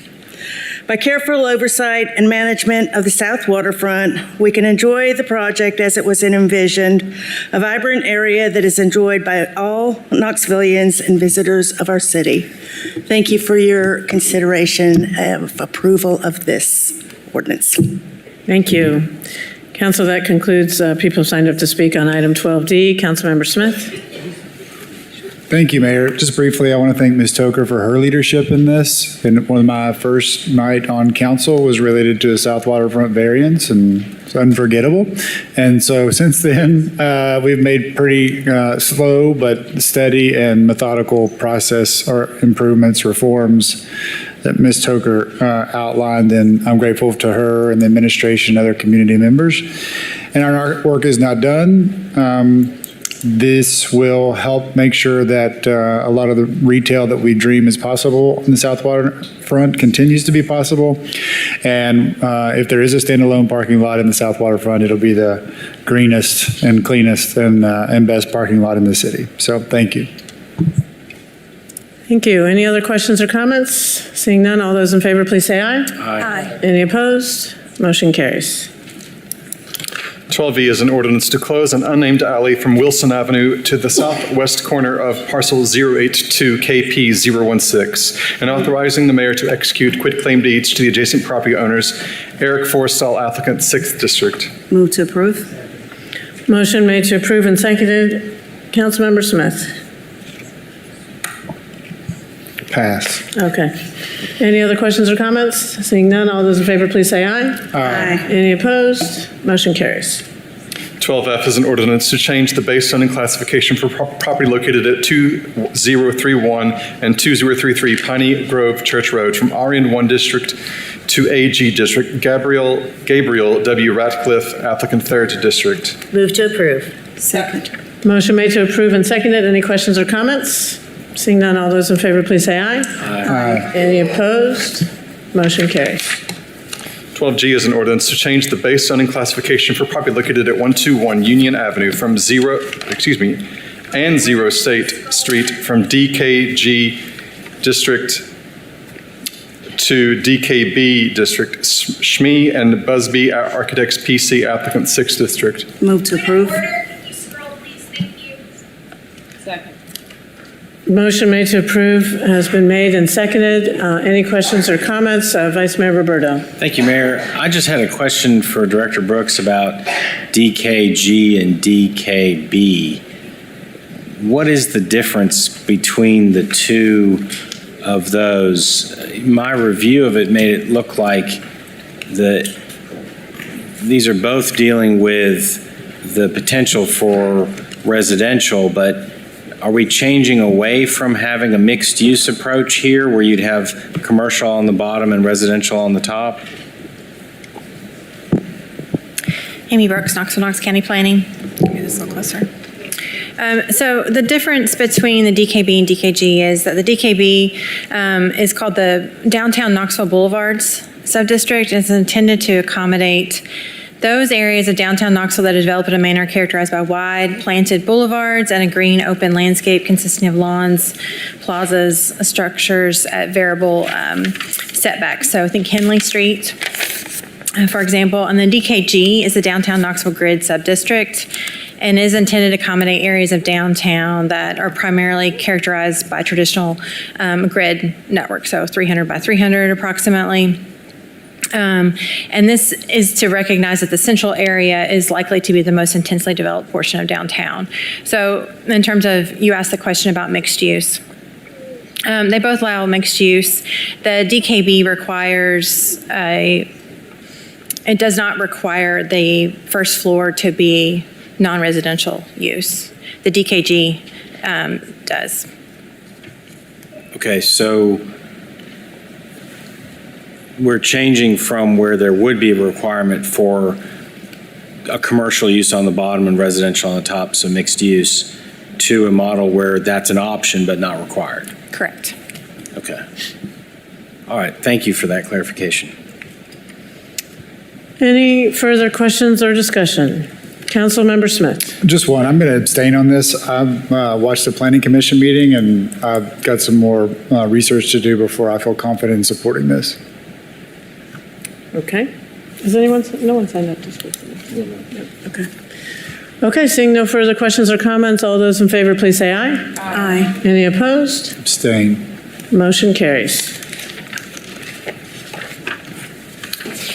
12H is an ordinance, 12I is an ordinance approving the request of Maple Lane Homes LLC for an amendment to the Northwest City Sector Plan from civic and institutional to low-density residential for property located at 0 West Ridge Drive, 2nd District. Move to approve. Motion made to approve and seconded. Any questions or discussion? Seeing none, all those in favor, please say aye. Aye. Any opposed? Motion carries. 12J is an ordinance approving the request of Maple Lane Homes LLC for a one-year plan amendment from civic and institutional to low-density residential for property located at 0 West Ridge Drive, 2nd District. Move to approve. Second. Motion made to approve and seconded. Any questions or discussion? Seeing none, all those in favor, please say aye. Aye. Any opposed? Motion carries. 12N is an ordinance approving the request of Juan Hernandez for an amendment to the North City Sector Plan from mixed-use regional center to low-density residential for property located at 4600 Ernestine Drive, leaving any special purpose land use classifications unchanged, 4th District. Second. Motion made to approve and seconded. Any questions or discussion? Seeing none, all those in favor, please say aye. Aye. Any opposed? Motion carries. 12O is an ordinance to approving the request of Juan Hernandez for a one-year plan amendment from mixed-use regional center to low-density residential for property located at 4600 Ernestine Drive, leaving any special purpose land use classifications unchanged, 4th District. Move to approve. Second. Motion made to approve and seconded. Any questions or discussion? Seeing none, all those in favor, please say aye. Aye. Any opposed? Motion carries. 12P is an ordinance to change the base zoning classification of property located at 4600 Ernestine Drive from RN1 District to RN2 District, leaving all special purpose and overlay districts unchanged. Juan Hernandez, applicant, 4th District. Move to approve. Second. Motion made to approve and seconded. Any questions or discussion? Seeing none, all those in favor, please say aye. Aye. Any opposed? Motion carries. 12Q is an ordinance approving the request of Matt W. Brazil, P.E., for an amendment to the Central City Sector Plan from medium-density residential to mixed-use neighborhood center for property located at 1500 Fort Promise Drive and at 1203 and 1331 West Oldham Avenue, leaving any special purpose land use classifications unchanged, 6th District. Move to approve. Motion made to approve and seconded. Any questions or discussion? Seeing none, all those in favor, please say aye. Aye. Any opposed? Motion carries. 12R is an ordinance approving the request of Matt W. Brazil, P.E., for a one-year plan amendment from medium-density residential to mixed-use neighborhood center for property located at 1500 Fort Promise Drive and at 1203 and 1331 West Oldham Avenue, leaving any special purpose land use classifications unchanged, 6th District. Move to approve. Second. Motion made to approve and seconded. Any questions or discussion? Seeing none, all those in favor, please say aye. Aye. Any opposed? Motion carries. 12S is an ordinance to change the base zoning classification of property located at 1500 Fort Promise Drive and at 1203 and 1331 West Oldham Avenue from RN5 District to CN District, leaving all special purpose and overlay districts unchanged. Matt W. Brazil, P.E., applicant, 6th District. Move to approve. Motion made to approve and seconded. Any questions or discussion? Seeing none, all those in favor, please say aye. Aye. Any opposed? Motion carries. Okay. Council members, we will now hear from people in public forum. Vice Mayor Roberto? Thank you, Mayor. I believe we have more than 6 people signed up to speak with us. We've certainly had a lot of people hanging in with us tonight who wanted to speak. I think we should make sure that everyone gets a chance to speak. So I suggest we amend our rules to allow each person who signed up to speak 3 minutes to speak. We couldn't, what was the motion? You repeat Motion is to allow everyone who signed up to speak 3 minutes to speak, so we avoid only the first 6 people speaking. Okay, does everyone hear the motion? It was seconded. Any questions or discussion? Seeing none, all those in favor, please say aye. Aye. Any opposed? Okay, motion carries. We'll start with Yassine Tarou. Mr. Tarou, if you could come to the podium, state your name and address for the record.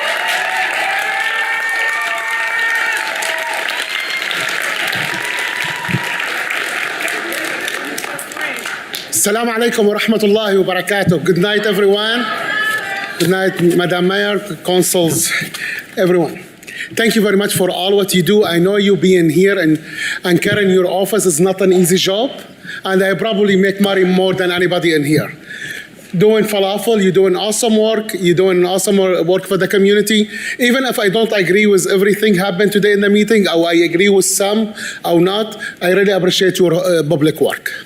I'm going to start talking a little bit about Knoxville. 3 minutes is going to be very short for someone like me who like to talk.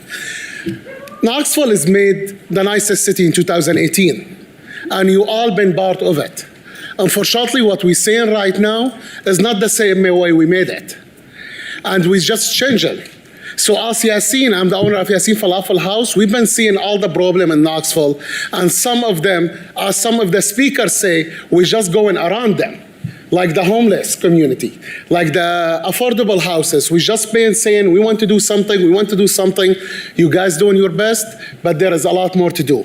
So I want to announce today that we just reform a nonprofit, call it Seeds and Bridges, is going to be partner with the less lucky people in Knoxville community, like homeless, people been in felony before, immigrant, refugee, to partner with them and open a new businesses that will support them and give back to our community like we did in Yassine Falafel House before, but we're going to be more organizing.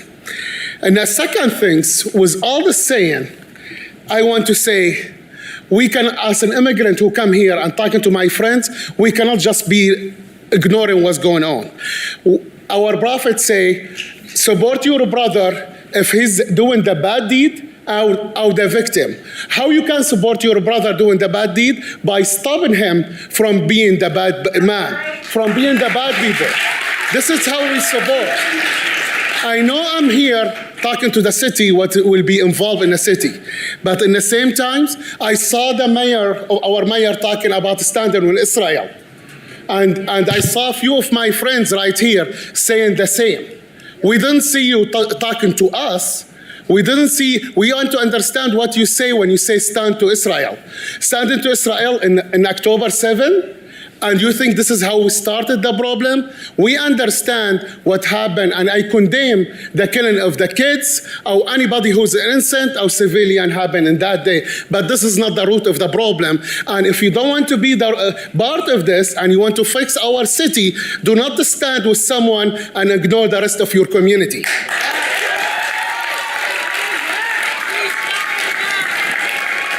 We are part of this community right here.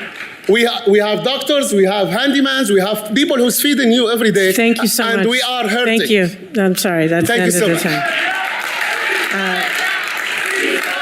The next person signed up to speak is Aliyah Mansour.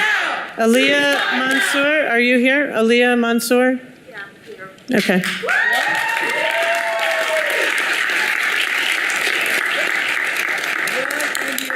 If you could start by stating your name and address for the record, and then you'll have up to 3 minutes. Okay, good evening. My name is Aliyah Mansour, and I live, I'm homeless, but I live downtown, Broadway. I'm a social work graduate student. I go to University of Tennessee. I have my bachelor's degree from Rutgers. I work at a psych hospital as part of my internship where I see everything that's going on in this society between mental health issues and substance abuse. It's pretty obvious to me, being in the field, what's going to happen to Gaza and what's going to become of those children. I understand that Israel says that they want to, distinguish Hamas, but if you kill children and you make them orphans, then they're going to end up being recruits for the next Hamas. The Israeli government has bombarded and sieged Palestinians, over 11,500, and as we're speaking tonight, Al-Shifa, one of the largest hospitals in Gaza, is under attack, and only God knows what's going to happen to the patients that are there. We are asking for your support, your public statement for Palestinian support, not to profile the Palestinians in the Knoxville area, and to the same way that you visited Israel just a few weeks ago, if you could please also offer your support to the Palestinian community and also offer a unified statement for a ceasefire resolution. And I yield my time. Thank you. Okay, next person signed up to speak is Hannah Gosha.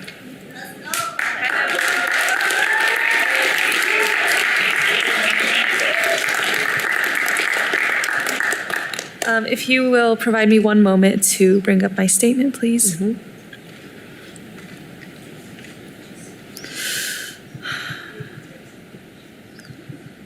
I'm not texting. One moment, please. No, it is texting. I just know she's texting. Hi, my name is Hannah. I live in Knoxville, and I am an undergraduate student at the University of Tennessee. Whether or not you are Palestinian or Arab, you are human. And as human beings, we have a responsibility to speak, advocate, and act for our brothers and sisters in Palestine. It has been utterly horrifying to see the violent, unending onslaught, siege, and displacement of Gazans over the past 40 days. For 40 days, we have implored and practically begged our elected officials to honor the dignity and humanity of Palestinians by calling for a ceasefire. And for 40 days, we have watched your silence and signal of complicity and approval of 11,000 men, women, and children being bombed indiscriminately. Palestinians and allies have been forced to convince our governments that they deserve a free, autonomous, and unoccupied existence. To quote Palestinian human rights attorney Noura Erakat, fixation of Palestinians as imperfect victims is the absolution of and complicity with Israel's colonial demonization. Your silence, your indifference is an endorsement of everything that has happened in the past 40 days and the past 75 years. We are here today to ask you to finally speak, if not for the sake of Palestine, for the sake of your human morality. This is not just a movement for Palestinian autonomy, it is a movement for the protection of Knoxville's Black, brown, and migrant communities. Earlier this year, Mayor Kincannon visited the state of Israel and the West Bank as part of a project interchange. We have many refugees and people in diaspora from the West Bank and Gaza living in Knoxville, and you serve to alienate them by normalizing relations with Israel. And we Arabs, Muslims, and marginalized communities in Knoxville will not stand for it. Palestinians are human, and they have dreams and ambitions and aspirations, and these never are realized under occupation and brutal onslaught and siege, as has been happening in Gaza and the West Bank. Our needs are simple and just. Issue a resolution in support of ceasefire. Issue a resolution promising to honor and value the lives of your Palestinian constituents, and issue a resolution to cut ties with Israel and ban any trainings in the future with them. Thank you. Next person signed up to speak, Zainab Ansari. Ceasefire now! Zainab Ansari, are you present? Zainab Ansari? I'm here. Okay. Thank you.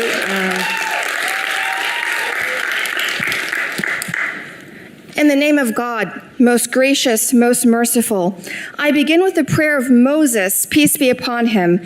My Lord, expand my heart, make easy for me my task, and untie my speech so that they might understand.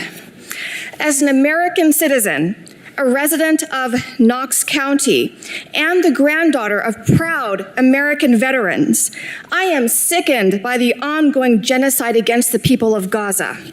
In particular, I want to address Ms. Kincannon. Last year, you visited a local school.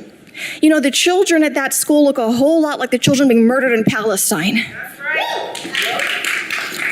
Over 11,000 innocent men, women, children, and babies have been murdered by the Israeli Defense Forces using American weapons and billions of dollars in taxpayer money.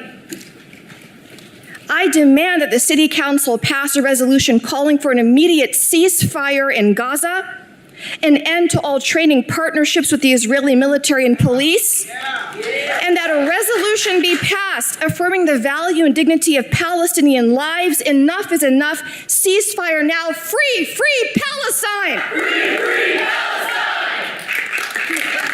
Next person signed up to speak is Ricky Draper. Ricky Draper. Is Ricky Draper present? Woo!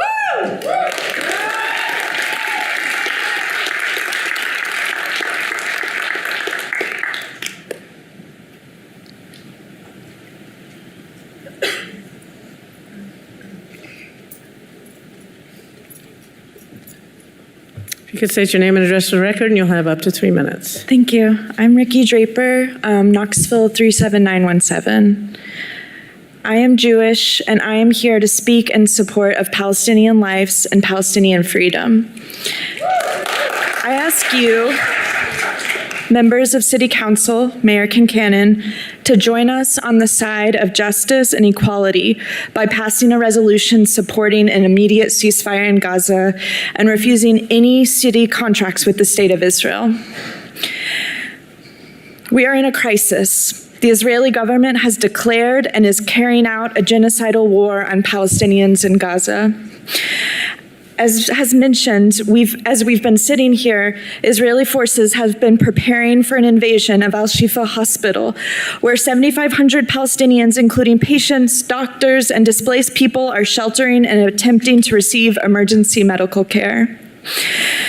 Meanwhile, Egypt is trying to figure out how to evacuate at least 36 newborn babies from Gaza amid the shutdown of more hospitals due to the Israeli bombardment. If you are a parent, please think back to the first days of your baby's life.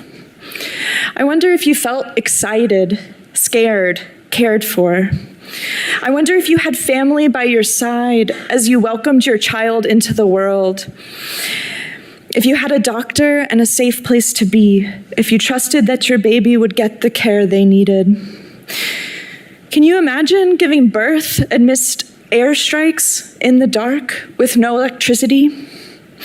Can you imagine the trauma and pain the parents of the 36 babies are facing in the first hours and days of their babies' precious lives? And these new lives, if they've survived birth under bombardment, if they survive emergency transport to Egypt, how will these unimaginable traumas affect the trajectory of the rest of their lives? This is a moment in history that the world will look back on. I promise you that.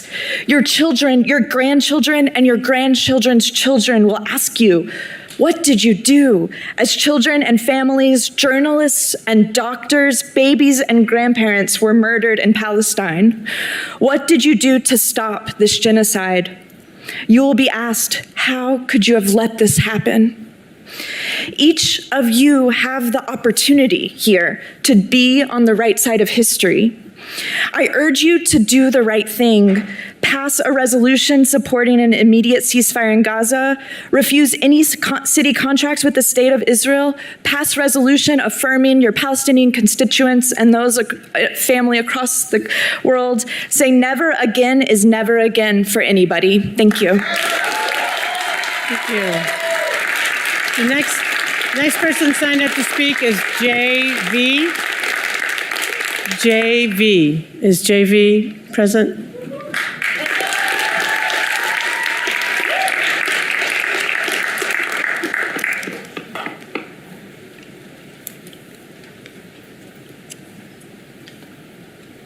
Give me just a second. Let me pull this up.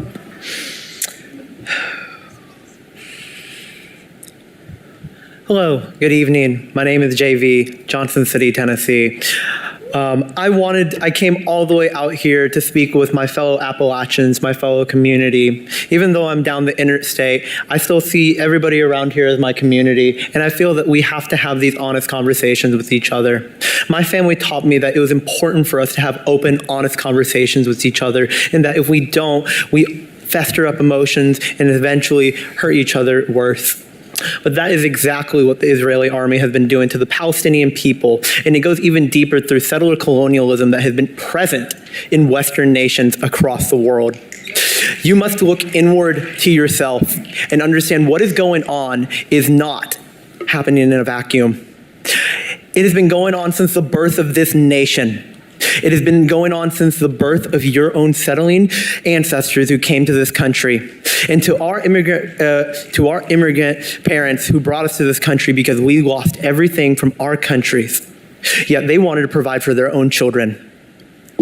I was a raised Baptist Christian, and while I don't consider myself religious anymore, I take the Word of God very deeply. I see the wickedness within the Western world when they demand and they say that Israel is what God is intending. I don't remember God being British. Morally,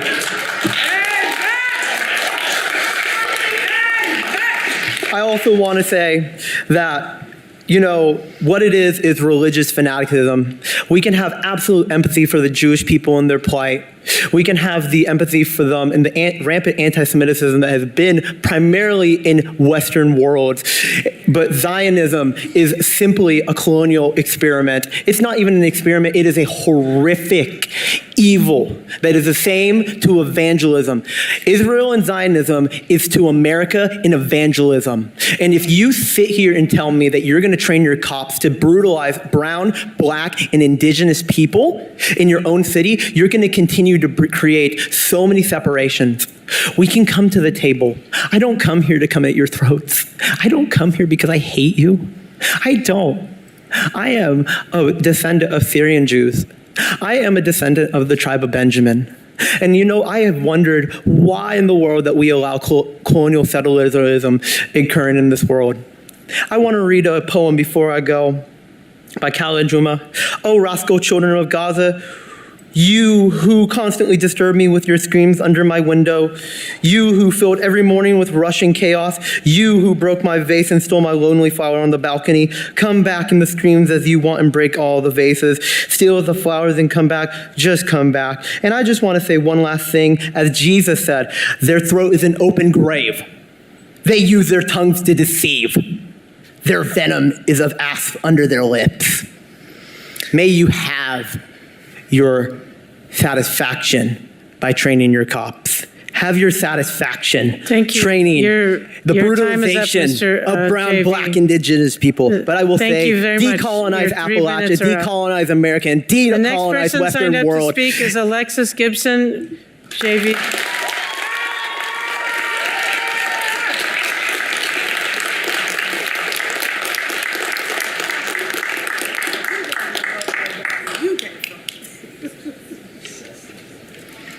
Please state your name and address for the record, and you'll have up to 3 minutes. My name is Alexis Gibson, and I am at 1828 Silver Cloud Lane, Knoxville, Tennessee. The Palestinian community and I demand the city of Knoxville to 1, pass a resolution in support of a ceasefire in Gaza, 2, issue a statement vowing to refuse any contracts or trainings with the state of Israel, 3, issue a statement acknowledging the city of Knoxville values the lives of Palestinians, and 4, issue a statement renouncing undue surveillance of Palestinians and allies by Knoxville Police Department. Now, my fellow Knoxvillians, I ask you to care for the people of Palestine, whose plight I now share. Dr. Seuss himself said it, as children we read it, when Horton the elephant heard the call of a who. because a person's a person, no matter how small.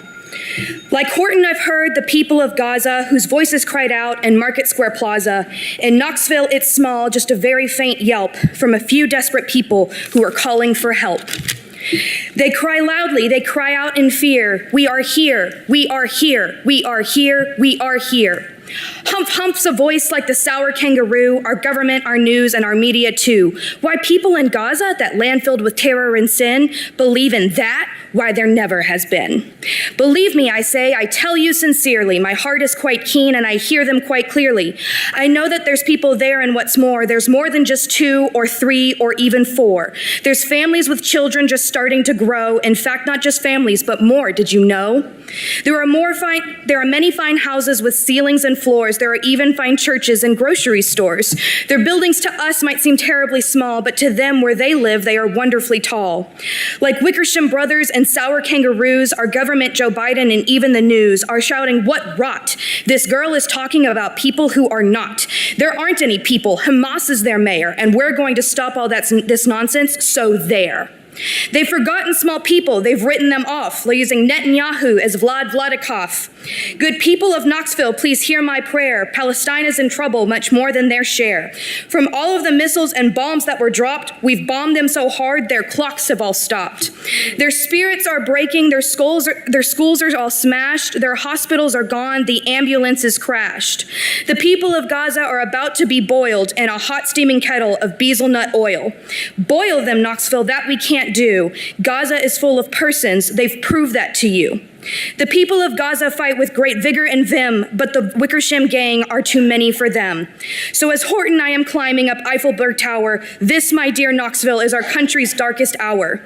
It's time for all people whose blood that is red to come to the aid of Gaza, I said. We've got to make noises in greater amounts, so open your mouth, please, for every voice counts.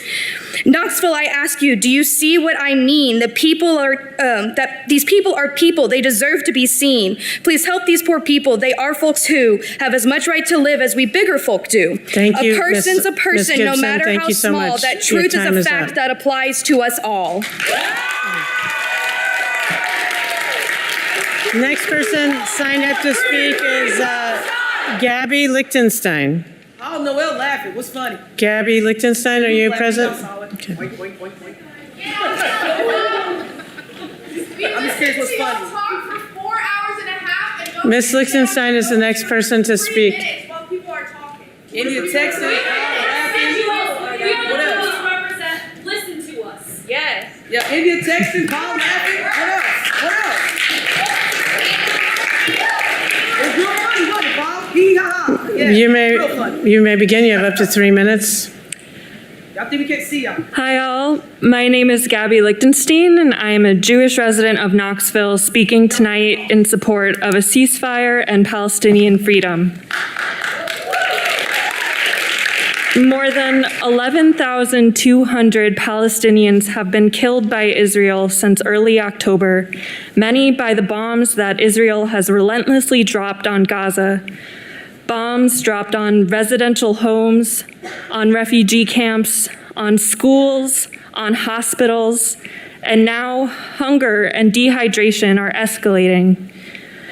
Gaza is becoming a graveyard for children, as the UN's top leader described it. It has been over a month of unimaginable devastation and a continuation of 75 years of occupation.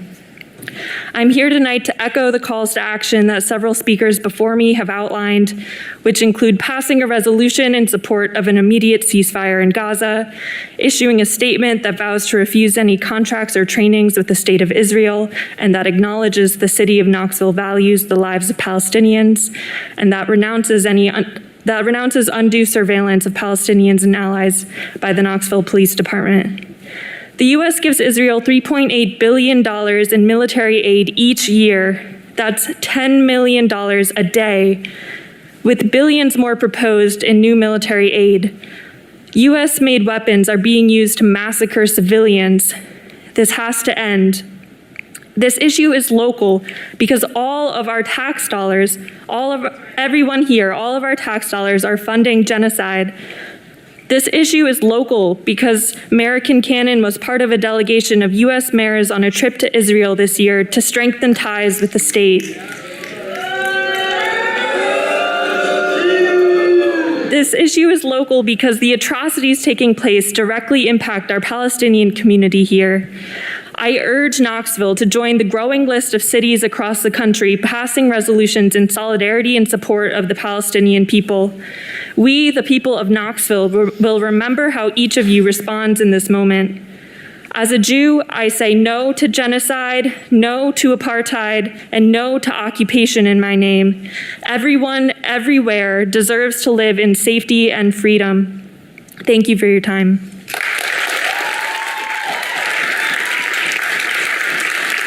Next person signed up to speak is Bree Nicely. Bree Nicely.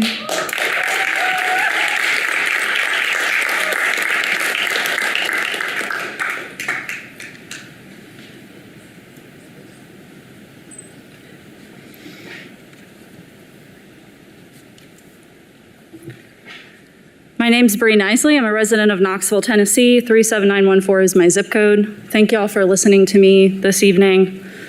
I wanted to start by just offering a scenario. I want you all to imagine that there are people below the UT hospital that a foreign government suspects might be terrorists. Would it be okay to drop bombs on that hospital in that scenario? If you all were thinking in your head, no, we could not allow bombs to be dropped on innocent civilians who are disabled and hurt in a hospital in that scenario, then please try to lend your thinking to what's happening to Palestinians in Gaza right now. Please pass a resolution for a ceasefire in Gaza. This isn't a non-local issue. There are Palestinians in this community who have lost family members, in some cases their entire family. There are Palestinians that have lost 30 members of their family. There's a Palestinian here who's lost 42 members of their family. Please try to imagine what that's like to lose multiple generations of your family. It is ethnic cleansing. I'm speaking to you all today because, I hope that you can hear this from someone who looks more like you, maybe, than folks in Palestine do. When I was 20 years old, I went to the West Bank with a group called Community Peacemaker Teams, and our role there was to de-escalate conflict between the Israeli military and Palestinians who were just trying to move through their own territory to get to school, to get to the mosque, wherever they needed to go. That experience totally changed my outlook on the world. I saw what it was like for Palestinians to live under military occupation. It was awful. I saw what it was like to see innocent civilians terrorized by a military, by illegal settlers. It was a terrible thing. So I just urge you all to please think about how you can affect this issue from a local perspective. You're not powerless. There are things that you can do. You can pass resolutions. Show Palestinians that you care about them. Call for a ceasefire. Don't strengthen ties with Israel. There's nothing good there. There's nothing good coming from the Israeli military that you're going to pass on to our community. So please, just don't do that. And that's all I got to say. Next person signed up to speak is Henry Centeno. Is Henry Centeno present? He's not present. Okay, after him is Christine Jones. She's not here either. Okay, Catherine Nasser.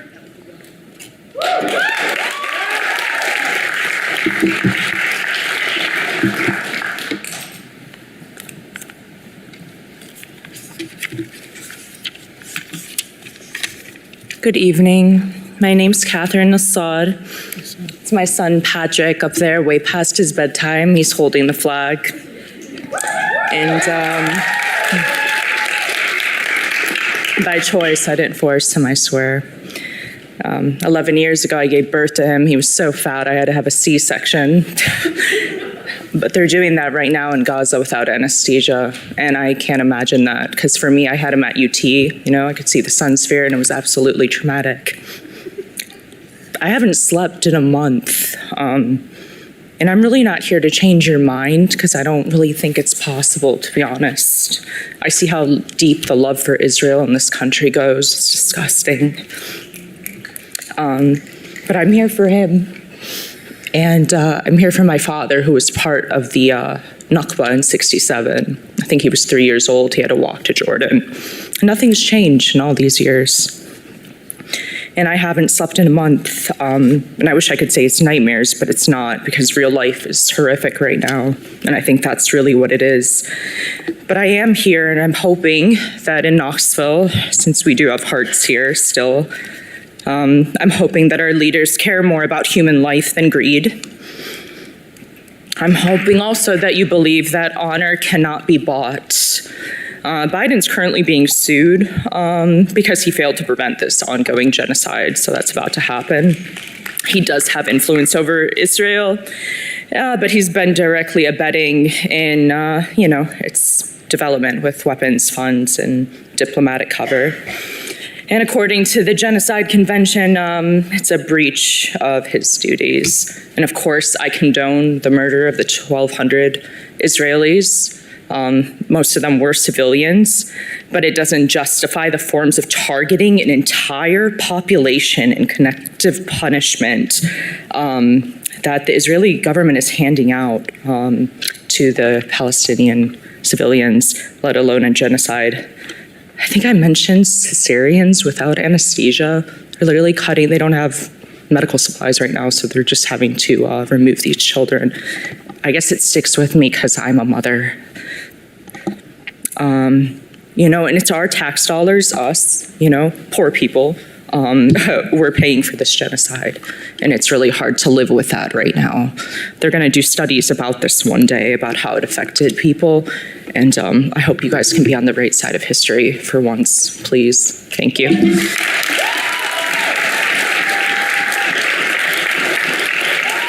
Next person signed up to speak is Isra Abed.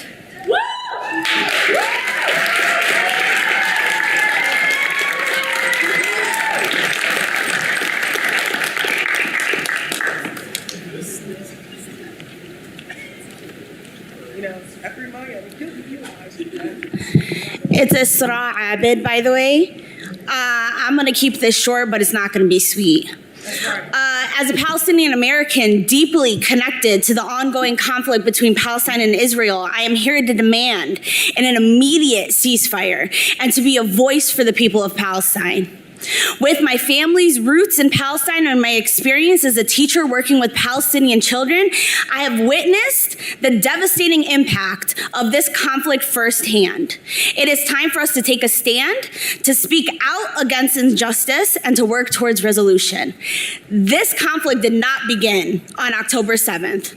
How long must we endure the heartbreaking cycle of violence and bloodshed in Palestine? During the Nakba of 1948, over 750,000 Palestinians were forcibly displaced from their homes, their land, and their heritage. Their lives were forever altered as they became refugees in their own homeland. It is time for an immediate ceasefire that will allow the people of Palestine to live without fear and reclaim their land. Imagine if your hard-earned tax dollars were being used to carry out the genocide of your people. Each year, Tennessee sends thousands of our tax dollars to Israel. Israeli citizens have access to free healthcare and education. While Knoxville, specifically Knox County, is seeing its largest homeless population to date. Make it make sense. As taxpayers, we have the power to demand accountability and transparency in how our funds are being used. It is time to reevaluate the financial support that our city provides to Israel and reconsider directing those funds towards the needs of the people of Knoxville. Mayor Kincannon, last year you visited a school of Palestinian children here in Knoxville. Those same children that you smiled and took pictures with are the same children being ethnically cleansed in Palestine as we speak. The same school you visited would have most likely been bombed by Israel. You traveled to Israel and visited illegal settlements and met with occupation forces. Have you no shame? No. Since October 7th, over 10,000 Palestinians have been killed. More than 4,000 of those are children. Entire generations are being wiped out. You made a statement in support of Israel while condemning terrorism. I want to make sure I understand. Cutting off water, food, electricity to millions of civilians, targeting and bombing hospitals, schools, mosques, churches, and homes, the use of white phosphorus gas, the list goes on. These are acts of terrorism by Israel in just the last month. Do you condemn Israel, Mayor? No. Lastly, I want to point out that you said Knoxville stands with Israel. I'm going to have to disagree with you. As you can see, the people that are gathered here today, we stand for justice, we stand for an immediate ceasefire, and we stand for Palestine. Thank you. From the river to the sea. Ilaria Parlano. Ilaria Parlano. Recall vote. Who'd you say? Sorry. Ilaria Parlano.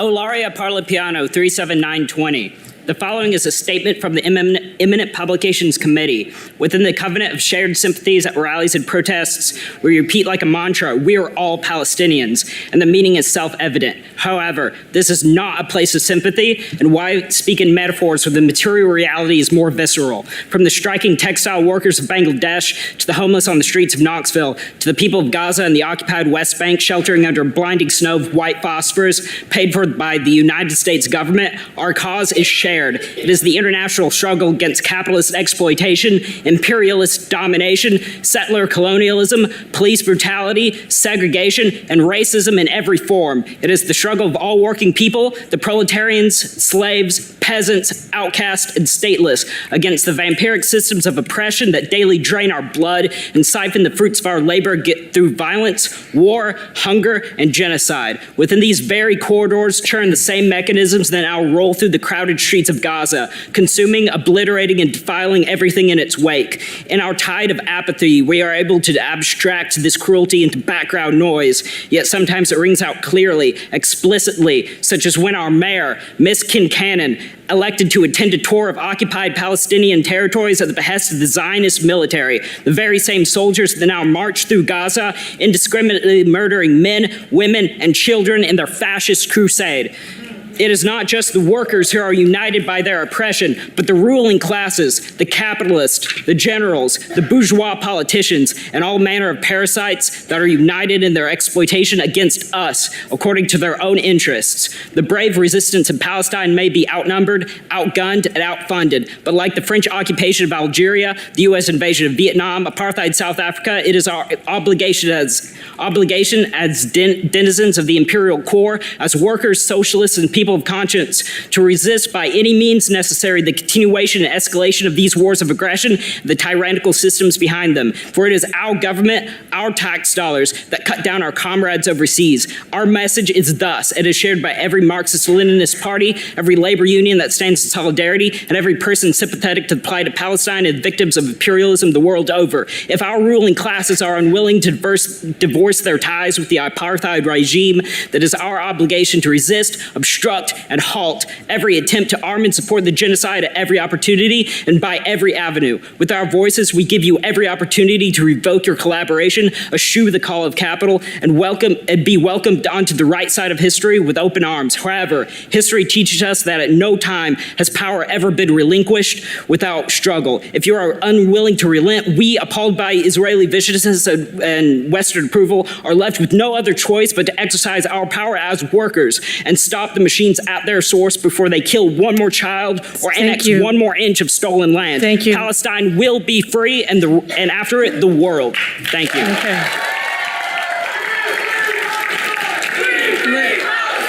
Next speaker is Abdallah Hussein.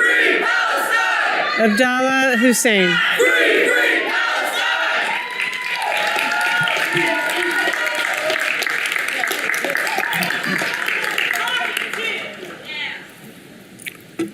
Call my name? Abdallah Hussein. Okay, yeah. Sorry, I just didn't hear it. There was a lot of noise. Assalamu alaikum wa rahmatullahi wa barakatuh. My name is Abdullah Hussein.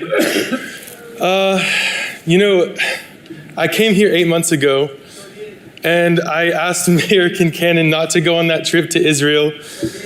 I did, and there were lots of people in the room. You were there, you remember, right? I didn't bring these people here tonight. I didn't. It wasn't me. They came of their own accord because this is an issue that's important. In the last few weeks, the government of Israel has shown its true colors to the world, bombing hospitals and schools and refugee camps and homes, killing over 11,000 people, civilians, half of whom are women and children. And our elected officials have also shown their true colors, standing in support of these atrocities, standing in support of what's happening, and turning a blind eye to your constituents here at home who suffer every day when they look at their screens and see those elected officials defending that and supporting what's happening.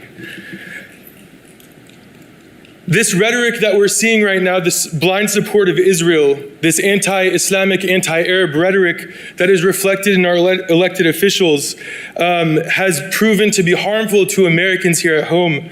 On October 15th, there was a 6-year-old boy here in Illinois, in the United States, who was stabbed 26 times as a result of all of this rhetoric that we're hearing in the news. On October 15th, a 19-year-old Sikh teen, even though he wasn't Muslim, was attacked in New York City. On October 19th, a Muslim pediatrician in Texas was stabbed to death. On October 31st, a Muslim student at UNC Chapel Hill was attacked with a knife. All of these things we're seeing at home just in the last few weeks.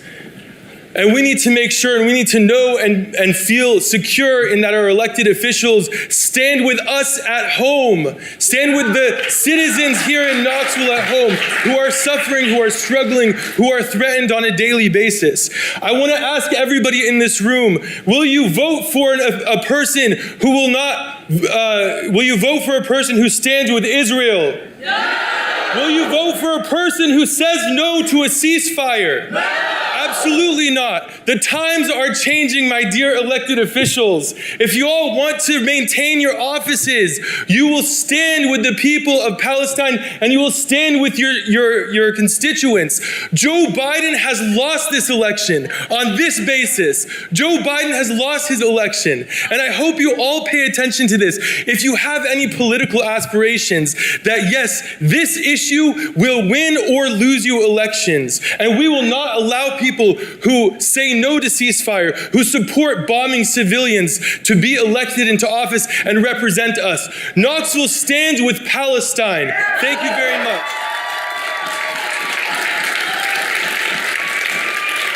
Next speaker is Evora Crease. Evora Crease. Is Evora Crease present?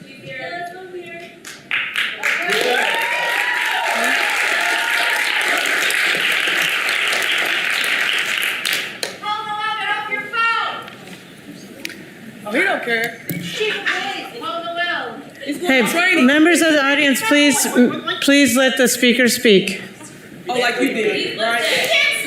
Yeah, please listen. My name is Evora Kreis, and I'm a lifelong South Knoxvillian. I'm here today to echo the calls of our community for an end to the genocide in Gaza and to address the mayor's silence on this matter. I am not Palestinian, but I am a human being with compassion and empathy. And as such, it is impossible to watch what is happening in Gaza and not feel compelled to act.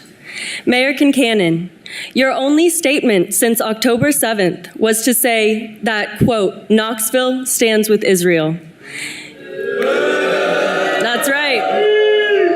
You have said nothing acknowledging the over 11,000 humans slain in Gaza by Israel, including at least 4,500 children.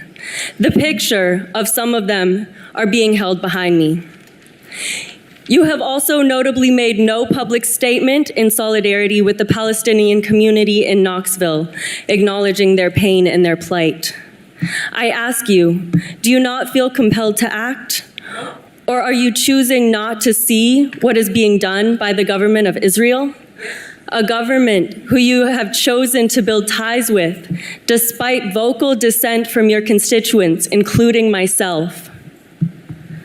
Are you choosing not to see the faces of the children, the men, the women torn apart by US-made missiles, funded by our tax dollars and dropped by Israel's military?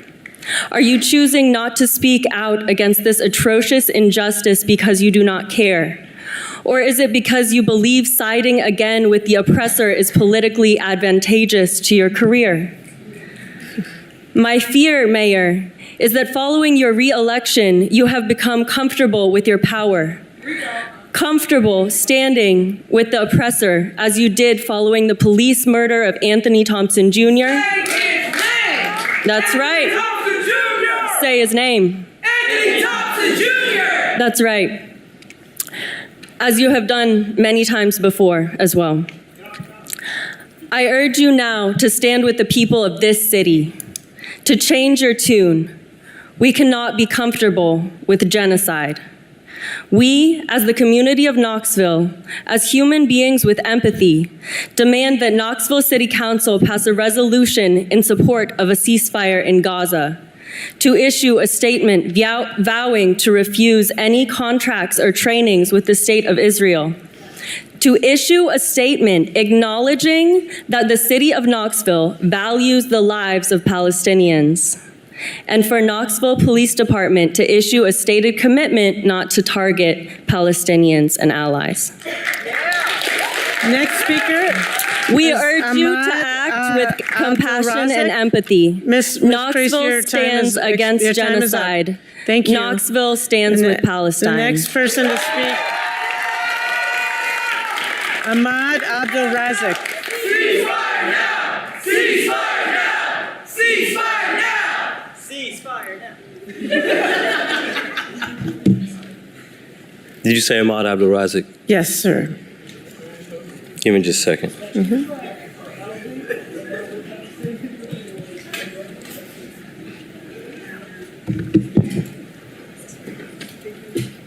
Okay. Assalamu alaikum. Bismillah ar-Rahman ar-Rahim. I'm here for two reasons. First reason, when God, and I meet him, when I meet my maker, he's going to ask me, what did you do for the people of Palestine? I'm going to say, I came here to talk to you that are sitting on this bench. The second reason I'm here is because the people in Palestine don't have a voice. They're muted. They're dying left and right. Kids, women. I don't need to tell you. You're not ignorant. You're not naive. You're not in a bubble. You see and understand what's going on. So I'm going to change the topic just a little bit. I don't need to repeat what these people said because you guys are business people. That's why you're on this bench, right? To make money for the city of Knoxville. So let's talk about money. Right, $14 billion just got approved to go to Israel, okay? They've killed over 11,200, and my numbers are probably changing. Those numbers are probably changing, so my numbers might be wrong. 11,200 people have died so far. That's about 1.25 million people per person. What kind of business does that make? That's stupid, okay? Second, out of that, $14 billion, $5.6 billion went to kill kids. 3.8 billion went to kill women. 4.6 billion went to kill men. It's not good business. You visited Palestine to learn, and I'm going to quote because I don't want to be mistaken. I'm going to quote what was in the press release.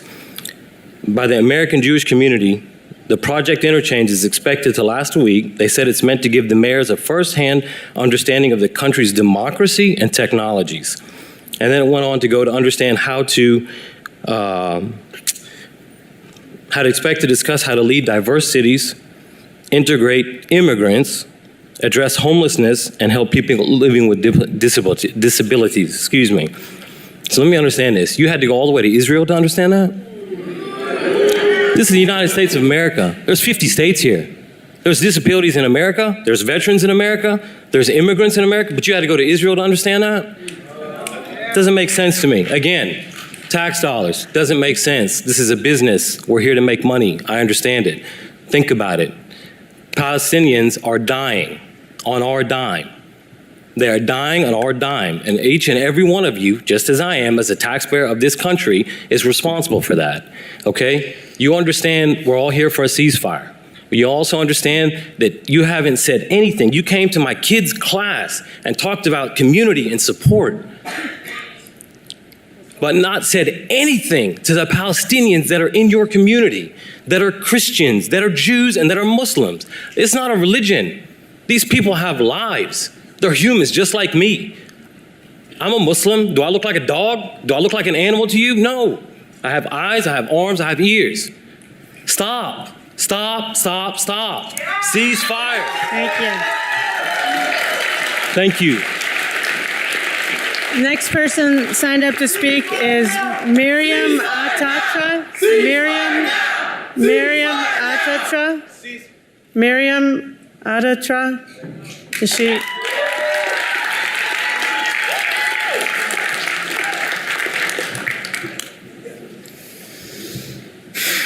My name is Miriam. I live in Knoxville, Tennessee, 37920. India, I don't believe there's much that can change your mind. And there's much that can change your heart as we have watched you fail our communities time and time again in the city and internationally. But I know that you're a mother, and most of you in front of me here are parents. So I'll read you the names of just a few of the Palestinian babies that have been killed by Israel since October 7th. And I want each of you sitting here in front of me to imagine that those are your little ones. Because each of those precious souls was someone's entire life. We see our own children, our own nieces and nephews, cousins, grandchildren, sisters, and brothers. Remember them, and remember the more than 11,000 other Gazans that your Israel has killed, India. And next time you say something as genocidal as Knoxville stands with Israel, remember that. Rayyan al-Astal, age 0. Mian al-Astal, age 0. Salam al-Astal, age 0. Zain al-Najjar, age 0. Yasmin Masri, age 0. Maria Al-Masri, age 0. Aisha Shaheen, age 0.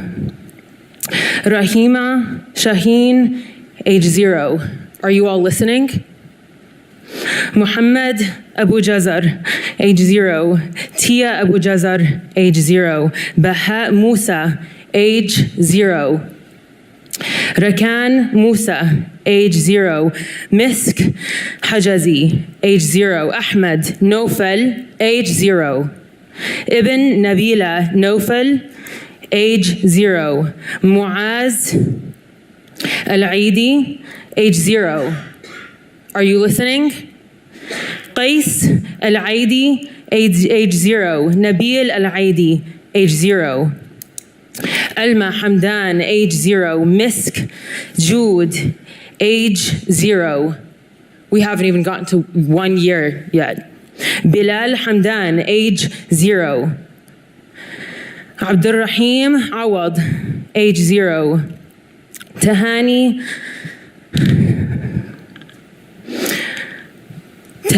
Ahmed, age 0. Muhammad Hisham, age 0. Mustafa Saqallah, age 0. I've named several families that are from Knoxville, by the way. Abdul Rauf Al-Farah, age 0. Muhammad Shihab, age 0. Sara Al-Farah, age 0. Bilal Muhammad, age 0. Ubaida. Thank you. Yusuf, age 0. Remember those names next time you say you stand with Israel. Knoxville does not stand with Israel. Next person is Sarah Hutchison. Sarah Hutchison. Sarah Hutchison present. Yes, Sarah.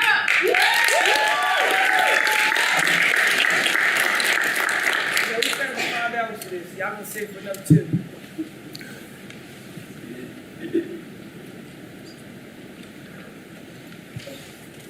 what y'all get for trying to filibuster. Too busy with that Airbnb money.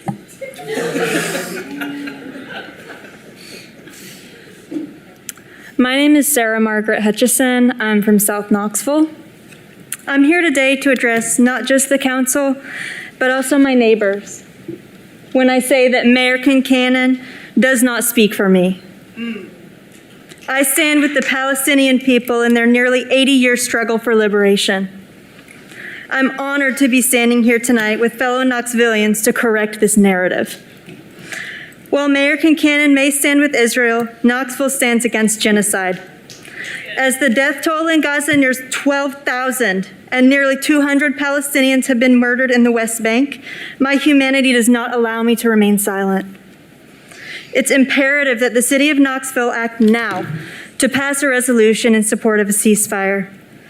With this resolution, the city must also recognize that Knoxville's participation in law enforcement exchange programs like the Georgia International Enforcement Exchange or GINSA's LEAP trips and conferences is an explicit endorsement of the IDF's brutal human rights abuse tactics and strategies. The city of Knoxville must refuse these contracts and trainings with the state of Israel. Additionally, the city must also take active steps to undo the harm caused by Mayor Kincannon's October 15th statement.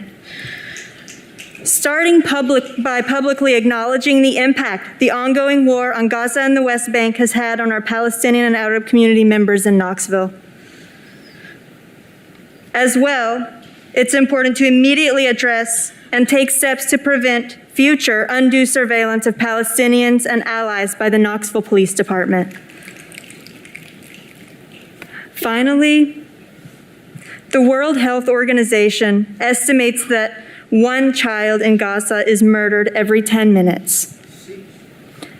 In the time that we have been sitting here, listening to resolutions and ordinances about how we should use our land, among other things, it's now 11:20.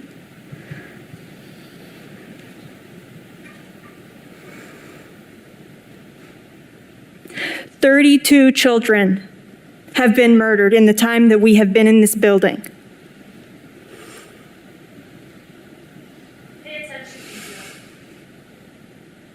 Get off your phone. Glasses boy, get out of your computer. Even the Bluetooth been on the phone the whole time. So it's all, he was laughing at one point. Yeah, I did. I've been recording them the whole time. Good. That'll be all over social media. Yeah, good. Also, Mayor, never address Palestinians as Arab Israelis ever again. That was disrespectful. She don't know no better. She a pretty smart girl. Stop it. From the river to the sea. Next person, Hassan Atucha. Hassan Atucha are you present? Got your camera. Hassan Atucha.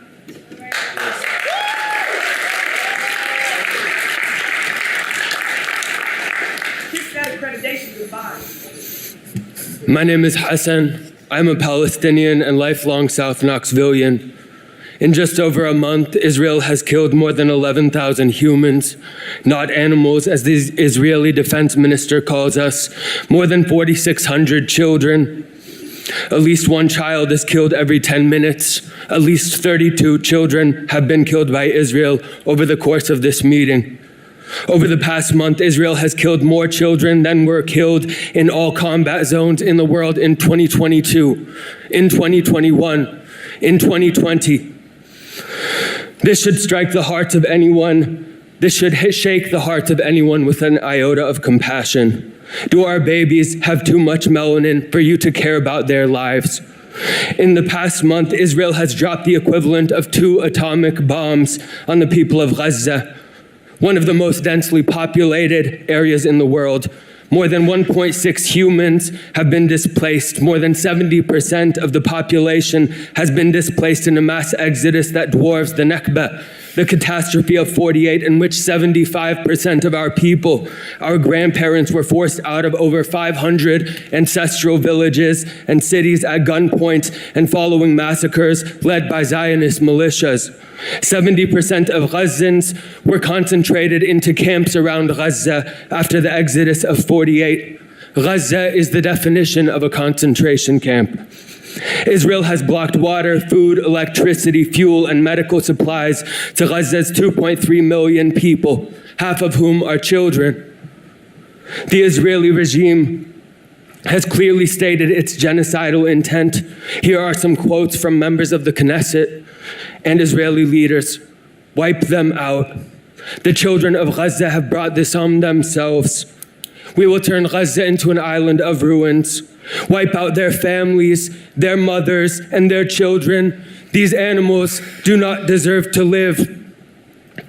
When you say that Knoxville, a city that you are not from, stands with Israel, India, you are saying that you stand with genocide, you stand with fascists, you stand with ethnic cleansing. I'm not touching anything.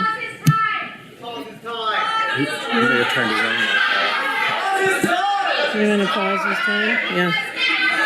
I'm not sure why it's not. Yeah, I didn't press anything. Go ahead. You can get another 45 seconds. But go ahead and have another minute. It's fine. I'm not sure why the microphone's not working. I didn't touch anything. Just go set it back to a minute, okay? Just set it back to a minute, and you can go from a minute, please. Thanks. The Israeli regime has clearly stated its genocidal intent. Here are the quotes from members of the Knesset and Israeli leaders. Wipe them out. The children of Gaza have brought this on themselves. We will turn Gaza into an island of ruins. Wipe out their families, their mothers, and their children. These animals do not deserve to live. When you say that Knoxville, a city you are not from, stands with Israel, India, you are saying that you stand with genocide, you stand with fascists, you stand with ethnic cleansing, you stand with apartheid, you stand with European settlers lynching our people, you stand with the mass exodus and massacres our grandparents survived in 1948. You support the mass graves of Palestinians that Israel was built on.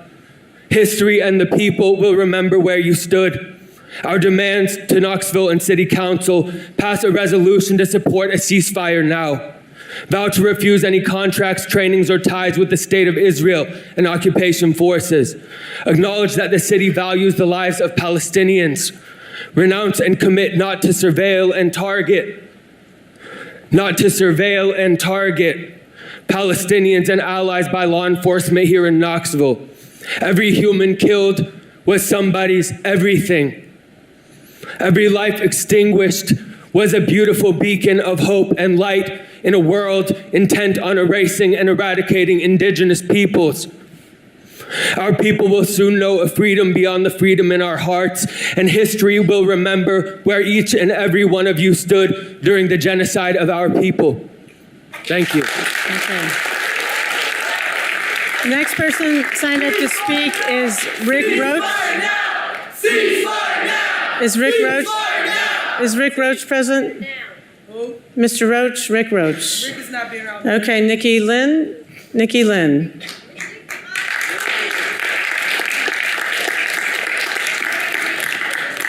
we were in this room, the UN Refugee Center was bombed, and it was full of Palestinians with disabilities, and as we're speaking, their skeletons are still burning. Yep. I'm going to go ahead and start my time and let the person that's speaking finish. Go ahead. Miss Lynn. Okay, sorry. My name's Nikki Lynn. I'm at zip code 37912. I can't even imagine what my brothers and sisters and my neighbors around the world are experiencing, especially in Palestine. But I can tell you that people in Knoxville can stand together and relate. We all know that affordable housing and somewhere safe and healthy to live is important. We also understand that eviction is violent. And as one of my neighbors just mentioned earlier today, how many people were on the docket today for eviction to be violently removed from their homes, somewhere they felt safe? That's what's happening to our brothers and sisters across the sea.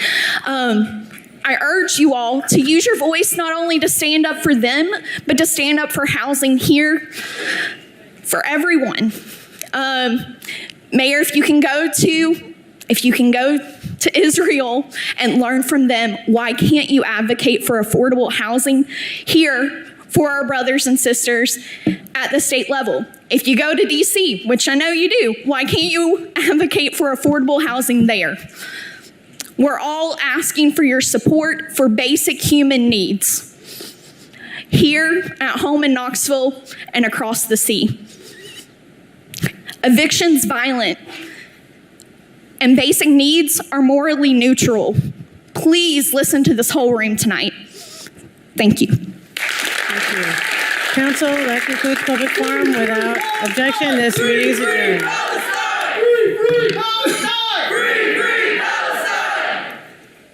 How much money are you getting from Zionists? We invite you all to come meet these people here. People in Knoxville have lost 42 relatives, one family.